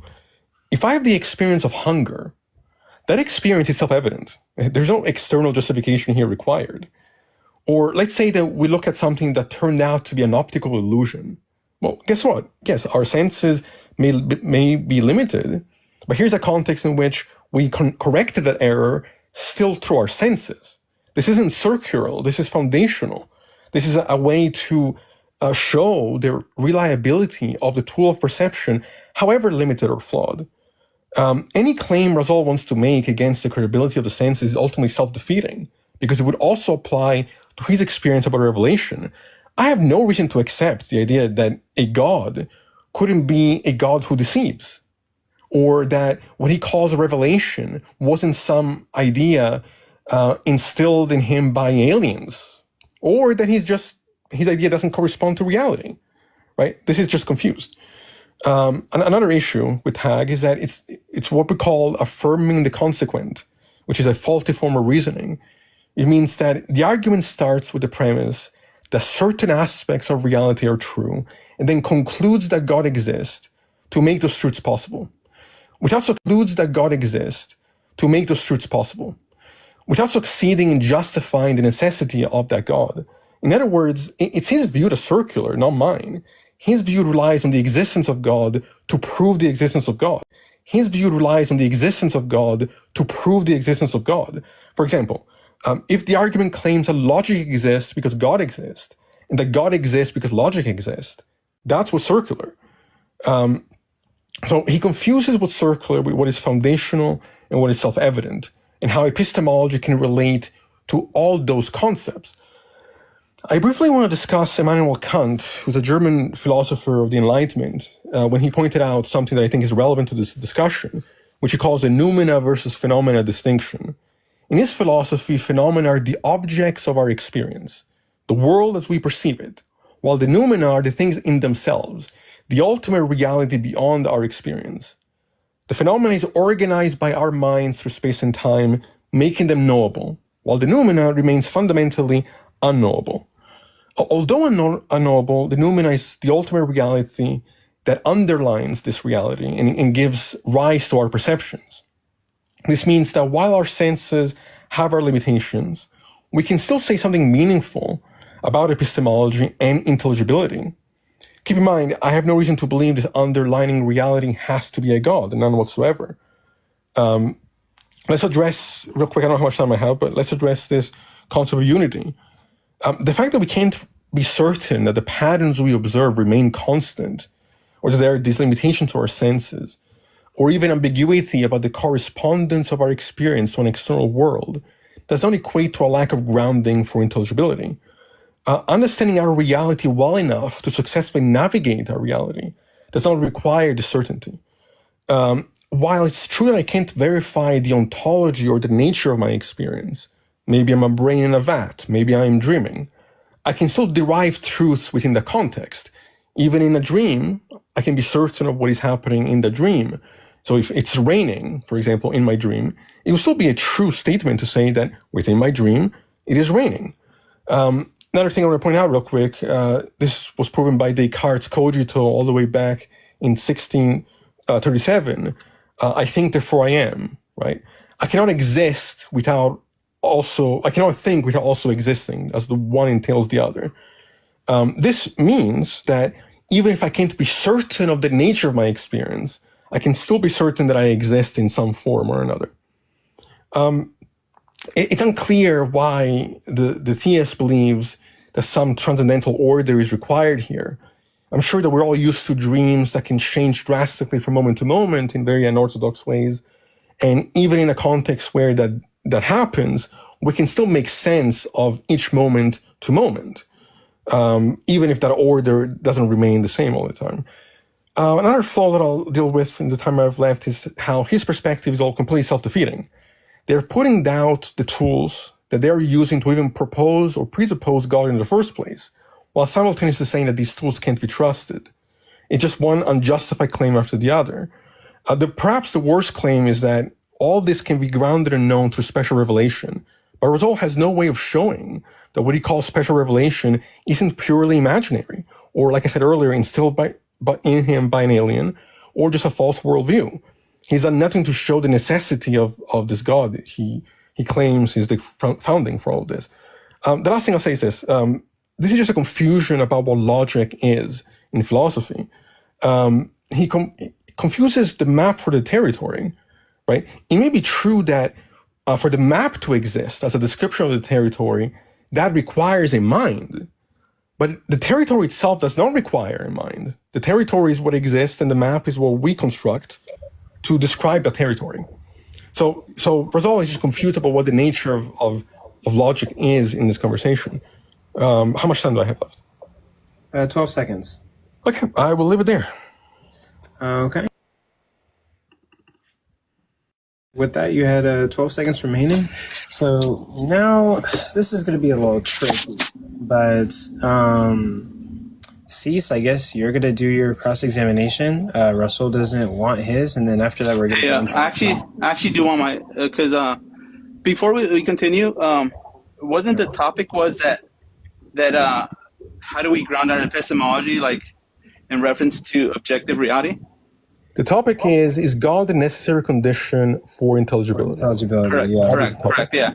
So if I'm saying that God is the only way to escape the circularity, right? And all Cease is saying is like, that's impossible for God to be the only way, right? How is, under what modality are you invoking this impossibility?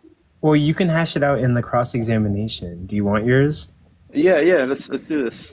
Okay, cool. At first you said you didn't want yours, but okay. Yeah, but the topic is completely different than what I thought.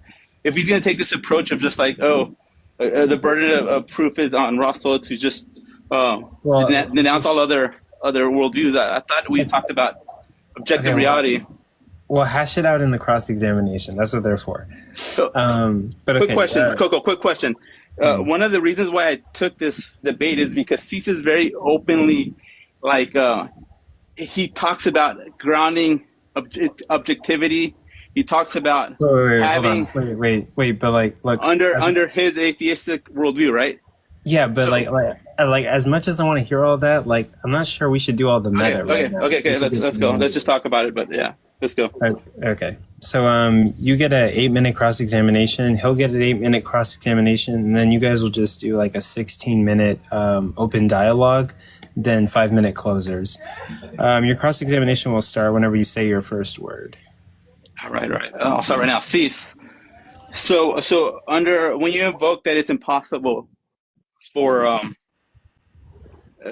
me to prove that tag is the only way to ground knowledge. What modality are you invoking? I never said it's impossible. I said I don't think you can do it, and I asked. You said it's impossible. You said it's an impossible task. No, I said I don't think you. Well, did I? I think I said that I don't think it's something you can do. Maybe I'm being colorful in my language. I don't see what argument you can provide that would do that, but that's why I'm here. But under what modality are you saying that it's impossible?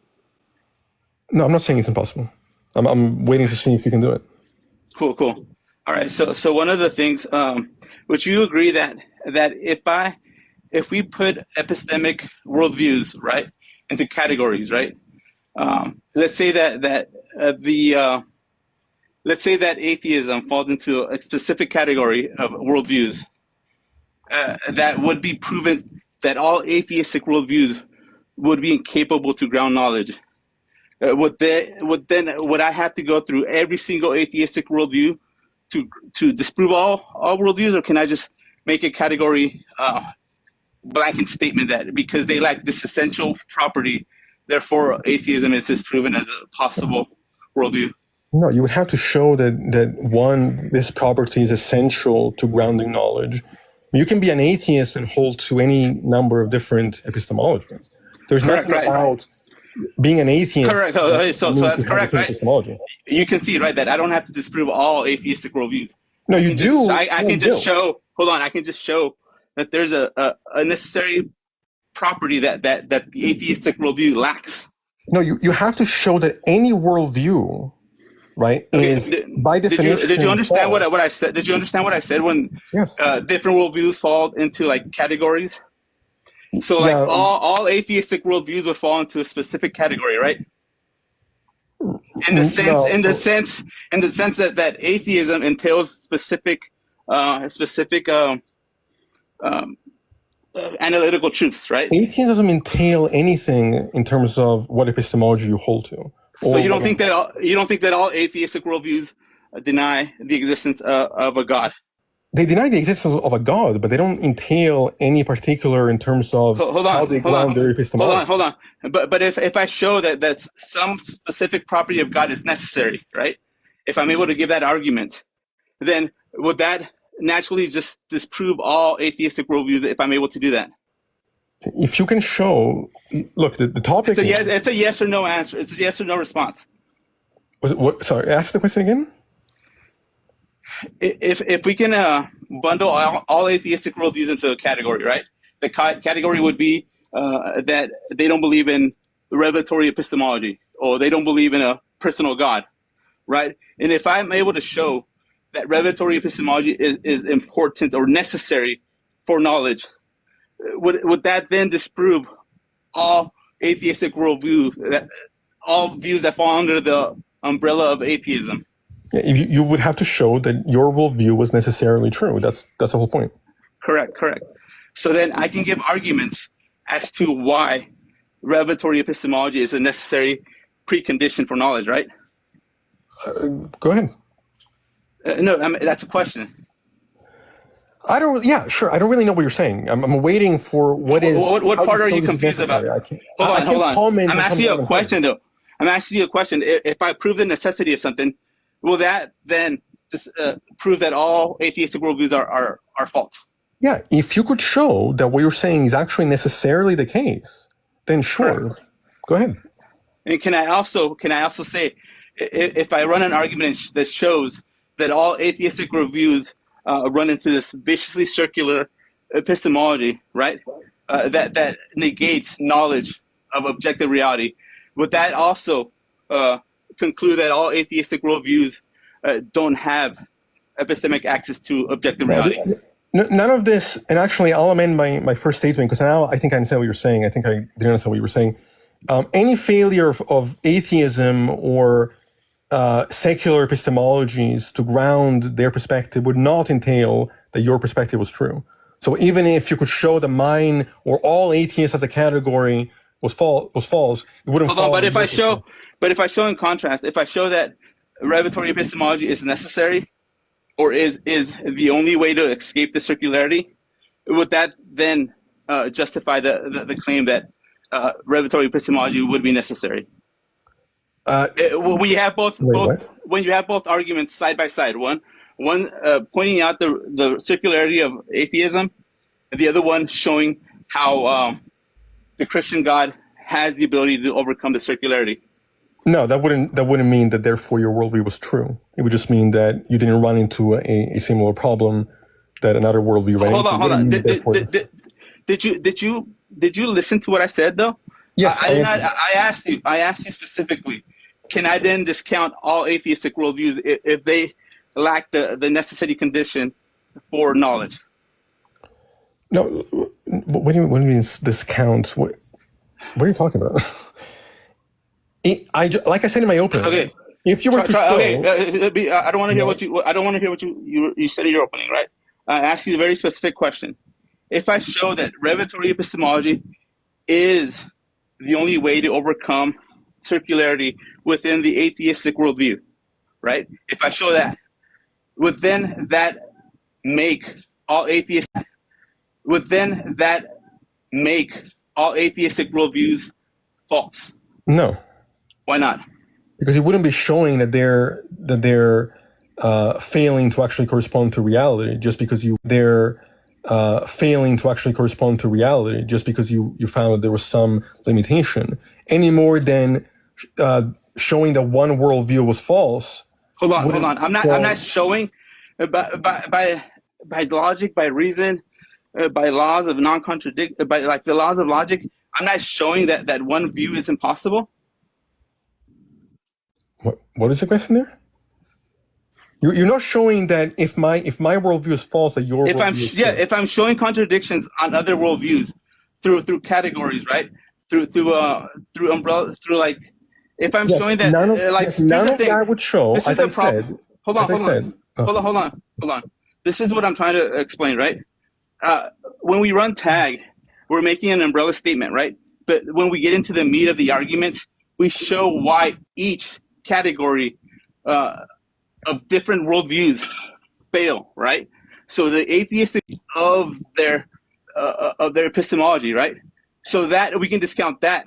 Then we can move maybe to another worldview, right? And we can come up to like present maybe Buddhism, or you can present some other worldview that doesn't have that vicious circularity that atheism has. Rizal, I'm going to answer this again, right, for the fifth time. There's nothing about showing the limitations or failures of other worldviews that shows that your worldview is now necessarily true. Right? That's my answer. My answer's not going to change. Hold on. We have to end the cross-examination there. Cease to know, you're going to get your 8 minutes. Thank you. Starting whenever you say your first word. Sure. Okay. How can you show that what you call special revelation isn't purely imaginary, or that aliens didn't instill this belief in you? Because what the God worldview is not actually describing. What the God worldview is actually describing is the initial cause of the universe, right? It's not focused on like aliens, or because aliens wouldn't really address the initial necessary cause of the universe. I'm not talking about the cause of the universe. I'm talking. You talked about special revelation being the grounding of your worldview being necessary.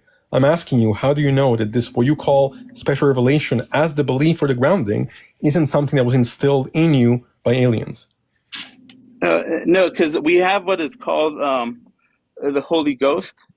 So when we feel the Holy Ghost, it's an undeniable confirmation of what's being revealed is true. This is begging the question, because all of that, what you just said, could simply be part of the belief instilled in you. So that's just begging the question entirely against my contention. Let me move on to another question.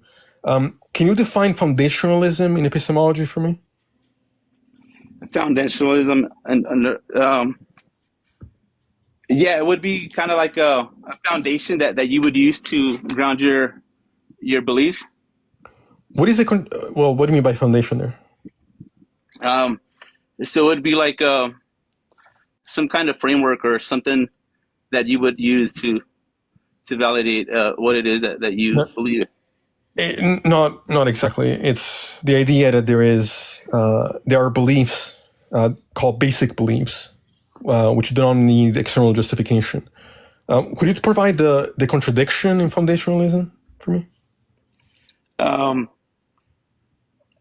Okay. So ask the question again. You're telling me that there's foundational beliefs, and what is the contradiction in having foundational belief system?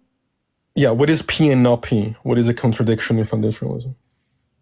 Did I ever claim that there's a contradiction? Yes, you would have to be claiming that if you're saying the tag is the argument you're running with. That, by definition, if it's saying the tag is necessary, then that's absolutely what you're claiming. I mean, you're not tracking your argument here. This is okay. Hold on. Okay, so let me.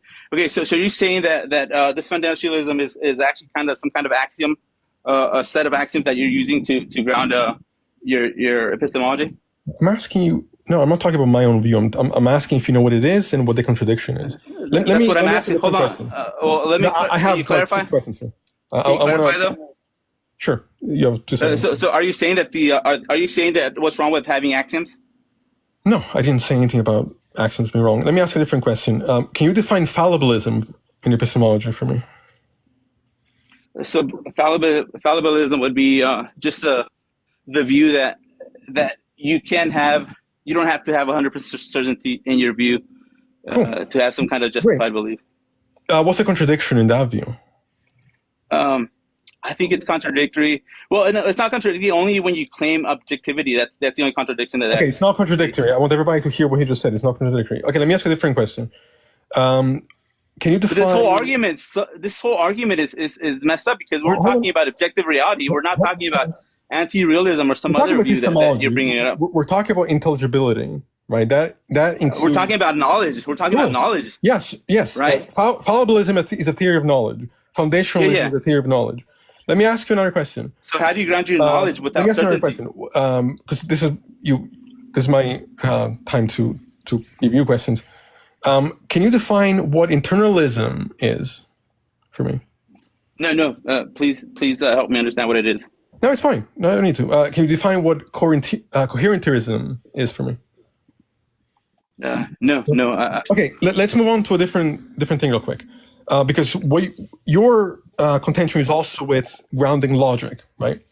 So do you know that there are non-classical logic systems that also exist beyond classical logic? Yes, sir. Okay. I'm aware of those. What is intuitionistic logic? Could you define that for me? No. Are you gonna ask me a bunch of questions? What is model logic? No, I'll get to this. Is just I'm just trying to understand your background knowledge in this context. So, what is modal logic? Modal logic would be, I think, is it like the possible worlds? Is that correct? It talks about necessity, possibility, allowing for reasoning about knowledge, belief, and time. Don't worry about it. Do you know what many valued logic is?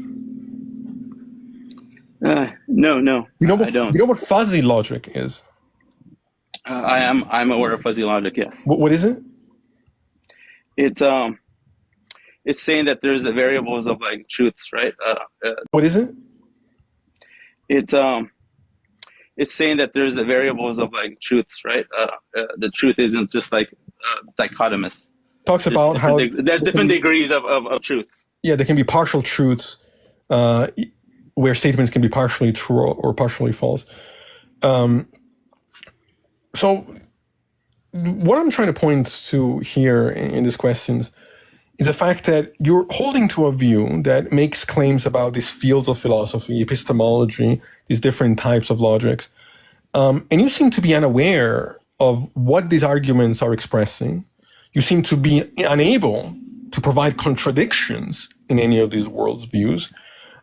Your concern with tag is precisely only concerned with classical logic. It doesn't deal with these other logics that I just mentioned. You agreed. I mean, I asked you for the contradiction earlier. You said there wasn't a contradiction in coherentism, that there isn't a contradiction in foundationalism. I take that to be a concession. If you're saying that it isn't a concession, are possible and not contradictory, it isn't a concession. You have failed to understand what tag is trying to do. But it isn't it is. I'm not conceding anything, right? If you want to make an argument for some other world, I do understand it. Don't tell me that I don't. Right? We're actually arguing whether objective reality exists. Right? This is what tag is attempting to do. If you want to argue something else that's not objective reality and bring up all these different epistemological we are arguing about whether or not God is necessary for knowledge and for intelligibility, right? Well, okay, let's talk about knowledge. You haven't shown that to be the case. All you've done what are you invoking knowledge to be, Cease? Say it again. What is knowledge? I can take to justify true belief. I can take knowledge in a context of a constructionist perspective. Or I can take knowledge to be when I'm talking about my phenomenology. So if I have the experience of thirst, I can say I know that I'm thirsty, right? So do you understand that tag is specifically arguing for objective knowledge, right? Knowledge of objective reality, right? If you want to bring some other worldviews that aren't trying to make objective claims, I don't know what the fuck you're doing with this. I don't know what it is you're trying to show, that I don't know these worldviews, right? They're not addressing the actual issue on hand. If your claim is that knowledge exists independent of our experience of that reality, what you're saying is not coherent. Finish your last sentence. Certainty of objective reality is not required for intelligibility or knowledge. Right? If you're defining those things as certainty, you're just confused about what the topic even is. Okay, we'll stop it right there. So both of you guys have done your cross-examination. We're now going to move into a 16-minute open dialogue section. I do have to probably enforce that, if we get into a stalemate where, you both are not answering each other's questions, I am going to have to step in and force you guys to answer questions so we can move forward or keep it going. Because that could happen in this. So let's try to answer each other's questions and make the conversation productive. But I guess it starts whenever both of you guys say go. Go. Go. All right, so I think, Cease, you might be confused with what tag is attempting to do, right? Tag is attempting to say, hey, that objective reality exists, and only the Christian God has the necessary properties to ground this objective. Christian God has the necessary properties to ground this objective reality, right? You bringing up other worldviews that aren't really focusing on objective reality does nothing for tag. Yeah, so all these other worldviews are concerned with objective reality and our relationship to it and what we can say about it and our limitations or successes in discussing it, right? So it's not that it's not concerned with it, it's entirely concerned with it. What I'm showing in this conversation is that none of these other worldviews that are not defining knowledge as being dependent on God to have are contradictory. They're all views without addressing God at all. And if you are saying that these views are not contradictory, and if you are saying that these views are not contradictory, that's the actual contradiction, right? Because you're using your own autonomous epistemology to make objective claims, right? That's not a contradiction. Viciously circular. Yes, it is. Yes, it is. What is a circle? Yeah, because you're saying I don't have certainty, but I'm going to claim certainty, right? Because objective reality, when you claim objective reality, it's a certainty claim. Some people will try to argue that no, you can have different degrees of certainty. You don't have 100% certainty and you can still make this objective claim. I think it's nonsense, right? You either have certainty of the claim or you don't. If you don't have certainty, then you don't get to claim objective reality. No, this is not the case. So first of all, you don't need certainty to talk about objective reality, and there are ways in which we can be certain about that reality in relation to our experience. What ways? What ways? I want to point something out real quick. Hold on a second, because you said something here that's ridiculous. You're saying that my view is circular or viciously circular. You haven't shown any contradiction. You haven't shown any circularity. It's actually your worldview that is circular. Yes. You're saying I did show it. I'm going to show you why your worldview is circular. But I did show circularity in your worldview. You asked me a question, right? You said that I haven't proved your worldview to be circular, right? Correct. The circularity in your worldview is that you are the person observing reality, you are the person processing these observations, and you are the person that is making the conclusion of these observations, right? Is it possible that your conclusion is wrong and you are convinced that it's right?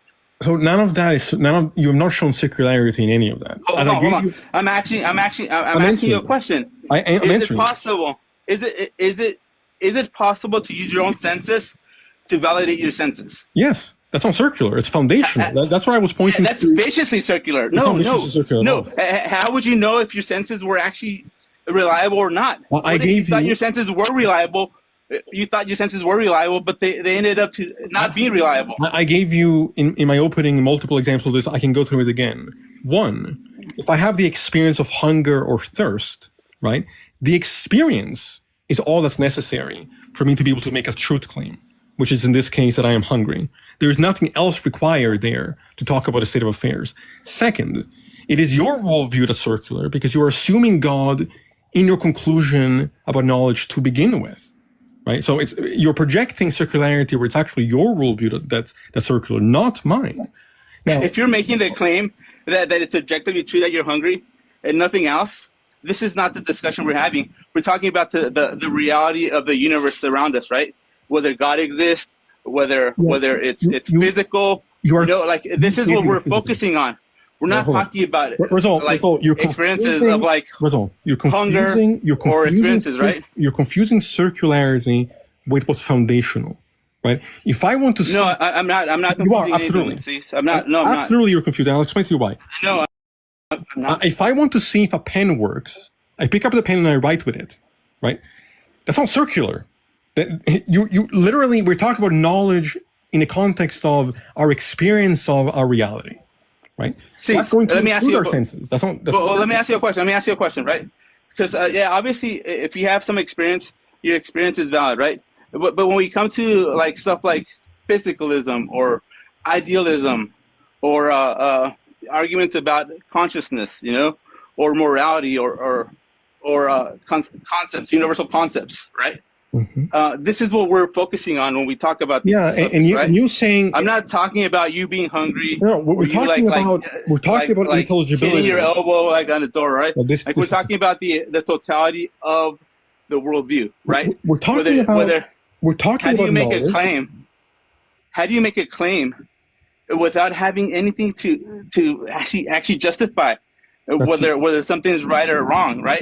That's still a claim. You're saying that we have no way of justifying it. It's simply the claim you keep repeating that you haven't shown any argumentation for. This is just what you keep saying over and over again. You haven't shown I'm asking you, right? Of your worldview.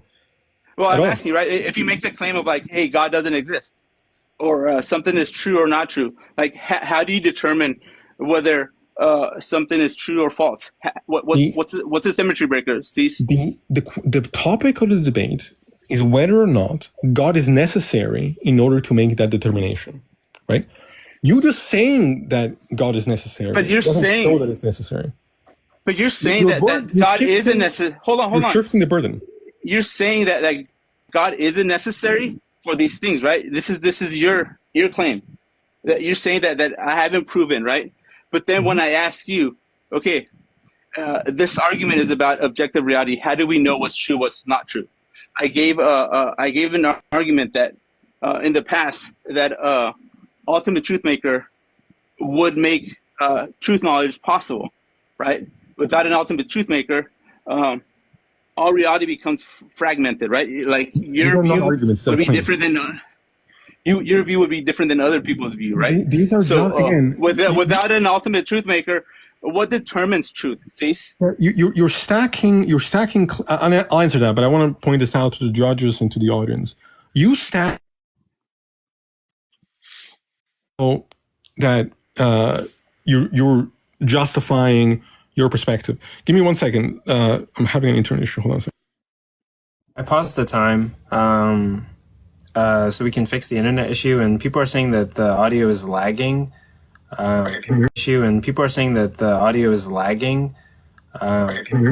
Everyone check your audio. But you sound good now. Okay. I was having an issue. Quick. So we can talk about truths in a number of different contexts, right? We can talk about truths in terms of being justified in our experience of an external world. And that's why I mentioned Kant, right? Because he talks about the relationship between the noumena and the phenomena. That the noumena gives rise to the phenomena and functions as a foundation of the phenomena. But nowhere in that do we have to assume that the noumena is equatable to a god, right? So that's one perspective. Okay, hold on. But hold on. If you're presented by multiple worldviews, how do you determine the truth? Which of the worldviews is true? Cease. Yeah, we can compare and contrast epistemic virtues. We can compare and contrast epistemic virtues. We can compare and contrast whether or not these views have limitations. But this doesn't necessarily tell us. Again, you're conflating certainty with knowledge and intelligibility with certainty. I said before, all you're doing here is shifting the burden of proof, while the topic here is to show why your worldview is necessarily the case. You haven't done that. Again, this is what pre-suppers do. They shift the burden of proof onto other people because they can't defend their own premises. I have, though. I have. You haven't defended anything. In my worldview. Yes, because I showed that it's logically possible that God exists. It's logically possible that God can reveal truth to us, right? That doesn't show that it's possible that He can do it in an infallible way, right? There's no contradiction in my worldview. Right? It escapes the circularity. Unless you want to claim, like under your worldview, unless you claim that you have some kind of like, obviously, like all atheists would agree that you have limited knowledge, right? In order for you to make some kind of objective claim. You don't even know the modality you're engaging with here, right? We're not talking about what is possible. We're talking about what is necessary. Tag says that God is the necessary condition for knowledge. Not that it's a possible explanation or a possible account, but that it is the necessary account. Saying it's possible is irrelevant because that's not the topic. No, but it is a topic in the sense that the only way to escape circularity would be this argument, right? You haven't shown my views to be circular. You've only stated it's circular. I've given you multiple. You haven't given a symmetry breaker how you determine whether something's true or not. I did. I gave you, first of all, I gave you multiple versions of how we can talk about truth, right? They are. I don't care about talking about truth. I want you to give me a definitive, give me a syllogism on how you determine what's true or not true. You seem to not even understand the context. No, hold on. Cease. I don't want you to shift. I don't want you to run. I'm not shifting anything. You're the one shifting. Okay, you're saying that it's possible for you to come to knowledge of objective reality, right? Without God, it's not necessary. I'm saying that it's necessary, right? Now I'm asking you, what is that method that you're going to invoke? That I'm going to invoke for what? How do you come to knowledge? Cease. How do you come to knowledge without asking truth maker? So again, I answered this already. I said we can compare and contrast epistemic virtues when comparing worldviews. Right? I take a foundationalist approach, right? After you compare and contrast, how do you determine which worldview is right?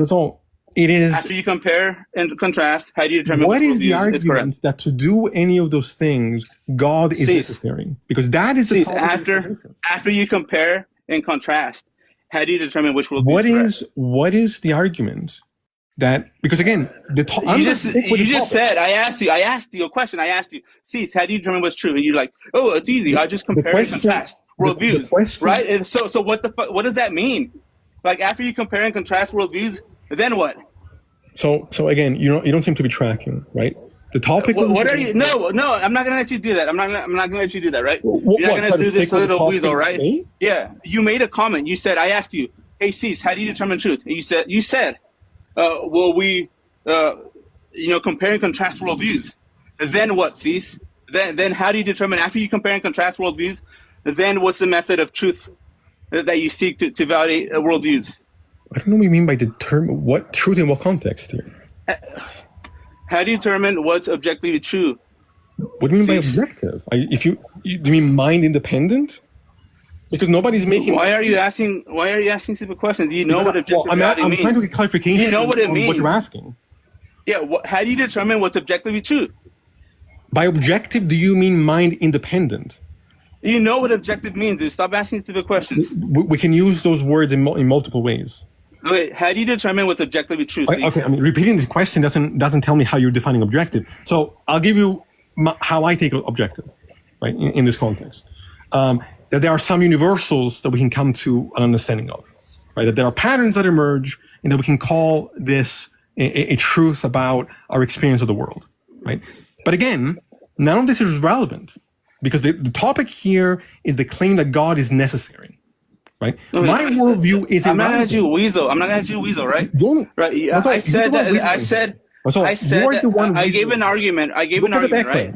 I gave an argument to the judges. Judges listen to this conversation. Look at the background. I gave an argument. Right. I gave an argument. Listening to this conversation. Look at the background. I gave an argument. The necessary principle for intelligibility. Let's say an argument. One of the time we're getting mixed up. I give an argument that I can categorize certain worldviews into certain I can put them in categories, right? You made a claim. That's what I can show that certain worldviews will fall into very specific categories. You made a claim that will undermine epistemic access to objective reality, right? This is not just a universe, just a blanket statement. Oh, God is true, therefore everything is false. No, we get into specific arguments of why each other worldview fails. And I gave you a chance. In regards, I gave you a chance to. So I asked you, how do you determine truth? So, Rizal, I gave you a chance to provide the contradictions in just a few of the worldviews. Why won't you answer though? Why won't you answer? You didn't know what those worldviews were. Why won't you answer, Cease? So I am answering. When I asked you, how do you determine truth? You said we compare and contrast worldviews. And then what? I gave you a foundationalist approach to talking about knowledge. I talked about truth in multiple contexts, right? And why we can talk about truth regardless of a God existing. I gave you the comparison between the noumena and the phenomena. You think talking about truth? Word that I'm saying. This is the problem. Do you think that talking about truth is the same as being able to make truth claims? By talking, I mean establishing truth claims. I mean justifying truth claims. I'm talking about justifying true beliefs. I'm talking about what is even true. What's that justification? You seem to be confused between ontology and epistemology as well. By the way, I gave an argument how my worldview can justify. You didn't give an truth, argument. Right? You made a claim. Right. At no point. I gave an argument at how my worldview can justify what was the premise? What were the premises and conclusions? Because I didn't hear an argument. I heard the stacking of claims is what you did. No. I made an argument that the Christian God is logically possible, right? I made a claim that the Christian God, it can logically reveal truth to us. I also made a claim that He can do it in a manner that's undeniable to the individual, right? I don't even know what that last thing you said means. I don't even. Yeah, it means that it's something that you know to be true, not because of your reasoning. It's just something that's intuitional or something that's just known instantly, right? Like analytical truth, it would be like. Concepts, stuff like I exist. It's something that you know, right? So this is logically possible. Under my worldview, I'm able to justify a method for me to obtain these truths, right? And I'm asking you. You say that this worldview it doesn't prove anything, and I'm asking you, okay, how do you justify truth? So hold on a second. Again, I want the judges listening to this to be aware of what's happening, right? Because he just saying that God does these things is not an actual argument. Okay, these are just claims. Hold on. This is something that's in our doctrine, though. This is our doctrine, though, right? What's the contradiction of this worldview? So there are two things here. One, Where's the topic contradiction? of the debate was not whether or not your view is possible, but rather that it's necessary. Finish your last sentence. Yeah. Yeah, so you defending possibility is not tracking the topic of the conversation, right? Many worldviews are possible and not even contradictory. It doesn't mean that they've justified the necessity of their premises and in conclusions. Okay, we're going to end it there and go to closing statements. Russell, you get the first closing statement, and it's going to be 5 minutes. I'll start whenever you say. I'll start right now. Yeah, so this is frustrating, right? The only reason I took this argument against Cease is because Cease is a very, very arrogant atheist, right? When you go into his lives, he'll make these claims of like, oh yeah, I can prove objective reality under my atheism, right? So this conversation was supposed to talk about objective reality, right? How we can know if something's true or not, right? It wasn't the ordinary tag where like, oh, God is the only way, right? I was going to show how multiple arguments can disqualify certain worldviews from being taken seriously, right? Like the atheistic worldview is just irrational. It's a viciously circular epistemological framework that just has no value. It's intellectually bankrupt. It has no way to like justify knowledge. Like I asked Cease, right? Hey, how do you know what truth is? Oh, he gave some stupid ass response of like, oh yeah, we what did he say? He said we contrast worldviews. What the fuck does that mean, right? What does that mean? After they compare and contrast, how do they determine the truth, right? So my attempt tonight was to show that the Christian worldview is logically possible. Not only is it logically possible, but it's been revealed to us that this is the way that God operates. And it was also showing you that specifically the atheist worldview cannot justify truth. It cannot. It's circular. It can't even come close to what the Christian worldview does. And then Cease tried to go into this whole ask me definitions of like different worldviews. What does that have to do with anything, right? Like we're talking about objective reality, and he's asking me about other worldviews that are not really addressing objective reality, right? It was a frustrating conversation. Cease was just being a weasel. He wasn't engaging with the conversation, and that's my closing statement. Okay, I'm ending your time. You had 2 minutes and 43 seconds left on the clock. Cease to know you have 5 minutes to do your closing statement. It starts whenever you say your first word. Sure. So here's my response. Right? We heard a number of claims, none of which were even remotely justified. First of all, the topic was not whether or not God is a possible explanation for knowledge or intelligibility, but rather that it is the necessary condition for those things. So for him to talk about possibility, it's like you don't even know what argument you're trying to defend here.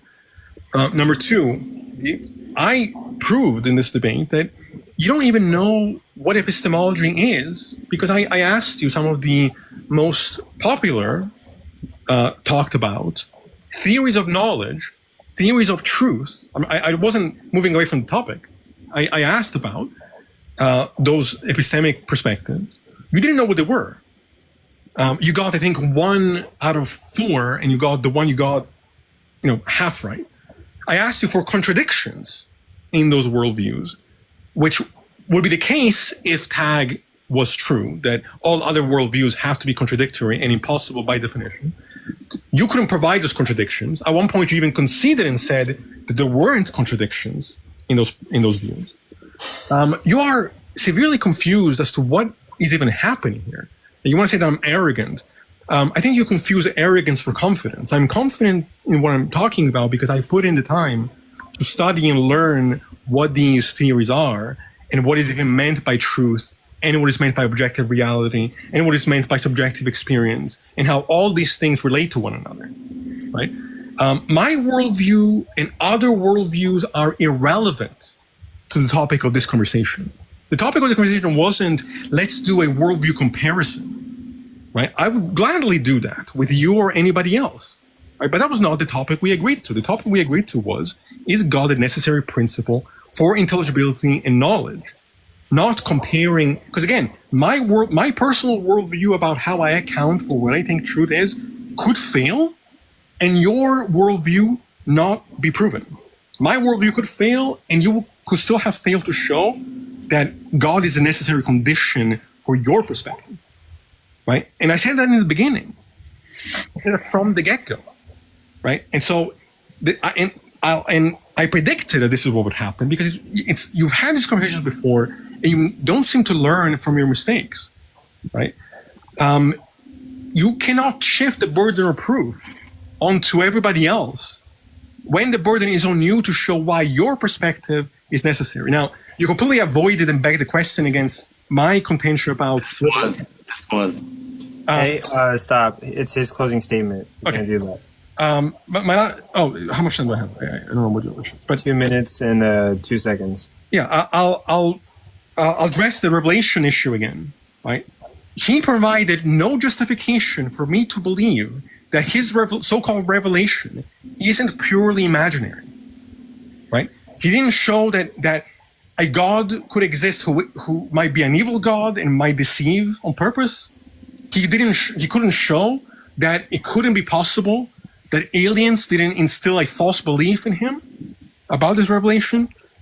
He didn't show that he couldn't simply just have a poorly thought out belief that fails to correspond to reality by virtue of not actually engaging in any real philosophy and just being, a loudmouth on TikTok.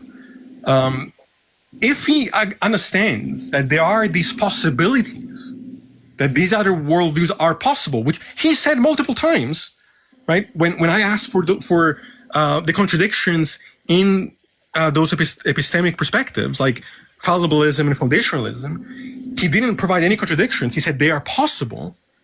Then he has failed in his objective to show that God is a necessary principle for intelligibility. Right? He has failed to do that. I think I'll leave it there. I don't think there's much more to say. Okay. You had 33 seconds left on the clock. No, look, the last thing I'll say is this. I appreciate you giving me the chance to do this. I don't personally think I'm particularly arrogant. I think I just have little patience for people who talk about things that they don't remotely understand or understand the context of. So I'll leave it there. Okay, and that will conclude the debate. Judges, now would be the time for you to finalize your scores and come to a decision on who you thought won. So we can reveal that before the next debate. We will do an audience vote, but the audience vote is not going to count at all whatsoever to the scores tonight. It is just going to be off the record. We're just taking an audience vote, but it's not going to count at all to any record. It won't be posted on my blog site. It is just for the fuck of it. But Vacation, what do you mean by scores? I don't know what that is. Are we just saying who won or whatever? Yeah, you guys are just coming to your final conclusions on who won, and you can give whatever explanation that led to that conclusion. Sorry, can I just ask quick? What are all the ways that we can vote? Is it cease, resole? Is there abstain? What are all the options of how you can vote? You can say cease, resole, or I guess you can abstain, but I guess that would just be a tie between the both of them. But I'm just curious about the parameters. But okay. Also, do you have to give explanation, or can you just say who you thought won? You can just say who you thought won, but explanations would be pretty. Explanations are welcomed. Hey, do you guys mind if I go first? I'm here at the airport to pick up my family, and I just want to kind of get my judgments out of the way, if that's okay with everyone. Yeah, you can. While we're doing that, can Ahmad please put up a poll for who won, either Russell or Cease? But go ahead, Sway. Excellent. So, right away, Russell's opening about revelatory epistemology and claiming that others are circular, that God is a truth maker, to skip circularity, that there's no logical contradiction in God existing, that general revelation, which is the logic rules in science, can be intuitionistic and a priori knowledge, and that special revelation is through prophets and scripture. And so that atheists that think otherwise is obviously going to be circular. So Russell made some good points in his opening. I didn't see any contradictions, so I value that as a 6. I give pluses for positive statements. tally that as a 6. I give pluses for positive statements. Cease went into claiming that tag is without merit. That was a burden of proof shifting, that God is necessary to be in, and that the question is about, is God necessary, not possible? And he definitely stuck to that. So I actually gave the opening to Cease. For the cross-examination, Rasul and Cease, I put them as a tie. Rasul did stall a little bit, and but also held Cease accountable to his questioning. And then during Cease's cross-examination, he also held Rasul accountable and dominated in his half, but I scored it evenly. And then for the 60-minute dialogue, Rasul was engaging. I thought that was really fantastic. There was a burden shift, so I subtracted a point from there. And that actually gave the advantage to Cease by 1 point, according to my tally. And then in the closing statement, Rasul, you were doing pretty good, but you went ad hominem a few times, so I consider that a fallacy. And my tally is that Cease also won the closing. So for an overall tally of Cease having many more points than Rasul. But I do want to say that both of you did fantastic. I was very proud of Rasul in avoiding the majority of ad hominems throughout the discourse. And just so you guys know, I tallied my how I give you guys judgment. I judge you on the definition of clarity. I judge you on logical structures, burden of proof, the quality of your argumentation, including ontological, epistemic, or metaphysical soundness. If anyone used empiricism or evidence, which I think was avoided altogether, avoidance of fallacies I already stated, the responsiveness and rebutting and addressing the opponent's core claims, which I believe both Rasul and Cease did a great job. Conceptual precision, which I gave to Cease because he was clear with his terms and distinctions between the two categories. I think Rasul, if you studied just a little bit more, I think you could really get on point with your debate tactics. Both of you guys used fantastic philosophical tools with modal logic and presuppositional distinctions. There was plenty of engagements and counter arguments that I thought were fair and had a certain depth of rebuttals. There was a respectful rhetorical tone and fairness, so it didn't detect too much metaphysical or meta-analysis during the conversation. So for my opinion, there was intellectual integrity. There was clarity and accessibility for the audience to track, in my opinion. There was persuasiveness of both sides. Theological and philosophical depth, so I think was pretty healthy. So the intelligibility itself, I feel like Rasul did just maybe not meet the mark quite a bit, since he wasn't able to prove that God is necessary as opposed to possible. The performance under pressure for both of you, I think, was fantastic. You both managed to avoid circularity. Yeah, I think overall you guys did a great job. So that's pretty much my judgment there. So you guys, great job, guys. Okay, that's one judge to Cease. Thank you for your candor. Sway for something. Any judges want to go next?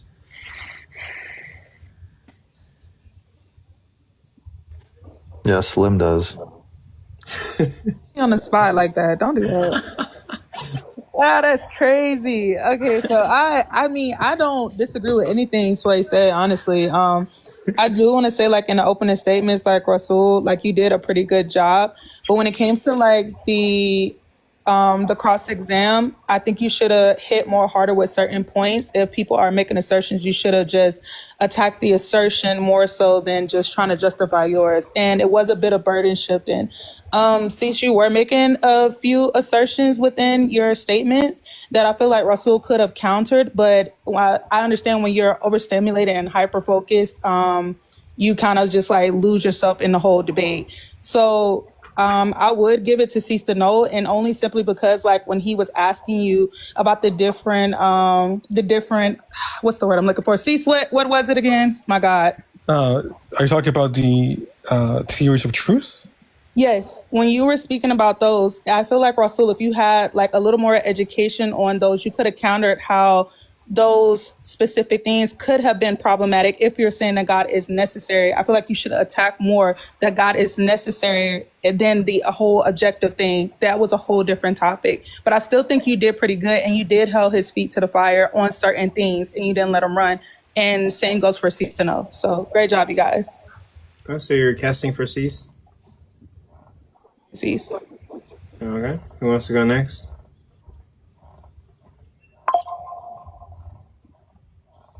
I'll just pick someone. Oh, damn dear. So the debate, I'm just going to be quick. The debate proposition was, is God the necessary principle for intelligibility? And we spent the whole debate talking about whether God's necessary for knowledge, whether God's necessary for logic, whether God's necessary for truth making. and I want to flag here, none of that is whether or not God is necessary for intelligibility. And I hold both debaters accountable for keeping it on topic, and if it's not on topic, bringing it back to topic. And when we spend an entire debate and don't even touch on the debate proposition, I can in good faith give it to anybody, and for that reason I'm going to abstain. I mean, I tried to bring it back to the topic. I kept saying that's the topic in the background. You just... Well, I heard you would say something about that and then bring up something about epistemology or something about logic. I didn't hear any point where we brought it back to intelligibility. That's not in response to what he was saying, but I mean, how can you... I mean, I didn't know that it was possible to abstain, but... All right, my turn. Okay. Go ahead. So I just judged each section. The openings were good. It was close. I gave that a tie. The first cross-exam, I give that one to Rasul. And then when it was Cease's turn to do the cross-exam, I gave that to him. So it's currently a tie. And then for the open dialogue, it was very close, but I gave it to Cease. So Cease wins overall. And that is my judgment. Okay. So, Wit, it's your turn. What do you got for us? Yeah, I would say that both the opening statements seem to be pretty strong. But I do feel like the topic wasn't, it didn't stay linear as far as that goes. I do feel like Russell was pretty strong at keeping Cease trying to stay on topic, but I also feel like Cease was pretty strong at that as well. But I don't feel that either one of them kind of kept to the topic. So I would probably have to say, in terms of the debate, I'd have to give it over to Cease. Okay, you're casting your vote for Cease.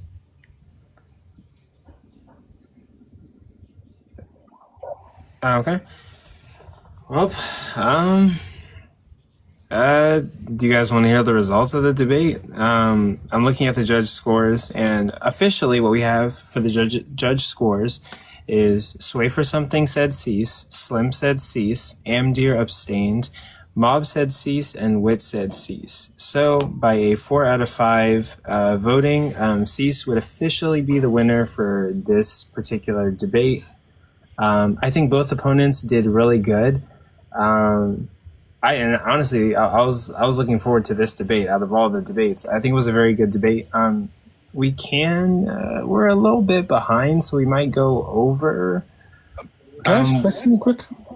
Sure, yeah. We could do like 10 minutes of audience questions. I'm just curious. What is the audience polling for this? I'm just curious. Did someone screenshot it? Please send it to me. Discord it to me. It was 97 or 96 point something % for Cease. But we're not going to count it for the official record. No, I know. I was just curious. No, Cease. It's the judges' votes that counts. But quick question. So Cease had no position that he had to defend. He just sat there and say, "Nuh-uh," and that was his win. That wasn't what I did. I'm the one that was trying to keep it on topic, right? You kept going from necessary to possible to other worldviews. I kept. The "nuh-uh" got you the win. Just saying "nuh-uh" got you the win. Well, I mean, no. The fact that you failed miserably to defend your position. Hold on. All you argued was that God wasn't. I haven't proven that God is necessary. That's it. But guys, that's the topic of the debate. What do you mean, guys? No, there was a topic, right? Sorry to interrupt you. I showed circularity in your worldview, and you couldn't even defend it. I don't want you to feel like that you just did this terrible job and you didn't hold your stance, right? But the topic was, is God a necessary principle for intelligibility? Not if it's a possibility. We understand that it's a possibility. But I showed circularity, right? And he said there is no circularity, right? And I said, hey, there is circularity, and he just kept running, and then when I put him in the corner, all he did was just gibberate, right? He didn't say anything. I'm at a debate about the debate. Quiet down. Yeah. You didn't show circularity, and actually, again, I did. I'll leave it to everybody listening. But I went into detail to show the difference between circularity, foundational and self-evident, and why No, my you view was didn't. not circular.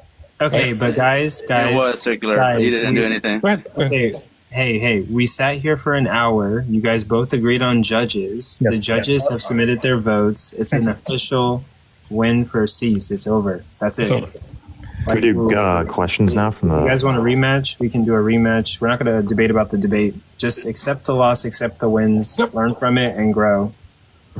Can you let people up to ask questions now? Yeah. Yeah, that's what we're gonna do now. Yeah, I mean the judges is what counts. So whatever the judges agreed on, that's gonna be what dictates the winner for this specific debate. So. Cyber, what you got for us? Yeah, so my question is for Rasul. So when you're having your back blown out, do you like to have your mouth fishhooked or your hair pulled? I didn't get blown out. Caesar's a weasel, just like you, bud. I'll respond. I'll let the conversation, which I hope. Cease, you didn't do anything, dude. You didn't do anything. Cease, stop acting like you did anything. You can call me whatever you want. I'll let my arguments speak for themselves. You didn't do any. You didn't do an argument. I'll let your lack of You understanding. didn't have an argument. You didn't have you didn't have a position to defend. That's okay. Do you have any other questions? Go ahead. New guest. Yeah, so Rasul, were you not so when Cease was trying to give you like systems of truth, theories of truth or theories of epistemological verification, do you understand that when you implant your notion of what truth is, you're just begging the question because he's giving you the notion of truth based off these theories of truths, and you're just giving this blanket already understanding that you have the truth, the theory of truth that you hold, and asserting as to how it's possible under that theory of truth. It doesn't make sense.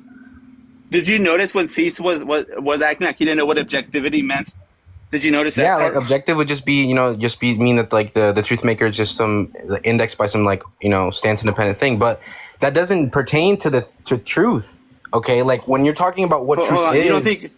You don't think objectivity is truth? I don't know what it meant, by the way. I was using different contexts. Hold on, You don't think? Listen. I'm telling you that quick question. He's giving you different notions of truth. He's giving you Someone different notions of truth, right? What do you think the notions of conversation was? What do you think the conversation was? It was what type of truth? About is God what type of truth are we? For intelligibility, bro? That was what type of truth? What type of truth are we discussing?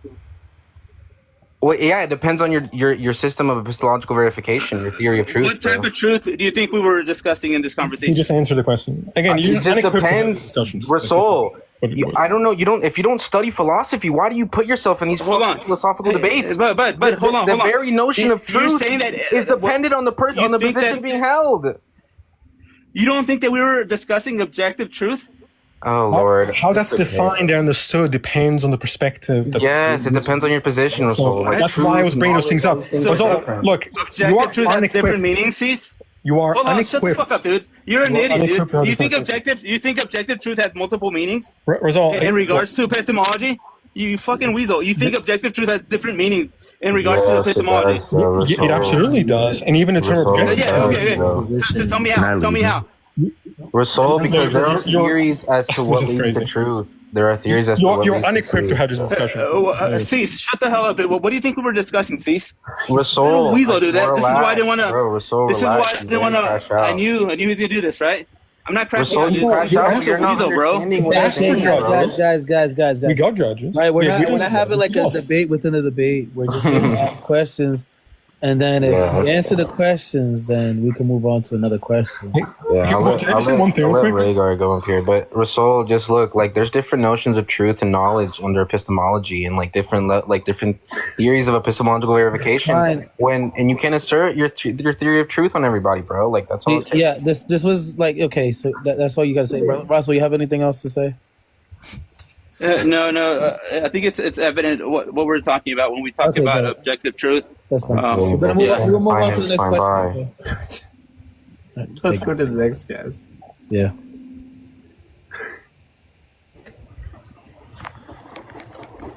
I just had a question for Rasul, if I may. When Cease asked you if you knew what various different forms or positions within epistemology are, and you responded to most of them that you didn't know what they were. Were you like, were you trolling, or you genuinely don't know what things like coherentism, emotionalism? I didn't see the relevance to it.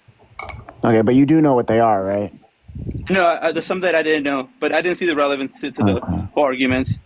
No, I don't know how me not knowing about some kind of worldview somehow addresses the topic in hand, right? No, it doesn't address it at all. I just, would expect somebody of your stature and, consistency in the community to have some idea or some inkling of what those things would be. I knew some of them, right? So I don't see the relevance to why he would ask me all these things and not defend his actual worldview. The thing is that he didn't have a position to defend, so yeah, it's easy to debate like that, right? If I don't have any burden, I don't have anything that I have to defend, yeah, I'll take that debate any day. You agreed to the topic. We could have done a worldview comparison. I didn't force you to take the topic. Look back on our text, right? See what I requested, right? Yes, we agreed on the topic. That's the topic. Yeah. You started off your opening saying this is the topic. What are you talking about? Yeah, you guys agreed on the topic. You agreed on the judges. There was no confusion here. Cease, you didn't have a position to defend. You didn't do anything. All right, I'm not gonna do the meta here. You can cope. I don't know what to tell you. But you didn't do anything. Does anybody have any questions? We're not having a debate about the debate. Okay? I got a question. Let's just hold on. Wait, Carrie was first, and then the problems next after that. Yeah. Also, judges, you're only here to judge this debate, so you don't have to stay. But if you want to, you can. But your job. Especially if you have any questions, yeah, you could stay if you have any questions, right? Because we're trying to get as many people up here with questions as possible. So yeah. So Carrie, do you have any questions for either of the? Wait, you said I can go now? Yeah, you guys. Can. Yeah, judges can go now. Thank you for coming up. Thank you for judging. So go ahead, Carrie, if you have a question. And to whom do you have a question? Thank you, AR. Yes, I have just one question for Russell. Without looking at your phone screen, can you tell me what this debate was actually supposed to be about? Because I didn't hear it during the debate. Thank you. Yeah, it was about how God grounds my epistemology and how atheism grounds Cease's epistemology. Okay, the problem, do you have a question? Yeah, so I had a question about, y'all are saying that there are different types of truth, correct? Y'all are saying that there are different types of truth, correct? Yes. Yeah. Okay, so there is no objective truth. It's not objective. So there is subjective truth and objective truth. Is that your claim? No, prophet. Listen, there's different types of. Yeah, but no, this was a question for them. It's fine. I was the one saying that. My bad. No, I understand. It's fine. Wait, are you asking me? No, I'm just trying to get some clarity on: is truth objective, or does it change with each person's view? Look, there's different ways we can talk about it. We can talk about truth as being the state of affairs independent of perception, and that may be inaccessible to us to some degree, right? But then our experience of that state of affairs is subjective, and there are truths that can emerge from that experience. There are logical truths, there are mathematical truths, there are phenomenological truths, right? We can talk about truth in all kinds of different contexts. What truth do you think we're talking about? Hold on, Rasul. Hold on. So you're saying that truth changes? I don't know what that means. I mean, what are you? Truth changes in what sense? Like truth. Do you hold truth to be something that corresponds with reality or pragmatic? Both. We can talk about truth in both contexts. We can talk about multiple kinds of truth.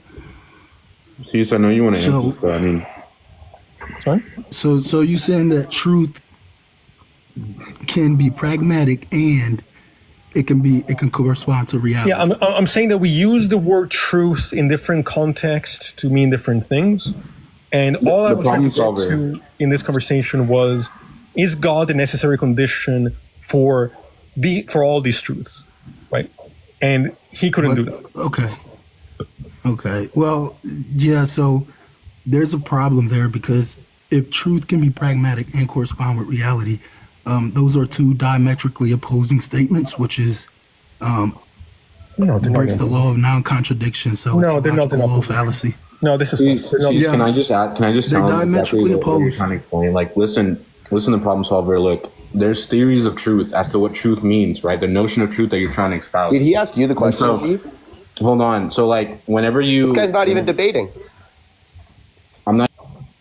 But whenever, that question was for Cease. Are you truth glazing him corresponds- because he if truth can't have an corresponds to- answer? If truth corresponds to something that corresponds to reality. Hold on. Right. You Yeah, so can't- you're saying that truth who changes. picked him? Wait, no, So I you're didn't saying pick that him. truth I didn't changes, pick him. correct? I didn't pick him. That wasn't me. I don't know who that was, but hold on. I wasn't me. That was. I didn't. Kai pick just that. bitter because I exposed This it. is wild that they don't know what truth. But Kai, No, what actual truth we're actually to demand. That's just sad. I'm just trying to get some clarity, man. Guys, It guys. sounds like it's a contradiction.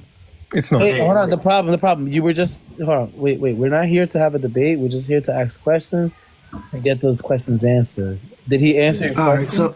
right. So it sounds like it's a contradiction. It needs some clarity there, but I just want to ask: are the laws of logic objectively true? The problem solver. Listen again. When you say that I'm truth asking corresponds to Cease. reality. He's talking to Cease. Hold on, guys. Actually, yeah. You guys have one. Hold on. The problem. Just ask one more question, and then we can move on to like G. If G want to ask. Yeah, that was my question. I just wanted to ask: are the laws of logic objectively true? I'll say two things. One, what I said was not a contradiction. I said there are different contexts for truth. That's not a contradiction.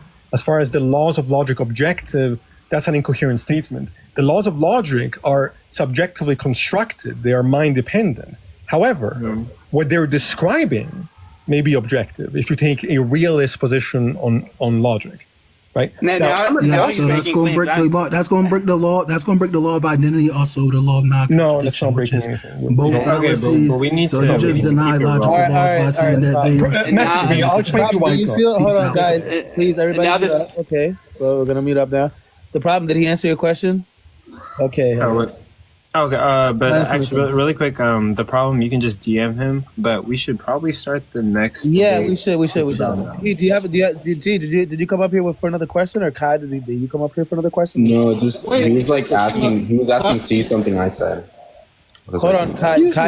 Hold on. Wait. What's going on? I was up here first. Oh, sorry. Okay, yeah, Christian Carl, go ahead. I was up here first. Yeah, I'm sorry. I forgot that you were there. Go ahead. Yes, thank you. My name's Carl. What was the...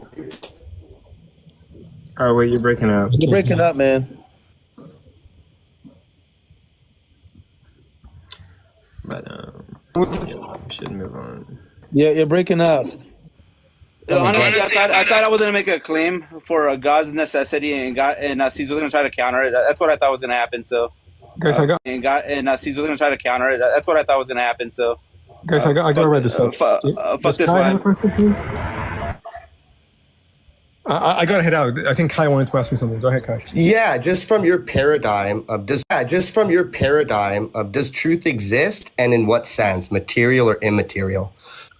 Yeah, in my paradigm, truth exists in a multiplicity of ways, which is why I mentioned earlier, it can exist as a state of affairs. It can exist in terms of logical truths, mathematical truths, phenomenological truths. And what was your second question? The other part of the question? Material or immaterial? Yeah, I don't think that would be a physicalist. Is material. Not in the sense of truth is a thing you touch. That's not what I mean by physical. I just mean a state of affairs of the physical world. That the physical world is in a certain state, and that when we make say propositions about it, we may be corresponding or failing to correspond to what that physical state of affairs is. Again, I'm agnostic on I lean towards a non-reductive physicalism perspective, but I'm not claiming that is the only credible view there. I mean, well, okay, we do have to end it there so we can get on to the next debate. thank you guys. I appreciate you giving me the time to do this. seeing us all crash out in that way was pretty entertaining. So. All right, thank you guys for the questions. Thank you for coming up. Thank you for debating on this platform. I have some comments, but I'll save it till after. Okay. We have to move on. But also a quick announcement. Follow me and Tristan were supposed to go on around this time. They were supposed to do Is Gravity a Force? But Follow Me has a headache. He is out sick. So what we've decided via DMs during this debate is to have No Degree and Tiny Smaws debate right now, rather than Follow Me versus Tristan on Is Gravity a Force? Follow Me versus Tristan will be on another event. It's going to be on June 1st, where OG Kylo is going to be debating somebody on is abortion or can abortion be justified? Moving their debate to a different event. But right now we're going to do the Tiny Smalls versus No Degree as quickly as possible, and then we're going to get to the Just Jim versus Kai debate eventually. People are saying the lag is bad. How about now? I try to so I just turn on the Wi-Fi to see if it's better. If not, I'll just turn off the Wi-Fi. I don't know if it's the Wi-Fi that's doing it. It's better? How about now, audience? It's better. Okay, good. Okay. So, Tiny Smalls versus No Degree. You guys are debating on is the existence of God justified? We're going to jump right into it and get started so we can get it done and go to Just Jim versus Kai. So you guys are going to be 7-minute openers, 5-minute, 3 rounds of 5-minute cross-examination, and then 3-minute closers. You guys good with that? Hey, 3 rounds of 5 minutes? Yeah, 3 rounds of cross-examination. I don't think we need 3 rounds. 2 seems plenty to me if you wanted to cut it short a little bit. Okay, that's totally fine because we're kind of short on time. But yeah, that's cool. Okay. So your topic is the existence of God justified? You're taking the affirmative No Degree, so you're going to get your 7-minute opener first. And it starts, hold on. It starts whenever you say your first word. Okay, so is the existence of God justified? Admittedly, this is kind of an odd title for me. I haven't ever debated in the exact wording before. So I was trying to figure out how to actually approach this. So I was thinking, okay, so how am I supposed to approach is the existence of God justified? So I got to thinking, well, is the existence of God justified as opposed to what? The non-existence of God?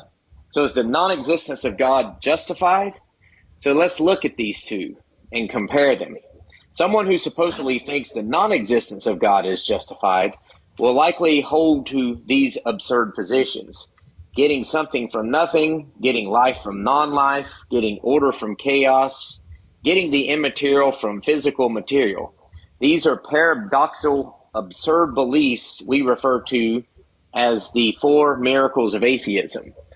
On the contrary, the existence of God offers a better explanatory power for something rather than nothing, the origins of life, why the universe seems orderly and observable, and why the material and immaterial coexist. Next, the non-existence of God position leads people to believe that the absurd theory of evolution naturally without any divine being behind it. The very theory implies our minds are lacking and incomplete, and yet we assume we can reliably obtain knowledge with this incomplete, fallible, finite tool, which undermines the very theory of evolution itself and even the justification to reliably know anything at all. While the existence of God teaches that we have a complete mind capable of reliably obtaining knowledge from the beginning, and that God can fill any epistemic gaps that we might have. Holding to the non-existence of God leads one to not to be able to justify things like the uniformity of nature, the laws of logic, the validity of inductive reasoning, the reliability of cognitive faculties, moral standards that we all take for granted that are part and parcel of a Christian worldview, but can't be justified on the non-existence of God position. The non-existence of God position will lead atheists to sometimes, when it suits them, to throw science under the bus and try to justify postmodern positions, but then contradict themselves by trying to use science again against the theist.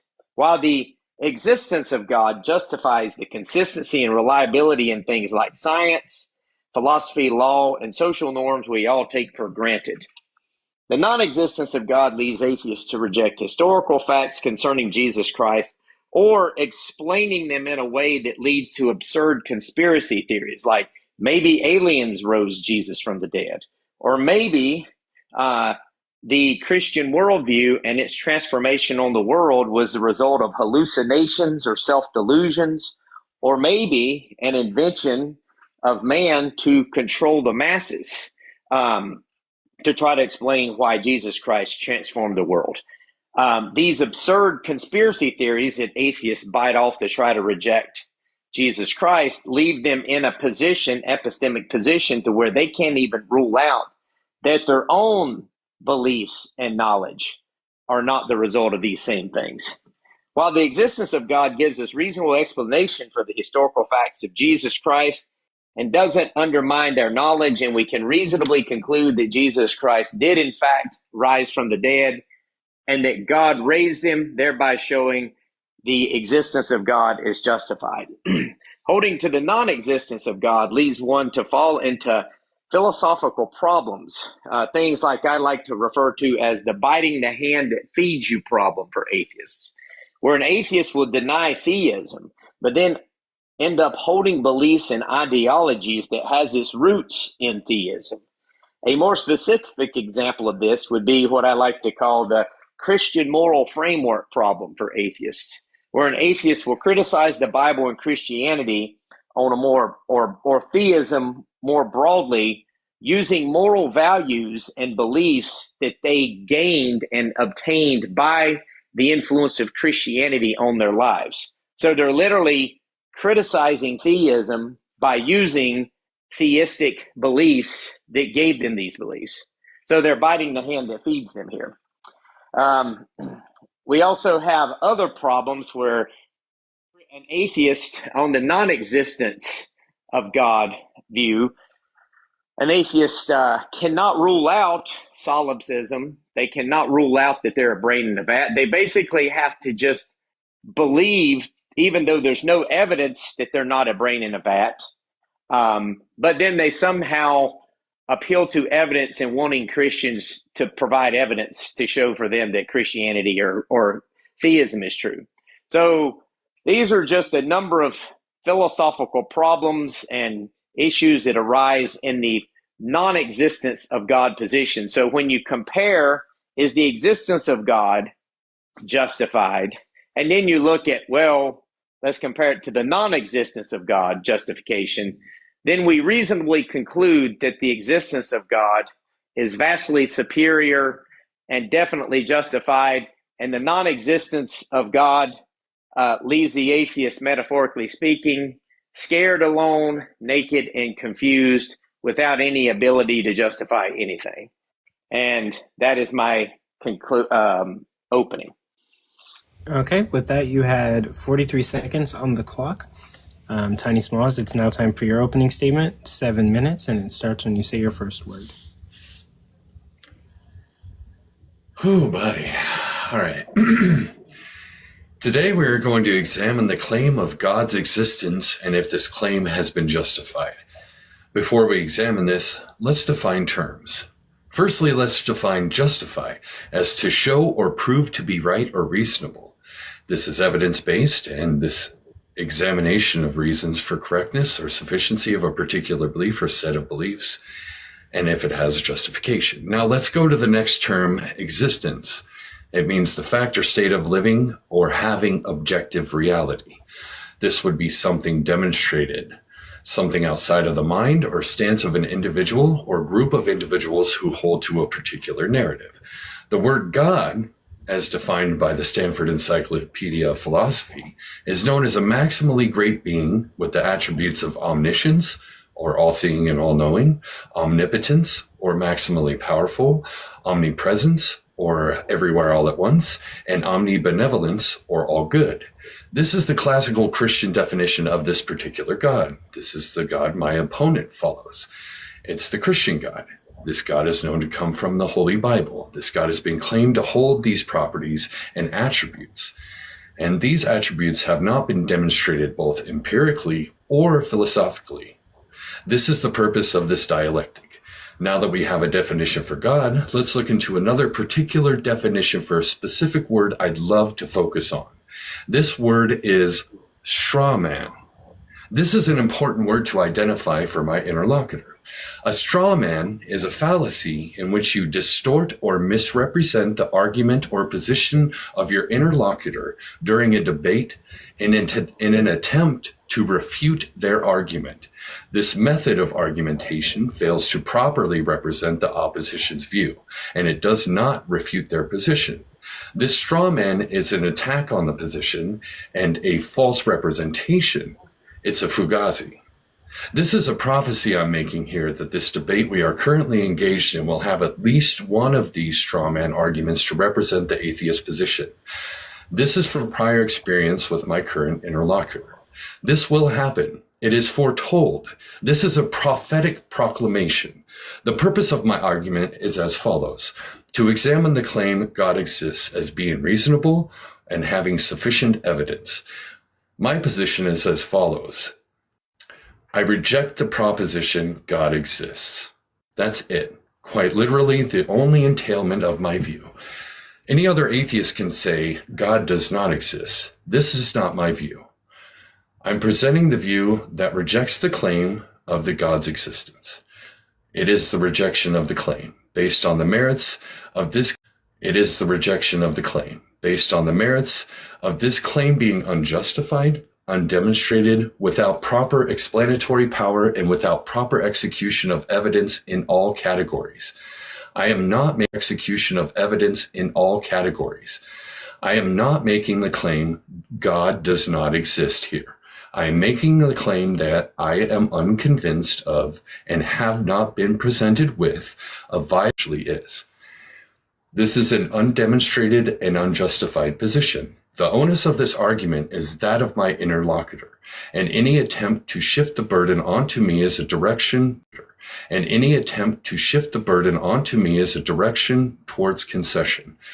I hope to not shift the burden here myself, and I also hope to have a valuable discussion with succinct and coherent ideas that support this claim in question. I'm rooting for you. Again, just to reiterate, my position is not God doesn't exist. My position is the claim that God exists is unsubstantiated, unjustified, and undemonstrated as of yet. This debate is to hold the burden where it lays, on the theist. Again, my prophecy is that there will be strawmanning, burden shifting, and that my opponent will bring in a non sequitur, just as an added bonus. I hope everyone learns from this debate, and that all of us enjoy this at the very least for the entertainment value. I greatly appreciate everyone, and I hope we all enjoy the show. And also, I'd like to add that my girlfriend says God is a bitch, and whether God exists or not, I think that's correct. Thank you. Okay, and there is 2 minutes and 25 seconds left on the clock. So now we're going to go into cross-examinations.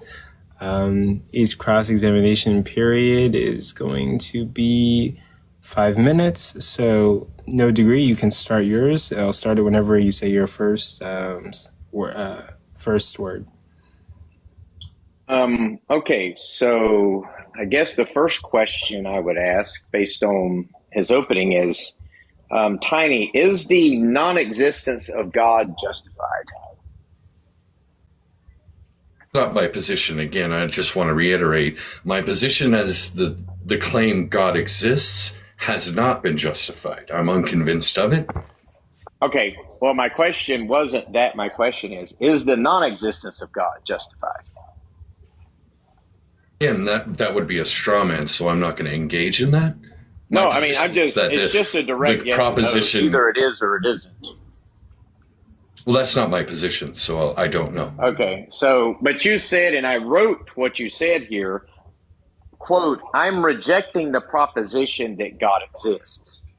So if you're rejecting the proposition that God exists, I'm just simply asking, is the non-existence of God justified?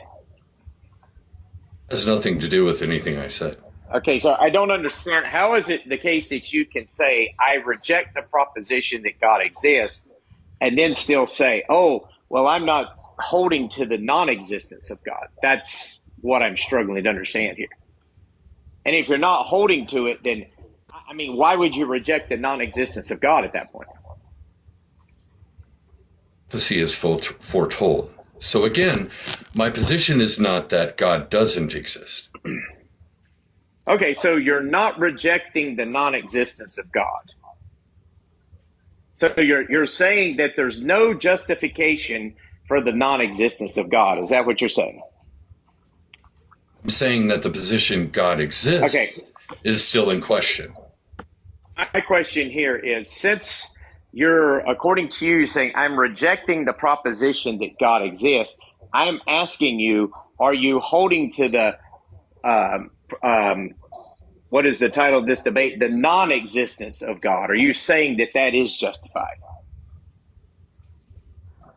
Okay, so it's true for you that the non-existence of God is justified. I don't know why you keep asking me the same question I've already answered. Well, I'm trying to figure out, because I really don't understand how someone could say, I reject, and I wrote it down here, I reject the proposition that God exists, but then still try to say, I'm also rejecting the justification for the non-existence of God. That's kind of what I'm trying to say. And it just seems to be that I don't know, you're in some sort of la-la land position here. Well, what you just said is not the topic. Okay, so when you said I'm rejecting the proposition that God exists, was that just a mess up? You shouldn't have said that. Is that what you're saying? And the rejection is based on the proposition God exists being unjustified. If there was a justification for this, then I wouldn't hold like a position in which I haven't accepted or been convinced that God exists. It has nothing to do with God's non-existence. Are you holding to some sort of position like I lack belief in the existence of God? Say that I'm unconvinced that God exists. And you're also unconvinced in the non-existence of God, right? I'm unconvinced that God exists.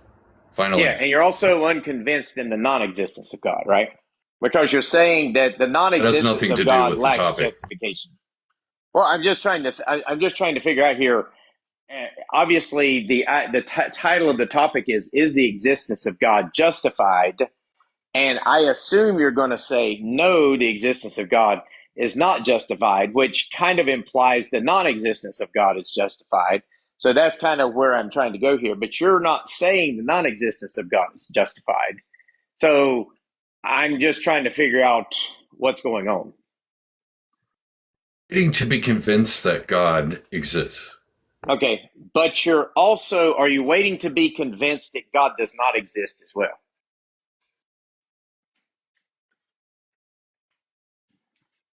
Again, that's not the topic. I'm waiting for God to be justified. Okay, so are you convinced that God does not exist? And that's not my position. My position is I'm unconvinced of God's existence. I'm waiting to be convinced that God exists, is what you're saying. Okay, but you're saying it. Finish your last sentence. You're also saying that you're not convinced of the non-existence of God. So honestly, I'm not sure what you're saying here, to be honest with you. Okay, with that, we will move on to the second half of the first round of cross-examination. Tiny, it's your turn. You get 5 minutes. To end the first round of cross-examination, it starts when you say your first sentence.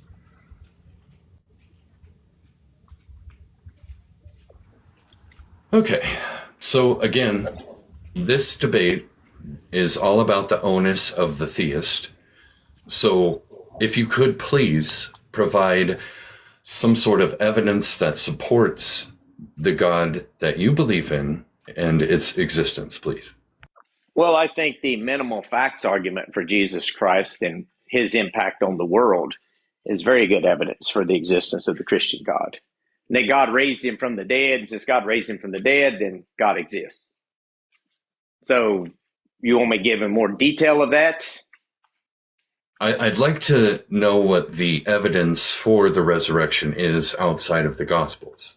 Well, there are certain things that even non-Christian historians have been willing to say, yeah, we can consider these based on the historical method as historical facts about Jesus.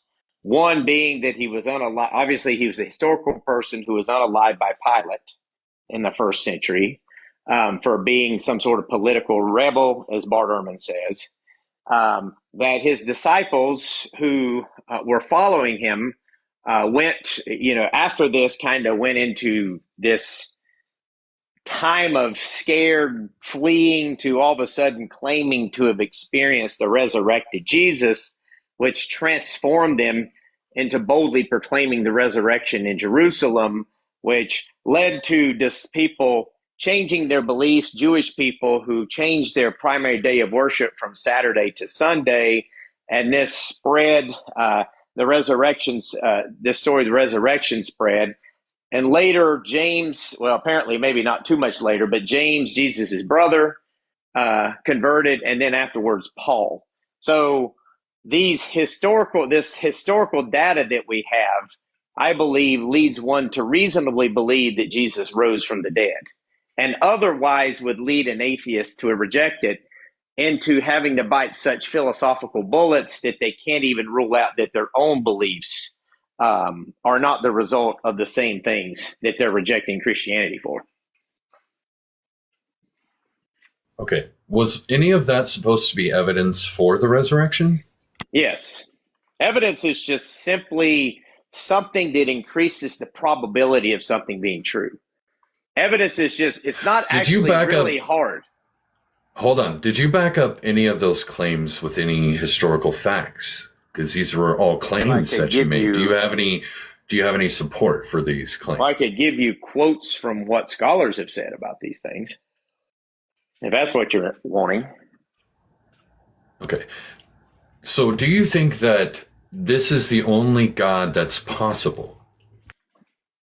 Yes. Okay, based on what? Well, based on my Christian worldview, I mean, obviously, God knew what it would take to convince me that he exists, and I've studied these others, and they just seem lacking and man-made, and I don't find that to be the case with Christianity and the Christian God. So, I mean, I guess you could say, well, if God exists, he would know what it takes to get me to believe. I do believe, so therefore God must exist. And these other gods wasn't able to accomplish that. So that's for you. That's like your own personal belief. Yes. Is that going to convince what you? Else? What else besides your own personal biases and your information from apologetic sources? Like, what outside of the Christian narrative shows that historically this person, Jesus, resurrected? Well, I already give you a list of the historical facts that would be outside of the, I mean, they're not getting this primarily just studying the Bible. There's a number of sources that they're getting this from, extra biblical sources. They're also using the Bible, but there's also extra biblical sources. Well, there's extra biblical sources. Writings outside of the Bible, like maybe Josephus or Pliny the Younger or Tacitus or something like that. Hey man, what does Josephus mention about Jesus? I don't really recall specifically. I just know that that's what Bart Ehrman has referred to.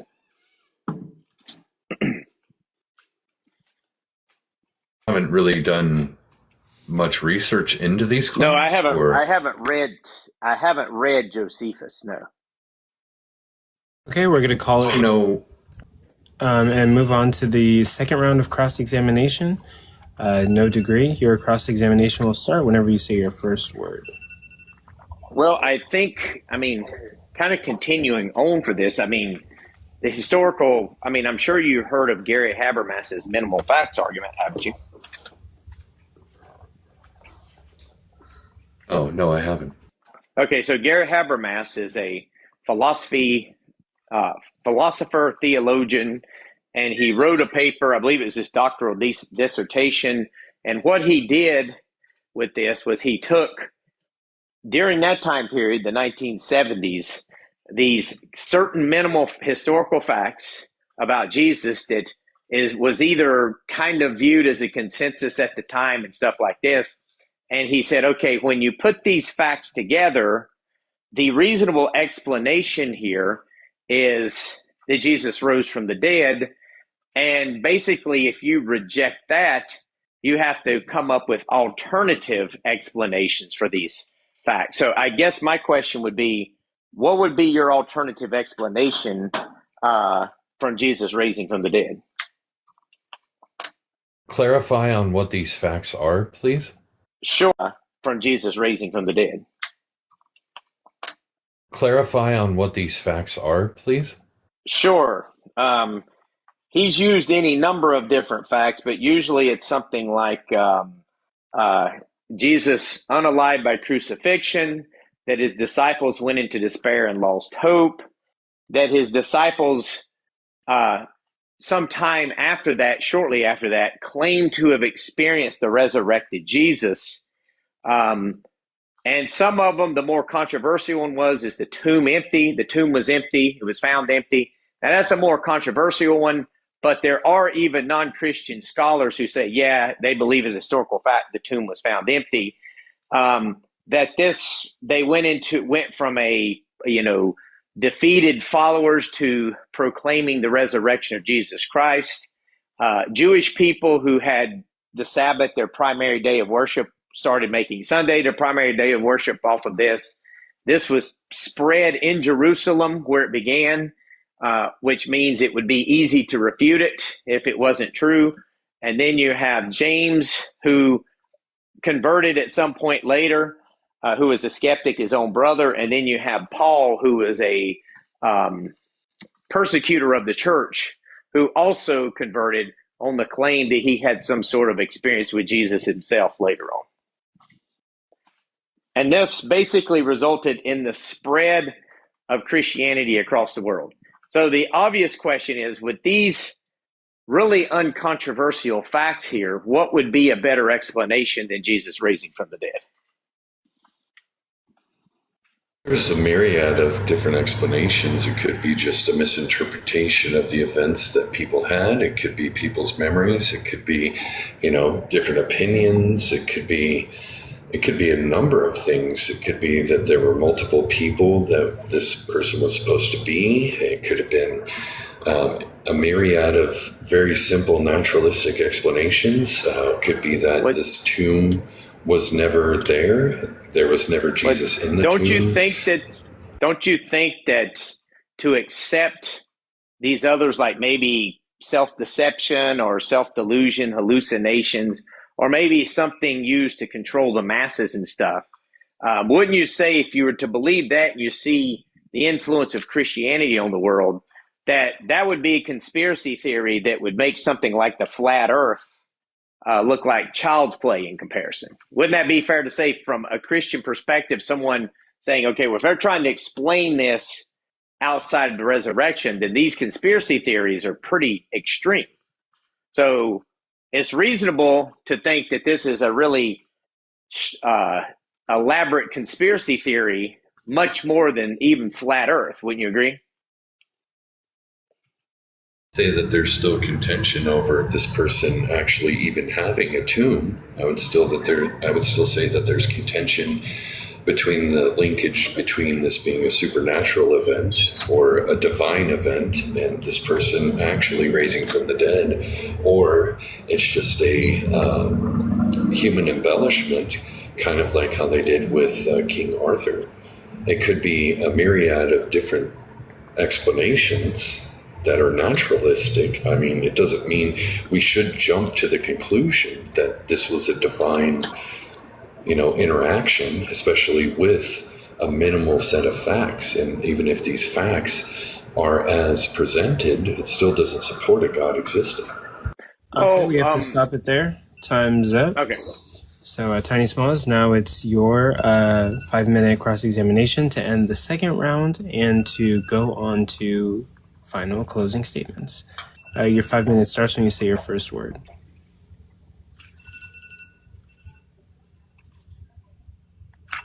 Okay, so what is the evidence outside of the Gospels for this tomb? Let's see. Well, we have,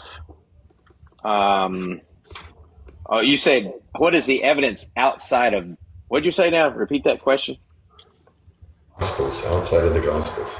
Well, we have, like mentions of Jesus, and like I mentioned a couple, Pliny the Younger, Tacitus. I was trying to find the list here. Claim my time. I'm asking about the tomb, not Jesus. Oh, you want tomb. somebody, something. I don't know how they specifically conclude this, but I do know that even secular scholars have concluded that the tomb was empty. Can you give a source? Yes. Any source at all? Yeah, Jacob Creeman. He said, by far the most hold to the reliability of the biblical statements concerning the empty tomb. Then you have Gazara Vermez. When every argument has been considered and weighed, the only conclusion acceptable to the historian must be that the women who set out to pay their last respects to Jesus found to their consternation not a body but an empty tomb. And these are just two. I've got some more historians. I reclaim my time. Hold on. So wait, the first one you provided was somebody who studies the Bible. The second one you provided was a philosophical argument about the shame of women claiming that they were at the tomb, or that because they were women, what they claimed was like I think it's, what is that? Some sort of criteria of embarrassment. Embarrassment, thank you. Yes, the criterion of embarrassment. I think that argument still doesn't provide the location of this tomb or a verification. Oh, you were archaeologically. Asking about the location? Yes, or if this location has any involvement with this Jesus person, and if there's any documentation, if there's a location, if there's some sources. I know that there's some people who say that this is the likely location of tomb, but whether anybody knows that for a fact, I don't know. But there are people. We don't have a location of the tomb, so we can reject that fact. Okay. What else do we have as far as the minimal facts goes? Why would you reject it just because there's no location? I mean, you don't have a location or evidence of this tomb? There's a lot of historical figures and events that we don't have the locations for, but we don't reject them. That doesn't make sense. Why ought we accept it?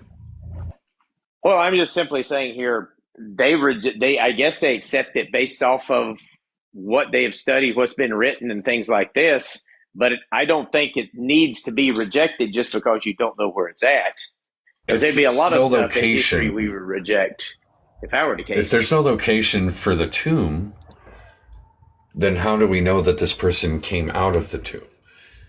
And also, it doesn't lead to a resurrection as well. If we have claims of a resurrection, and we have a minimal amount of evidence that comes way after this event, then I think that we're hanging on a thread here. I don't think that that's enough to satiate the burden of God's existence. Well, I mean, look, the way I look at it is either it does meet the burden that Jesus rose from the dead and that Christianity is true, thereby showing God exists, or you just have to say, okay, well, this was predicated on a lie, a mass deception, hallucinations, delusions, and stuff. So then that opens up the door to say, okay, well, what makes you think your own beliefs that you currently hold to aren't the result of these same things? So it opens up the door for problems for the atheists to even justify their own beliefs, if they're willing to bite that bullet. That makes no sense.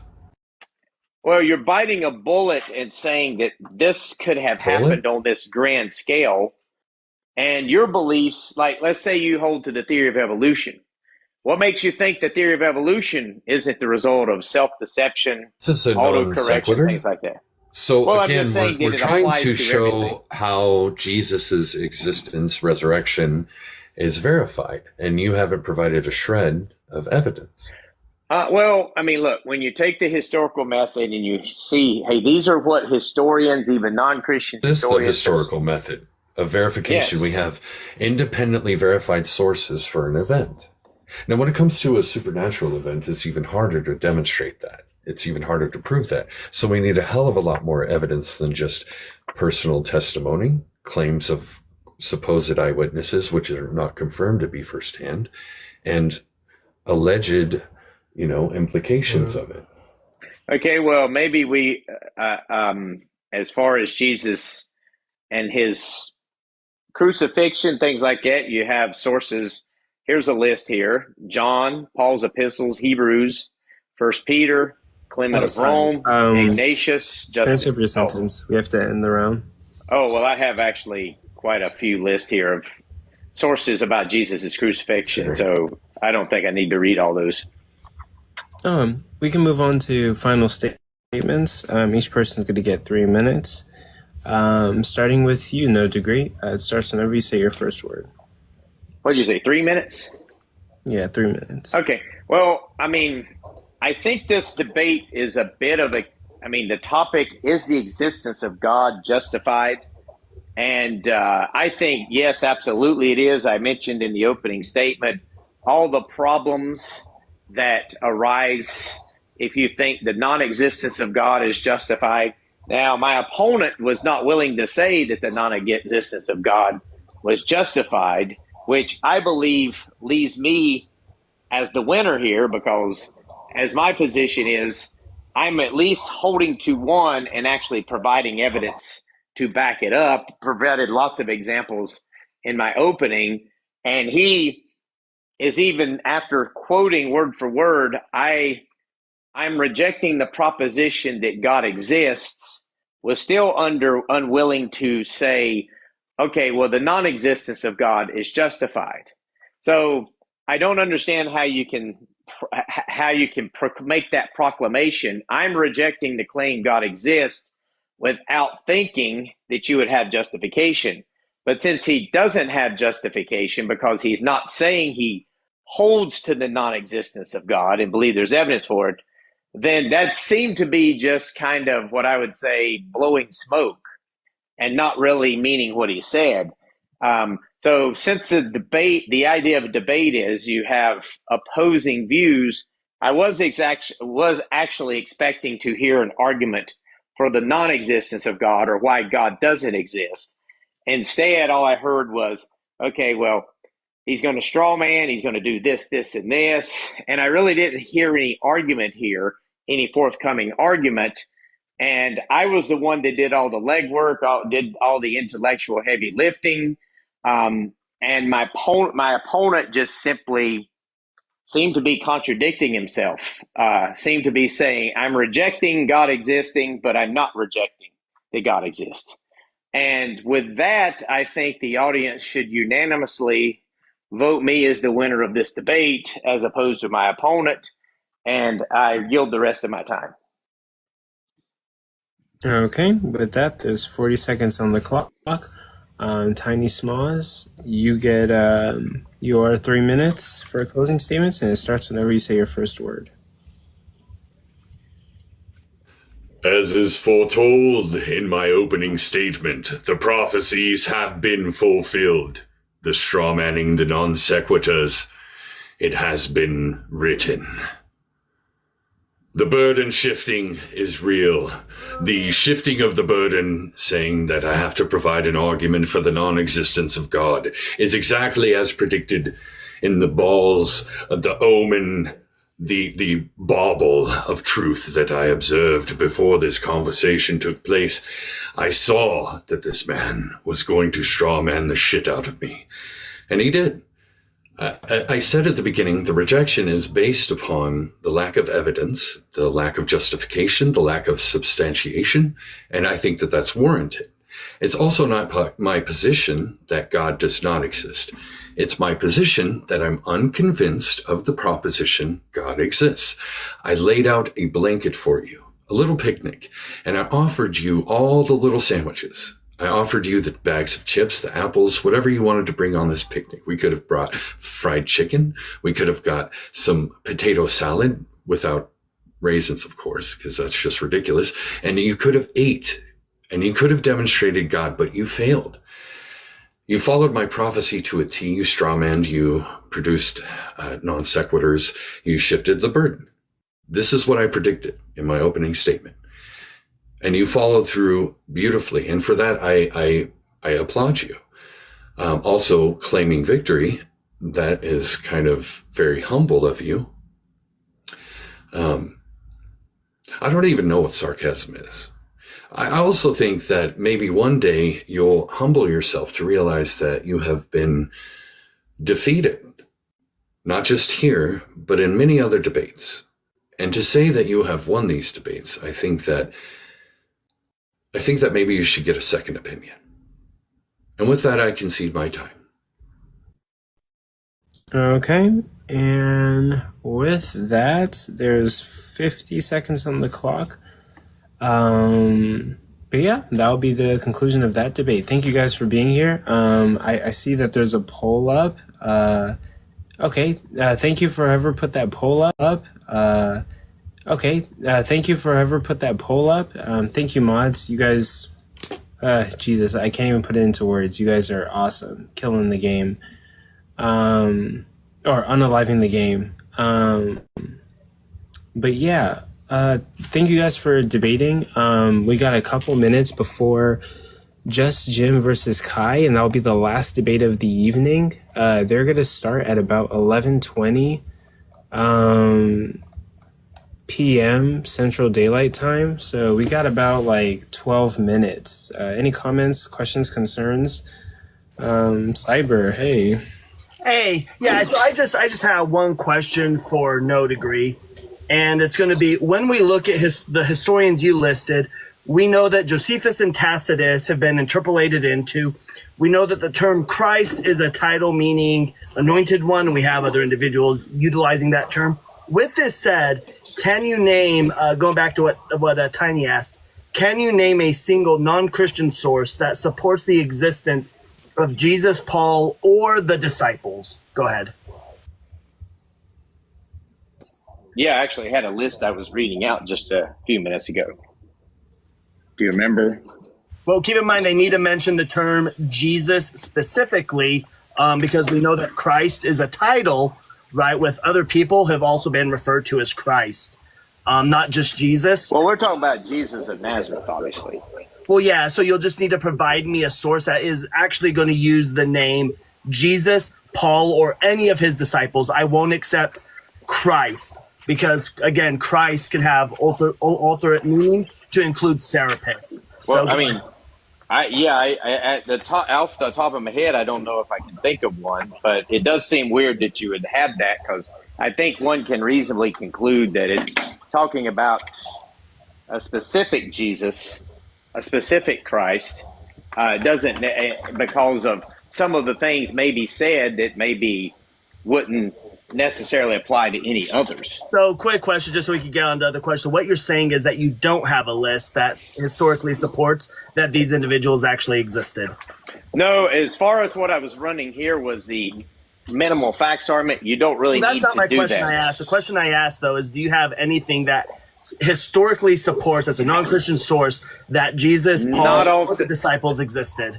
Well, yeah, actually, I have a lot of it. But what I'm saying is what you're saying here, I'm not sure what you're asking, but the minimal facts argument doesn't need to do with that. That's why I think people like your friend Christ before Jesus, I don't think they know how to deal with the minimal facts argument. I think it would really do them well to do that. You don't know the minimal facts. You've just been appealing to authority for that the whole time. You don't know the minimal facts. No, I know the minimal facts. I gave don't them. go to that.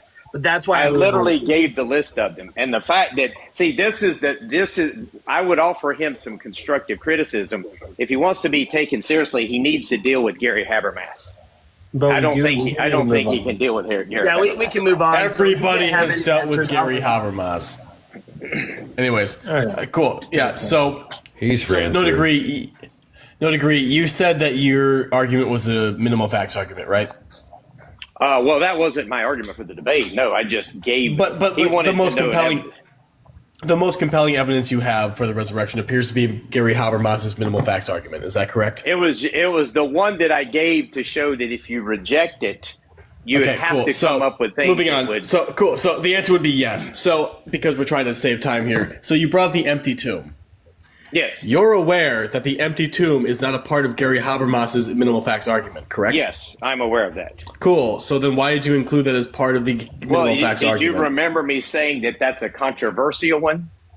And it isn't controversial. Used all it's the time? not included. It's never. Okay, well, he completely removed it because it is not even agreed upon by the vast majority of scholars. Okay, but I can point to I have a unique argument that's actually unique from Gary Habermas's. I don't think you need to go with the consensus of scholars. That's great. But when you cite Gary Habermas and the fucking minimal facts argument, maybe you then stick to the minimal facts instead of bringing up the empty tomb. You didn't hear what I said in the debate. I didn't actually. I did mention Gary Habermas, but I didn't specifically say I was giving his argument. I even specifically said that the tomb is a controversial one. But my view is, look, if you can point to even non-Christian scholars who will accept the empty tomb, the consensus shouldn't matter. You should be like, okay, well, why is it the case that a non-Christian scholar will accept the empty tomb? And maybe look into it and kind of deal with that instead of just worrying about the consensus. I just want to make sure. So even if I just want to make sure. Consensus. Wait. So no degree. I just want to make sure real quick because then I know I got to drop. So you're saying if even one person who is not a Christian thinks that the empty tomb may have existed, that is enough for you? Well, I wouldn't say just one, but multiple. No, because you're citing even just one. No, I can cite more than one. You want me to cite a multitude of them? You know what? How about you just DM me because we've done this dance before. So how about you just DM me? Yeah. Okay. Well, look, there's just multiple people that do accept the empty tomb. So. Oh shoot. Okay. Thank you guys for that. Also, yeah, if anyone got a screenshot of the results, please Discord it to me for my records. Oh yeah, did I win? I'm not sure, but I hope someone sends it to my Discord for my records. Thank you. Go ahead, Furry. You got anything for us? Sure. My question was actually for Tiny. I'm waiting for him to teacup. Yeah. Oh, excellent.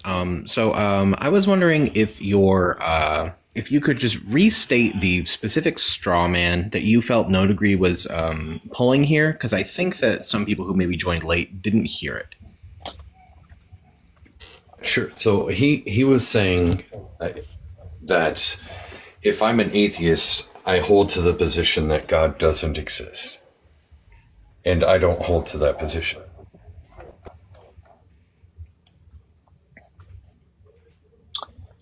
Well, you did say, I'm rejecting the proposition God exists in your opening statement. Based on the fact that it's not been demonstrated, justified, or presented with enough evidence for me to be convinced of it. Well, that seems like you're saying, well, I'm not holding to it, but I'm holding to it. That seems like a contradiction to me. No, I'm not holding to the position God doesn't exist. I'm unconvinced that God exists. You're saying I'm not holding to the proposition that God does not exist, but I'm rejecting the proposition that God exists. That's what you said. You said in the opening statement, I rejecting the proposition that means I don't hold to that proposition as being justified or validated. It's not saying God doesn't exist.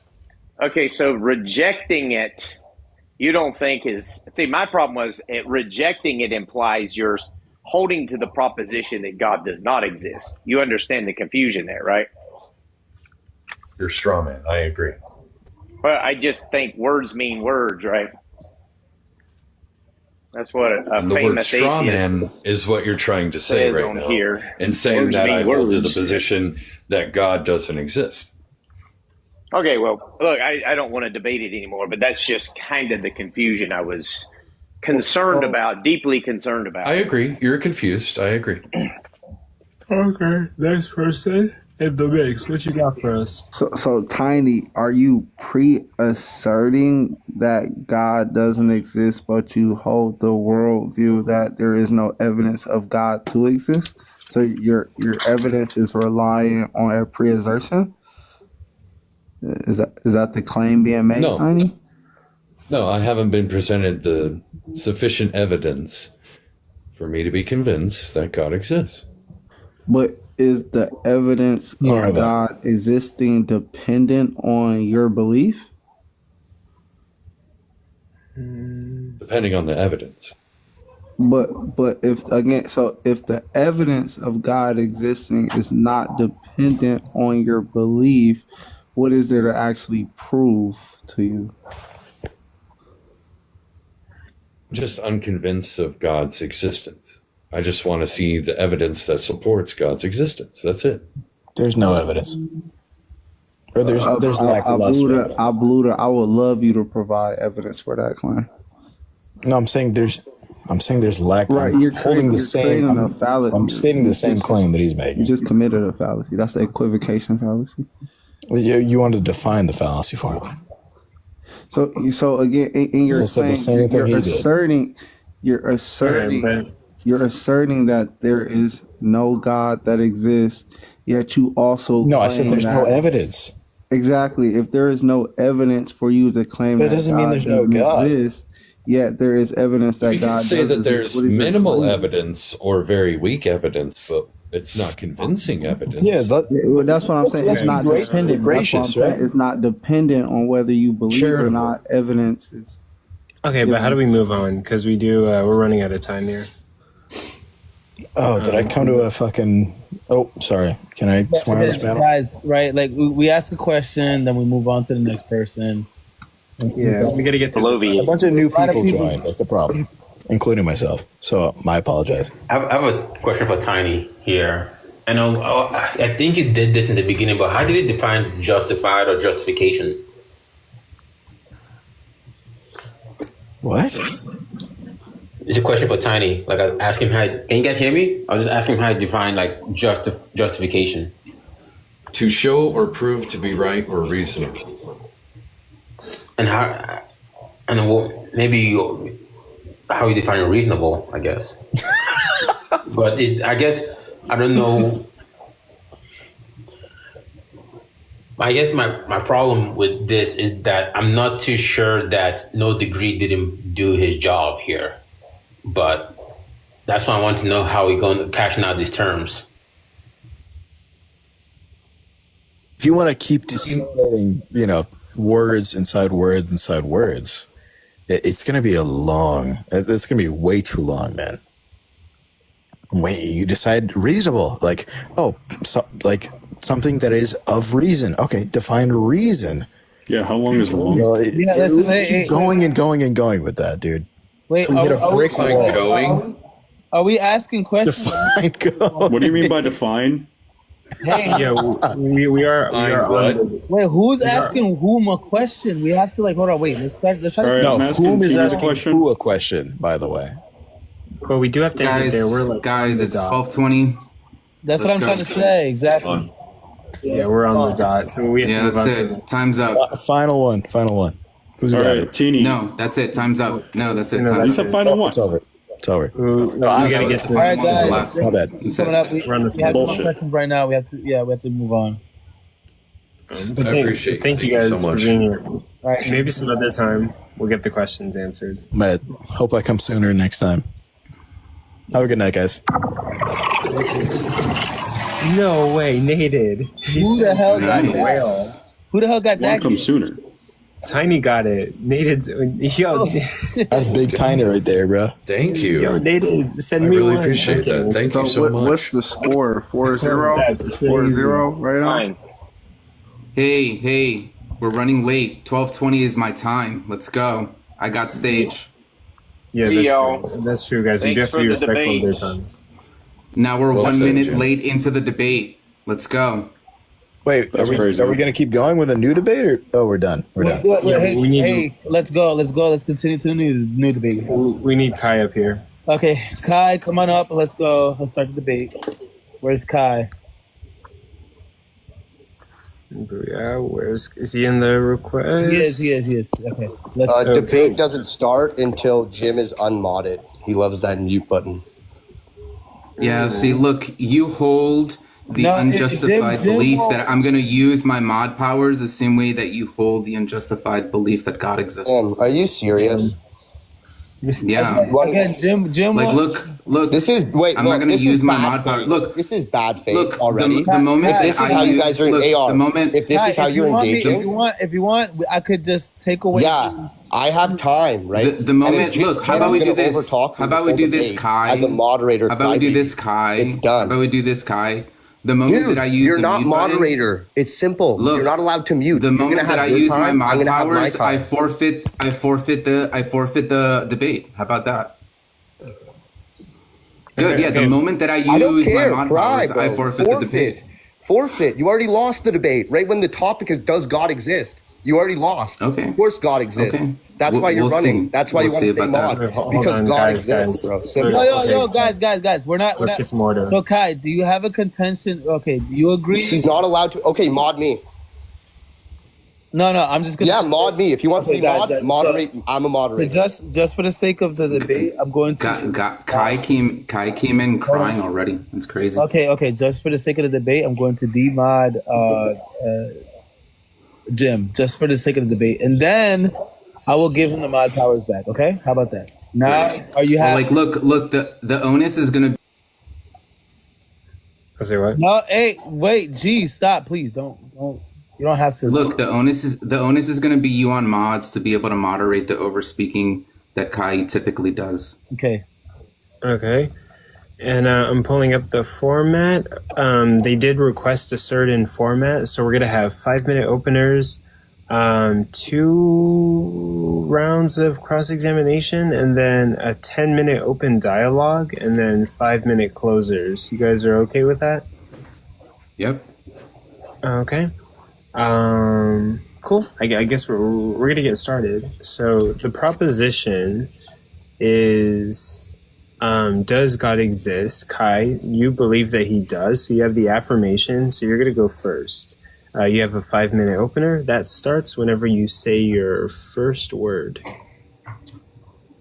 The answer of does God exist is simple, ladies and gentlemen. Of course. Okay. Thank you to the judges and esteemed hosts and moderators, just Jim. Today I stand before you to affirm the truth that has resonated with cultures, civilizations, and centuries, that God exists. The existence of God is not merely a matter of faith or tradition. It is supported by reason, experience, the profound order we observe in the universe, from fine-tuned constants of physics to the deep moral intuitions that guide human conscience. Reality points beyond itself to something, or rather someone greater. Philosophers call this the first cause, the necessary being, the unmoved mover. Others call him the creator, the sustainer, the source of all meaning and purpose. We do not assert God exists because we lack explanations, but because the most coherent explanation of the universe's origin, design, morality, human consciousness is God. In this debate, I will show you that the belief in God is not only intellectually defensible, but also the most reasonable conclusion we can draw from the evidence before us. Thank you, and that's my time. Okay, pausing your time there. You had 3 minutes and 36 seconds left. So just Jim, you now have a 5-minute opener.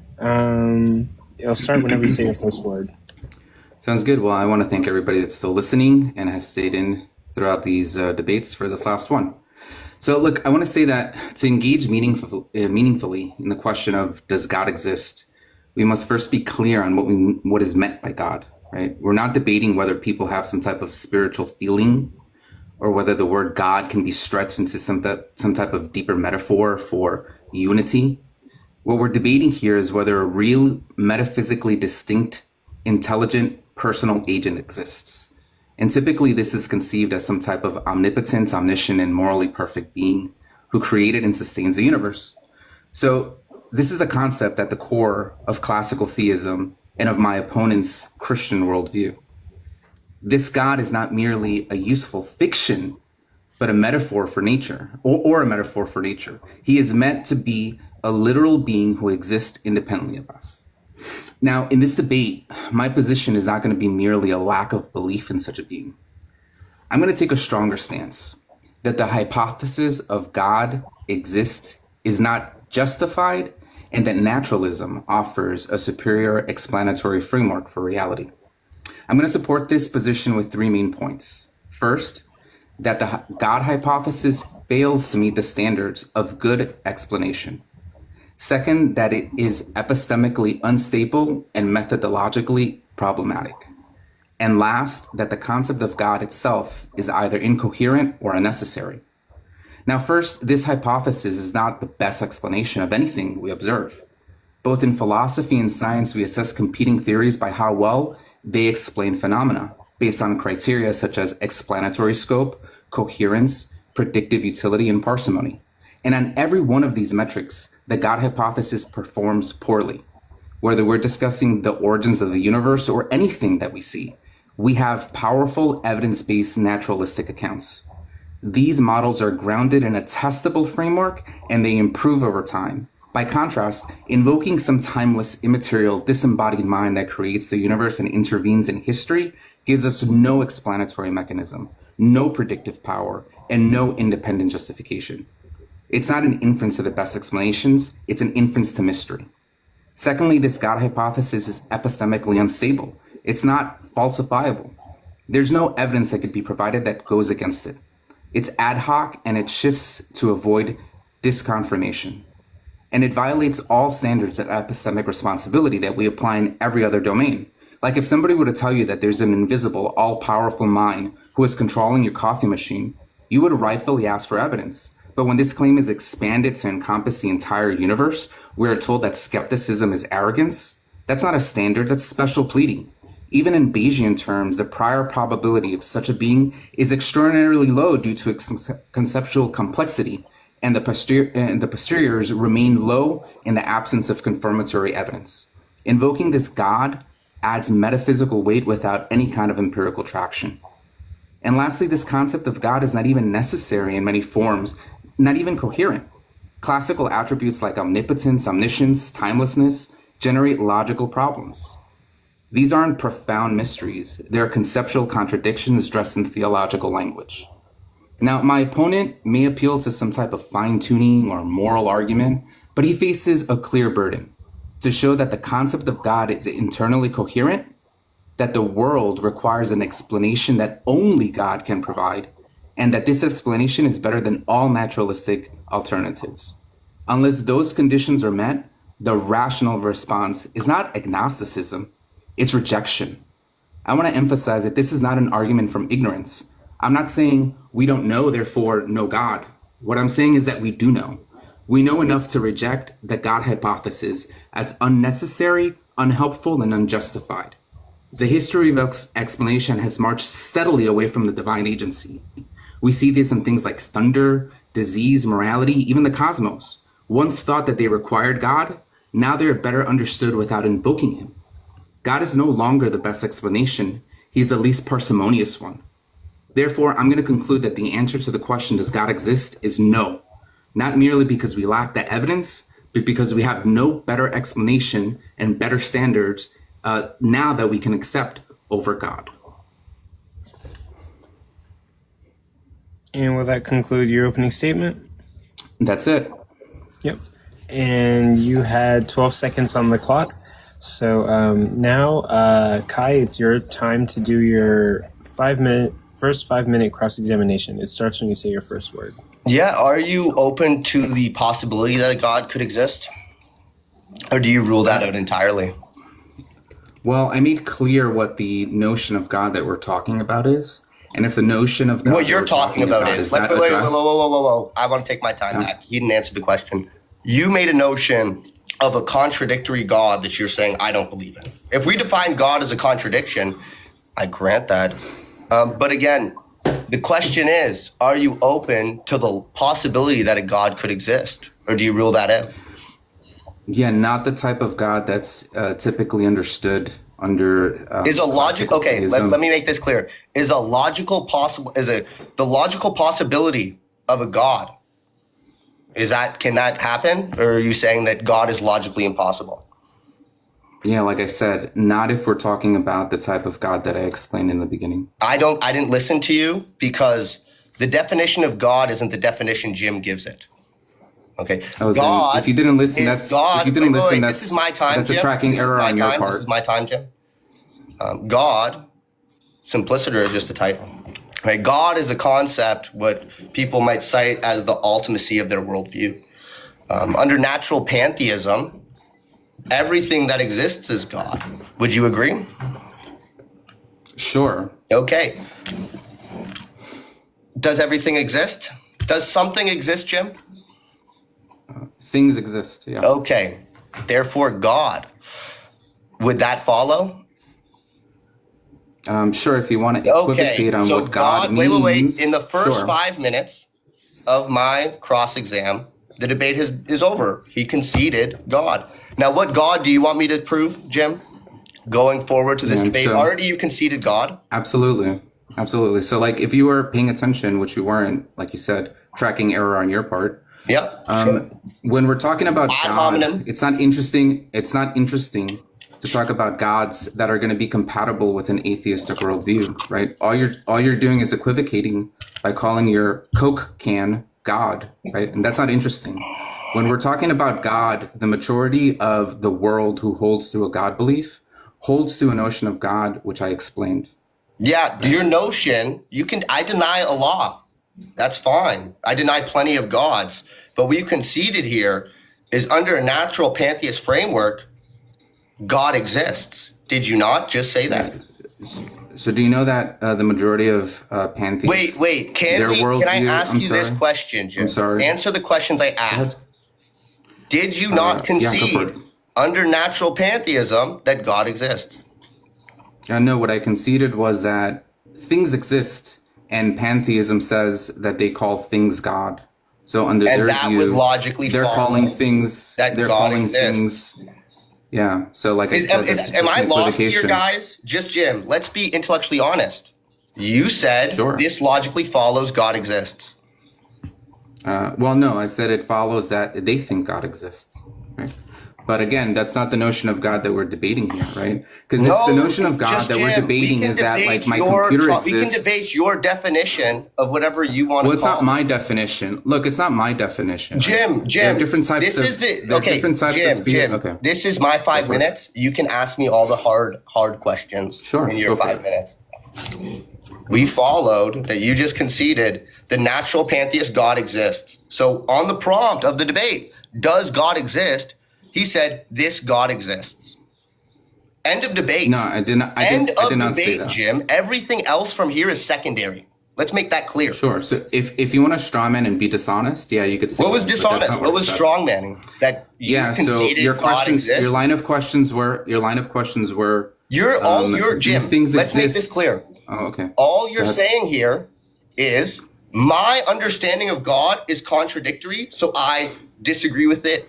And this is revealed to us in scripture that this is not an intellectual issue with the atheist. This is strictly spiritual. And that's why we will see the denial of the word God. But he sees that in natural pantheism, God exists. I don't know if he wants me to argue my perspective as an Eastern Orthodox who affirms Jesus Christ as the Lord and Savior, who glorifies him as the all-knowing God. But you see, Jim just left the debate. Okay, if he wants me to run tag because Rasul didn't perform well, we could run tag. I can run any God Sorry he wants about me that. to prove. I swiped out by mistake. Go ahead. Oh, a mistake. There might be a connection issue. It's logically possible. My first question to Jim was, it's logically possible. And he conceded to God, at least that God. Now, what God do you not believe in? Let's continue. I'm sorry. Did you hear what? My question to you, Jim, is what God do you deny? Yeah. After you conceded to this God. Yeah, I'm answering. The God that I explained in my opening. Okay, we'll end it there. Now it's going to be just Jim's 5-minute cross-examination to end the first round. We'll start whenever you say the first name. Perfect. Hey, Kai, do you know what equivocation means? Yeah, I know what equivocation means. It's when you're using the same word in a different context. Yeah. Perfect. So when you asked me, do things exist? Do you think that anybody would deny that things exist? Some may deny things exist. Some may be global skeptics. When you're invoking, I'm sorry. When you're invoking this notion of pantheism, right? Do you know that? Do you take that pantheism is going to be compatible with atheism? No.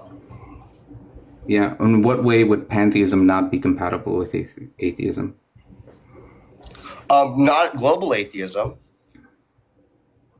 No. The question is, in what ways would pantheism not be compatible with atheism? Because pantheism is a God concept, Jim. Do you know that? Again, in what ways, please don't dodge.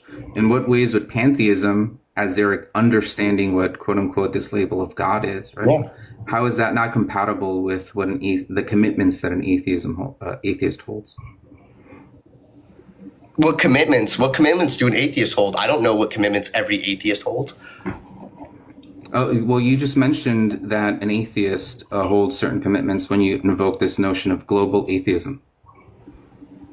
Yeah, global atheism. Are you going to dodge the question? Global atheism would be the denial of all God concepts. And what we saw today, Jim, was you conceding to a God concept as God exists.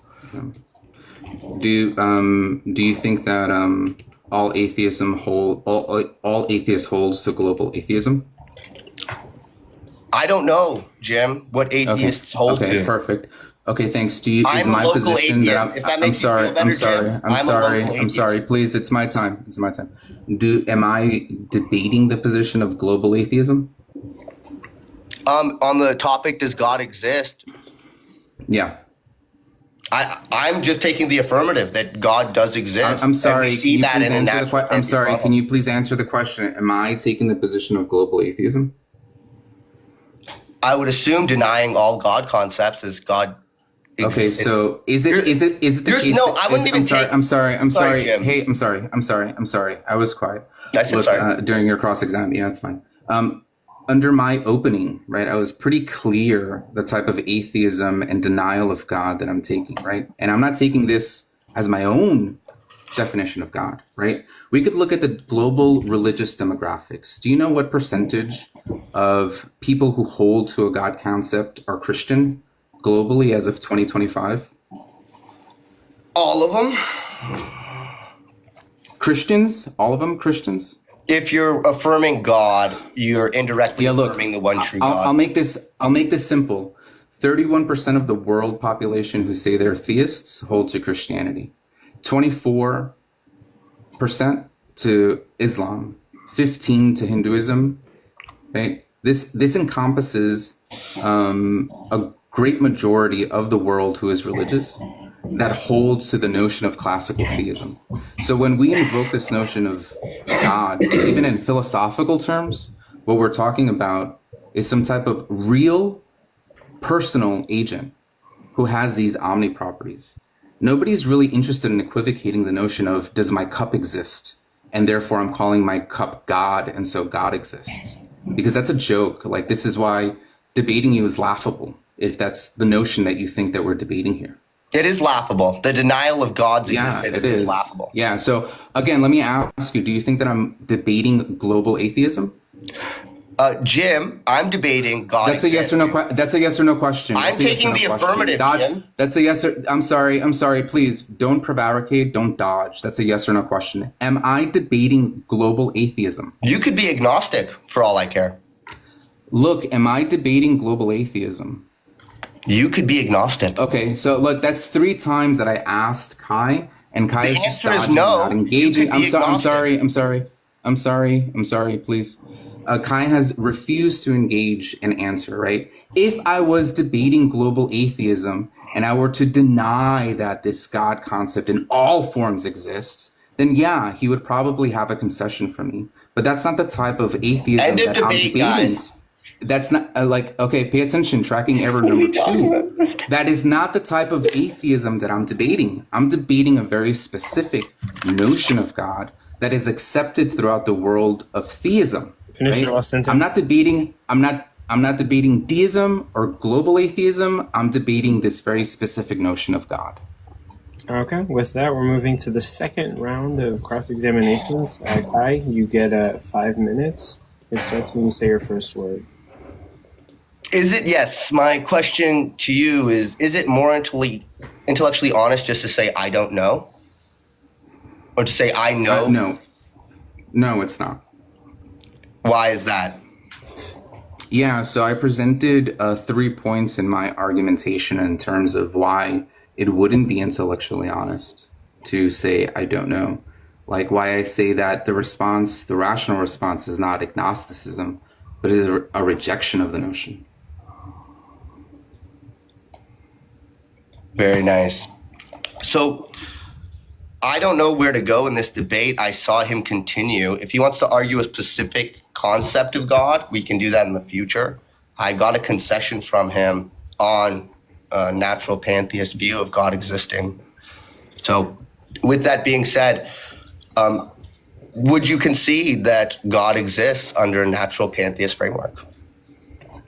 Well, if somebody was holding to global atheism and they were debating that they reject all concepts of God whatsoever, and then you presented some notion of pantheism. Yeah, I'm answering the question. Jim, this is my time. I am answering the question. The question is simple. I'm answering the question. The question is simple. You're tracking off. The question I'm answering the question. I'm going to restate it. No. Under a natural pantheist framework, being the universe, do you concede the universe exists? Yes or no? And does the universe exist? Yeah, the universe exists. Okay, great. And under that framework, is the universe God? Well, I wouldn't consider the universe God. Under that framework, is the universe God? Under what framework? A natural pantheist framework. I'm unfamiliar, but I do think that they hold that everything is God. Yeah. Okay. Would that make the universe that exists, right, God? Maybe to a pantheist or a natural pantheist is what you said. Jim, no one's arguing your personal opinion on your definition of a contradictory God you deny, right? The question of this debate is, does God exist? Is natural pantheism a God? Wait, Jim, I'm just gonna is natural pantheism a God concept? Yes or no? Yeah, I wouldn't consider it a God concept, no. What is it? It's an equivocation on terms. Absolute troll. So, with that being said, I'm sorry. You're asking me a question, and then you're calling me a troll. Okay. Well, it just that is an ad hominem. That is an ad hominem. It is an ad hom, and I'll take that fallacy. Yeah. And with that being said, the God I'm arguing for in this specific debate is the pantheist God. So I think we should have messaged each other before the debate on what God that Jim wants to argue about that doesn't exist or is impossible to exist. We should have messaged each other previously, because the prompt here is just, does God exist? The universe under natural pantheism is God. You confirm the universe existing. That would follow God existing. Would you disagree? I'm sorry, is there a question in there? I said, would you disagree that follows? Well, that what follows? Can you repeat that? Yes. Natural pantheism calls the universe God. The universe exists. You confirm that. Under natural pantheism, the universe and God, everything that exists is synonymous. You confirm something exists. That is God. I agree. You're coming up with a different definition, maybe Allah. Oh, I'm not coming up with a different definition. No, I'm not coming up with a different definition. No. Yeah, but I don't see that natural pantheism like maybe Buddhism or something to that effect is going to be contradictory with atheism, right? They're compatible notions. So if like somebody wants to call my cup God, like that's not going to be something that I contend. I'm going to say that they're confused, right? If they want to call that God, sure. But they're just equivocating on terms, right? And so if your whole crux of your argument was just based on some type of notion of equivocation, and you think you got to win from that, sure, but that's really uninteresting. There's nothing uninteresting, Jim. Your understanding is not the true understanding. Can we make that clear? What is a God concept what's true is understanding? pantheism, and this follows that God exists. I do think that you're just being dishonest in this discussion thus far. You cried about being moderated earlier, and you conceded already to the universe existing. So I asked CoCo, where do we go from here? Finish your last sentence. And with that, we're moving on to Just Jim's cross-examination. You get 5 minutes, Just Jim. Sure. So Kai is here debating natural pantheism. Can you explain a little bit why natural pantheism is going to have more explanatory power as a theory over some naturalistic account? I'm not familiar with the naturalistic account. What is the naturalistic account? I'm sorry, you don't know naturalistic accounts of the universe, like an atheistic naturalistic account of things? I'm asking you, what would that be? Sure. So like, look, given all of the data that we see in terms of like explanations that we want, that all things came about, he's paused, okay, that all things came about through naturalistic causes, right? There's no divine... no reason to invoke some divinity in it, right? So rejection of all supernatural things, right? That's a naturalistic account. So if we're taking a naturalistic worldview and we're juxtaposing against some pantheistic or natural pantheistic worldview, what explanatory power does natural pantheism have over some non-theistic naturalistic account? Again, I'm asking you, what is the atheist naturalistic account of things existing? Yeah, I already explained it, right? No. It's a clarifying question. That's tracking error number 3. Okay, it's just a clarifying question. Under pantheism, things exist because I'm sorry, God it's my turn existence. to continue asking questions. I'm sorry, my turn to continue asking. So, what benefit is it over an atheistic account to hold to natural pantheism? I don't know what you're saying an atheistic account is. You conceded to the universe being God as an so like, atheist. look, I don't know what your question again, is. to be clear, the notion or rejection of God. Yes, to say that nothing exists? Is that the question? Just to clarify question, the atheistic account is nothing exists? So are you conceding that under natural pantheism, there is an equivocation going on in terms of calling the universe and things that exist God?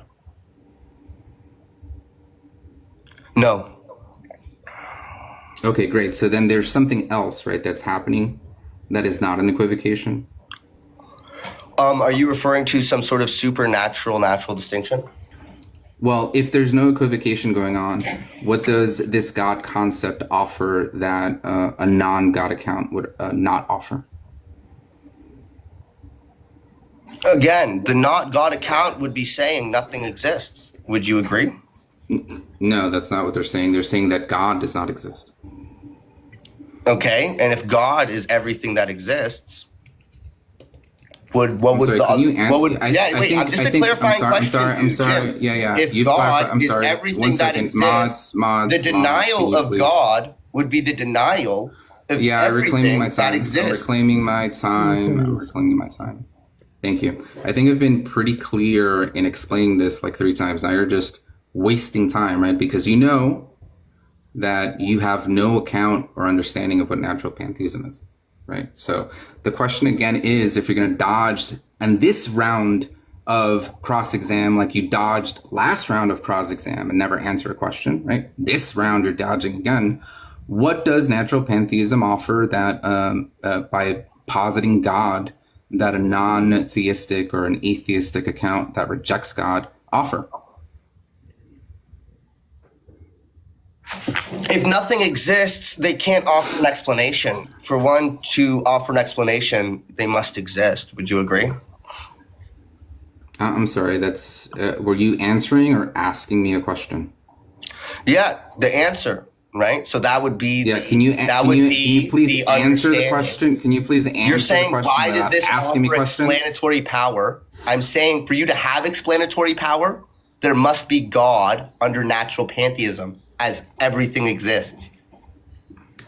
Okay, so do you think that that is not already understood under a rejection of God, like as some type of naturalist or atheistic account?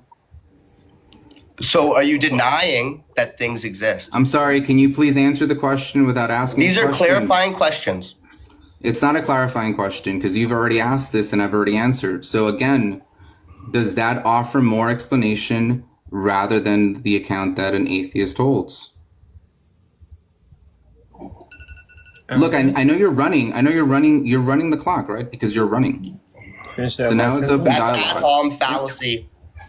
Okay, so now I didn't call you any names. I didn't call you any names. That's not an ad hom fallacy. Learn your fallacies. So now we're going into open dialogue, 10 minutes. The section belongs to both of you. I'm starting it now. Great. So in a previous conversation that we had when we were discussing ways that we could address this, and I said, look, I'll probably take a skeptical approach, right? Because, it's not on me. The onus is not on me to posit whether God exists. And your very words were like, wow, if you're not really debating your position, that's a really bitch-ass move. And here we are in the debate, me representing my position, and you being an Eastern Orthodox who holds to classical theism, doing a bitch-ass move, right? And representing natural pantheism in this debate. Right.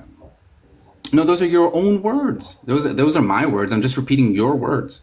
In the debate, it would be an ad hom. Outside of the great. debate, So- it's not inside of the debate.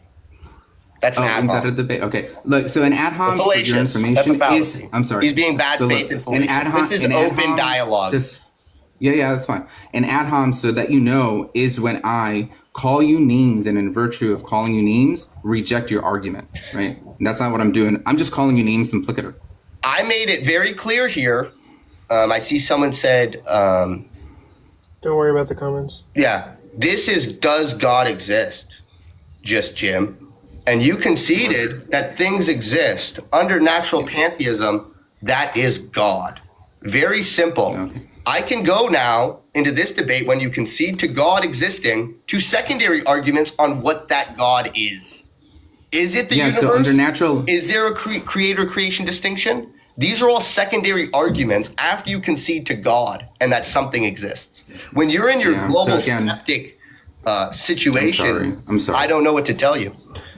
Yeah, I'm sorry. Do I argue for global skepticism or for global atheism? Global skepticism would be to not assert a position even on existence. Yeah, I'm sorry. Was that an answer to the question? Because I didn't get an answer to the question. Brother, the debate is over. Look, I know, it was over in the first really 5 hard. minutes It's when really, I asked you, it's does really the hard universe for you to exist? answer The questions. universe is I get God. that. God exists. Yeah, I get that it's really hard for you to answer questions, right? So again, am I debating some type of global atheism? Jim, I understand your position is hard to debate because it's as simple as, does this lighter exist? Of course it does. And there's no denying this other than having some emotional So this is you not suppression answering to truth. questions again. Does this lighter exist? So again, that's you not answering the question. Right? So May like, you look, re-ask I don't your know. I question. don't know. Yeah, Re-ask. I don't know. Please re-ask. I don't know. I don't know how this is even a debate when Please my re-ask your interlocutor question. here has not come to even posit a point, like a view, and refuses to answer any questions. This is like really looking bad on you, Kai. Like all you came to say was like, hey, is my lighter God? If my lighter exists and I call it God, does it exist? I didn't say the lighter is God. If that's the crust of your argument, I didn't say this the is lighter really is sad, right? God. This looks really bad for all theists especially theists who are Eastern Orthodox, which you represent, right? That's the I jacket that you glorify put on. Christ every day, sir. That is Oh, my wait, so God. Is Christ That God? is my Is Christ God. Oh, perfect. So how about you debate whether God that you take to be God? Because you reject the notion of pantheism. Of course, right? Jesus Christ is the best explanation as Sure, a God so concept. But God Sure. existing under natural pantheism, Jim conceded, which is the debate. The debate isn't, does Kai's understanding of Eastern Orthodoxy, is Eastern Orthodoxy true? That isn't the debate. No, the debate is whether God, as it's understood by the majority of the people, what a God concept is, right? I'm not even saying the Christian God or the Muslim God or the Judaic God. I'm not saying that, right? But the notion that people take throughout the world, right? This is not my definition, but throughout the world and in discussions of philosophy of religion, when this notion of God is invoked, the majority of the time, people are not referring to their lighter or their coffee cup, right? What they're referring to is an actual agent that exists independent of us, right? And so for you to come and argue that your lighter exists is really bad faith. Again, Jim, the debate, we could change it next time and say, is Eastern Orthodoxy the best explanation? And Did you Jesus hear Christ anything is I God. said? That's a second debate, bro. I'm sorry. Did you hear anything I said? I'm sorry. That's a different debate. That's a secondary argument. I'm sorry. I'm not sure if you heard anything I said. I never made a claim whether Eastern Orthodoxy is true. I'm just making a claim whether the God, as it's understood throughout a lot of different traditions, right? Just some very simple notion of some personal agent that exists independent of time and space, right? That may be personal, may be intelligent. Does that concept exist, right? Because that's what's understood when people invoke this notion of God. Now, in all true colors of who Kai is, in your intellectual dishonesty, you decided to debate whether, your shoe exists, right? And nobody's going to debate whether your shoe doesn't exist. But that's not really interesting, is it? Of course, and that's why it was just a waste of time. And this is why the denial of God's existence is ridiculous. And that's why I presented this argument. The denial of God is ridiculous. To be an atheist is not an intellectually honest perspective at all, unless you disbelieve in existence itself. To be a local atheist to any religion, I understand. But to stand on atheism, the prompt, does God exist, is a ridiculous stance, as you know that people refer to the universe and everything that exists as God, and you would confirm that. So past this point, now what God is, how God operates, who God is, those are all secondary arguments to the truth of our reality. But my God told me that this is not an intellectual problem, Jim. So to give you an intellectual response is disingenuous. This is a spiritual problem. Yeah. So do you think that the notion of God that atheists reject, when you're encountering over maybe the past 9 months to 12 months that you've been on this platform and you've engaged with atheists, do you think that the notion of God that they're debating is whether their coffee cup exists? Do you know every atheist isn't arguing that? Oh, I'm sorry. Was that a question to my question? Yeah, I said I don't know. Please track. I don't know. Do you know every atheist is arguing what you're specifically arguing? Great. Let's do some type of inductive argument here, right? Based on the experience and the multiple conversations you've had with atheists, do you think that they reject the notion that your coffee cup exists? I've heard multiple atheists on this platform deny their own existence and be skeptical of their own existence. So I totally assume I'm sorry. that they deny all forms of I'm reality. sorry. Was that a deny question? God. Was that an answer to my question? Yes, it literally was. Yeah. What was the question again? Can you recapitulate, please? Yes. You said, let's make an inductive argument. Based on your experience on this platform, is this what most atheists are arguing? And I said, yes. That is literally what they're arguing. I've heard multiple atheists deny their own existence. So when I didn't say multiple. Exists, I'm sorry. Everything that exists under natural pantheism is God. God exists. It's very simple. Jim, I understand it's frustrating because you conceded to the topic. I'm sorry. I understand I'm it's sorry. frustrating because So you what conceded I to the asked topic was, and want to change I'm it sorry. to my triune. Look, I know you're which running is now. The case I know you're being running Jesus now. Christ. That's fine, Kai. I know you're running, Kai. Look, that wasn't a question that I asked. I didn't say did many, right? I said, do the majority of the conversations that you've had, the majority of the conversations with atheists, do you think that the majority of atheists that you converse with and debate God, the concept of God that they're debating is that your coffee cup exists?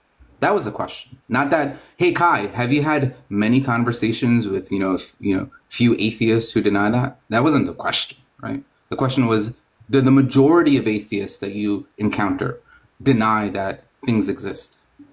Yeah, I'm not a mind reader. I don't know their positions on everything. Okay.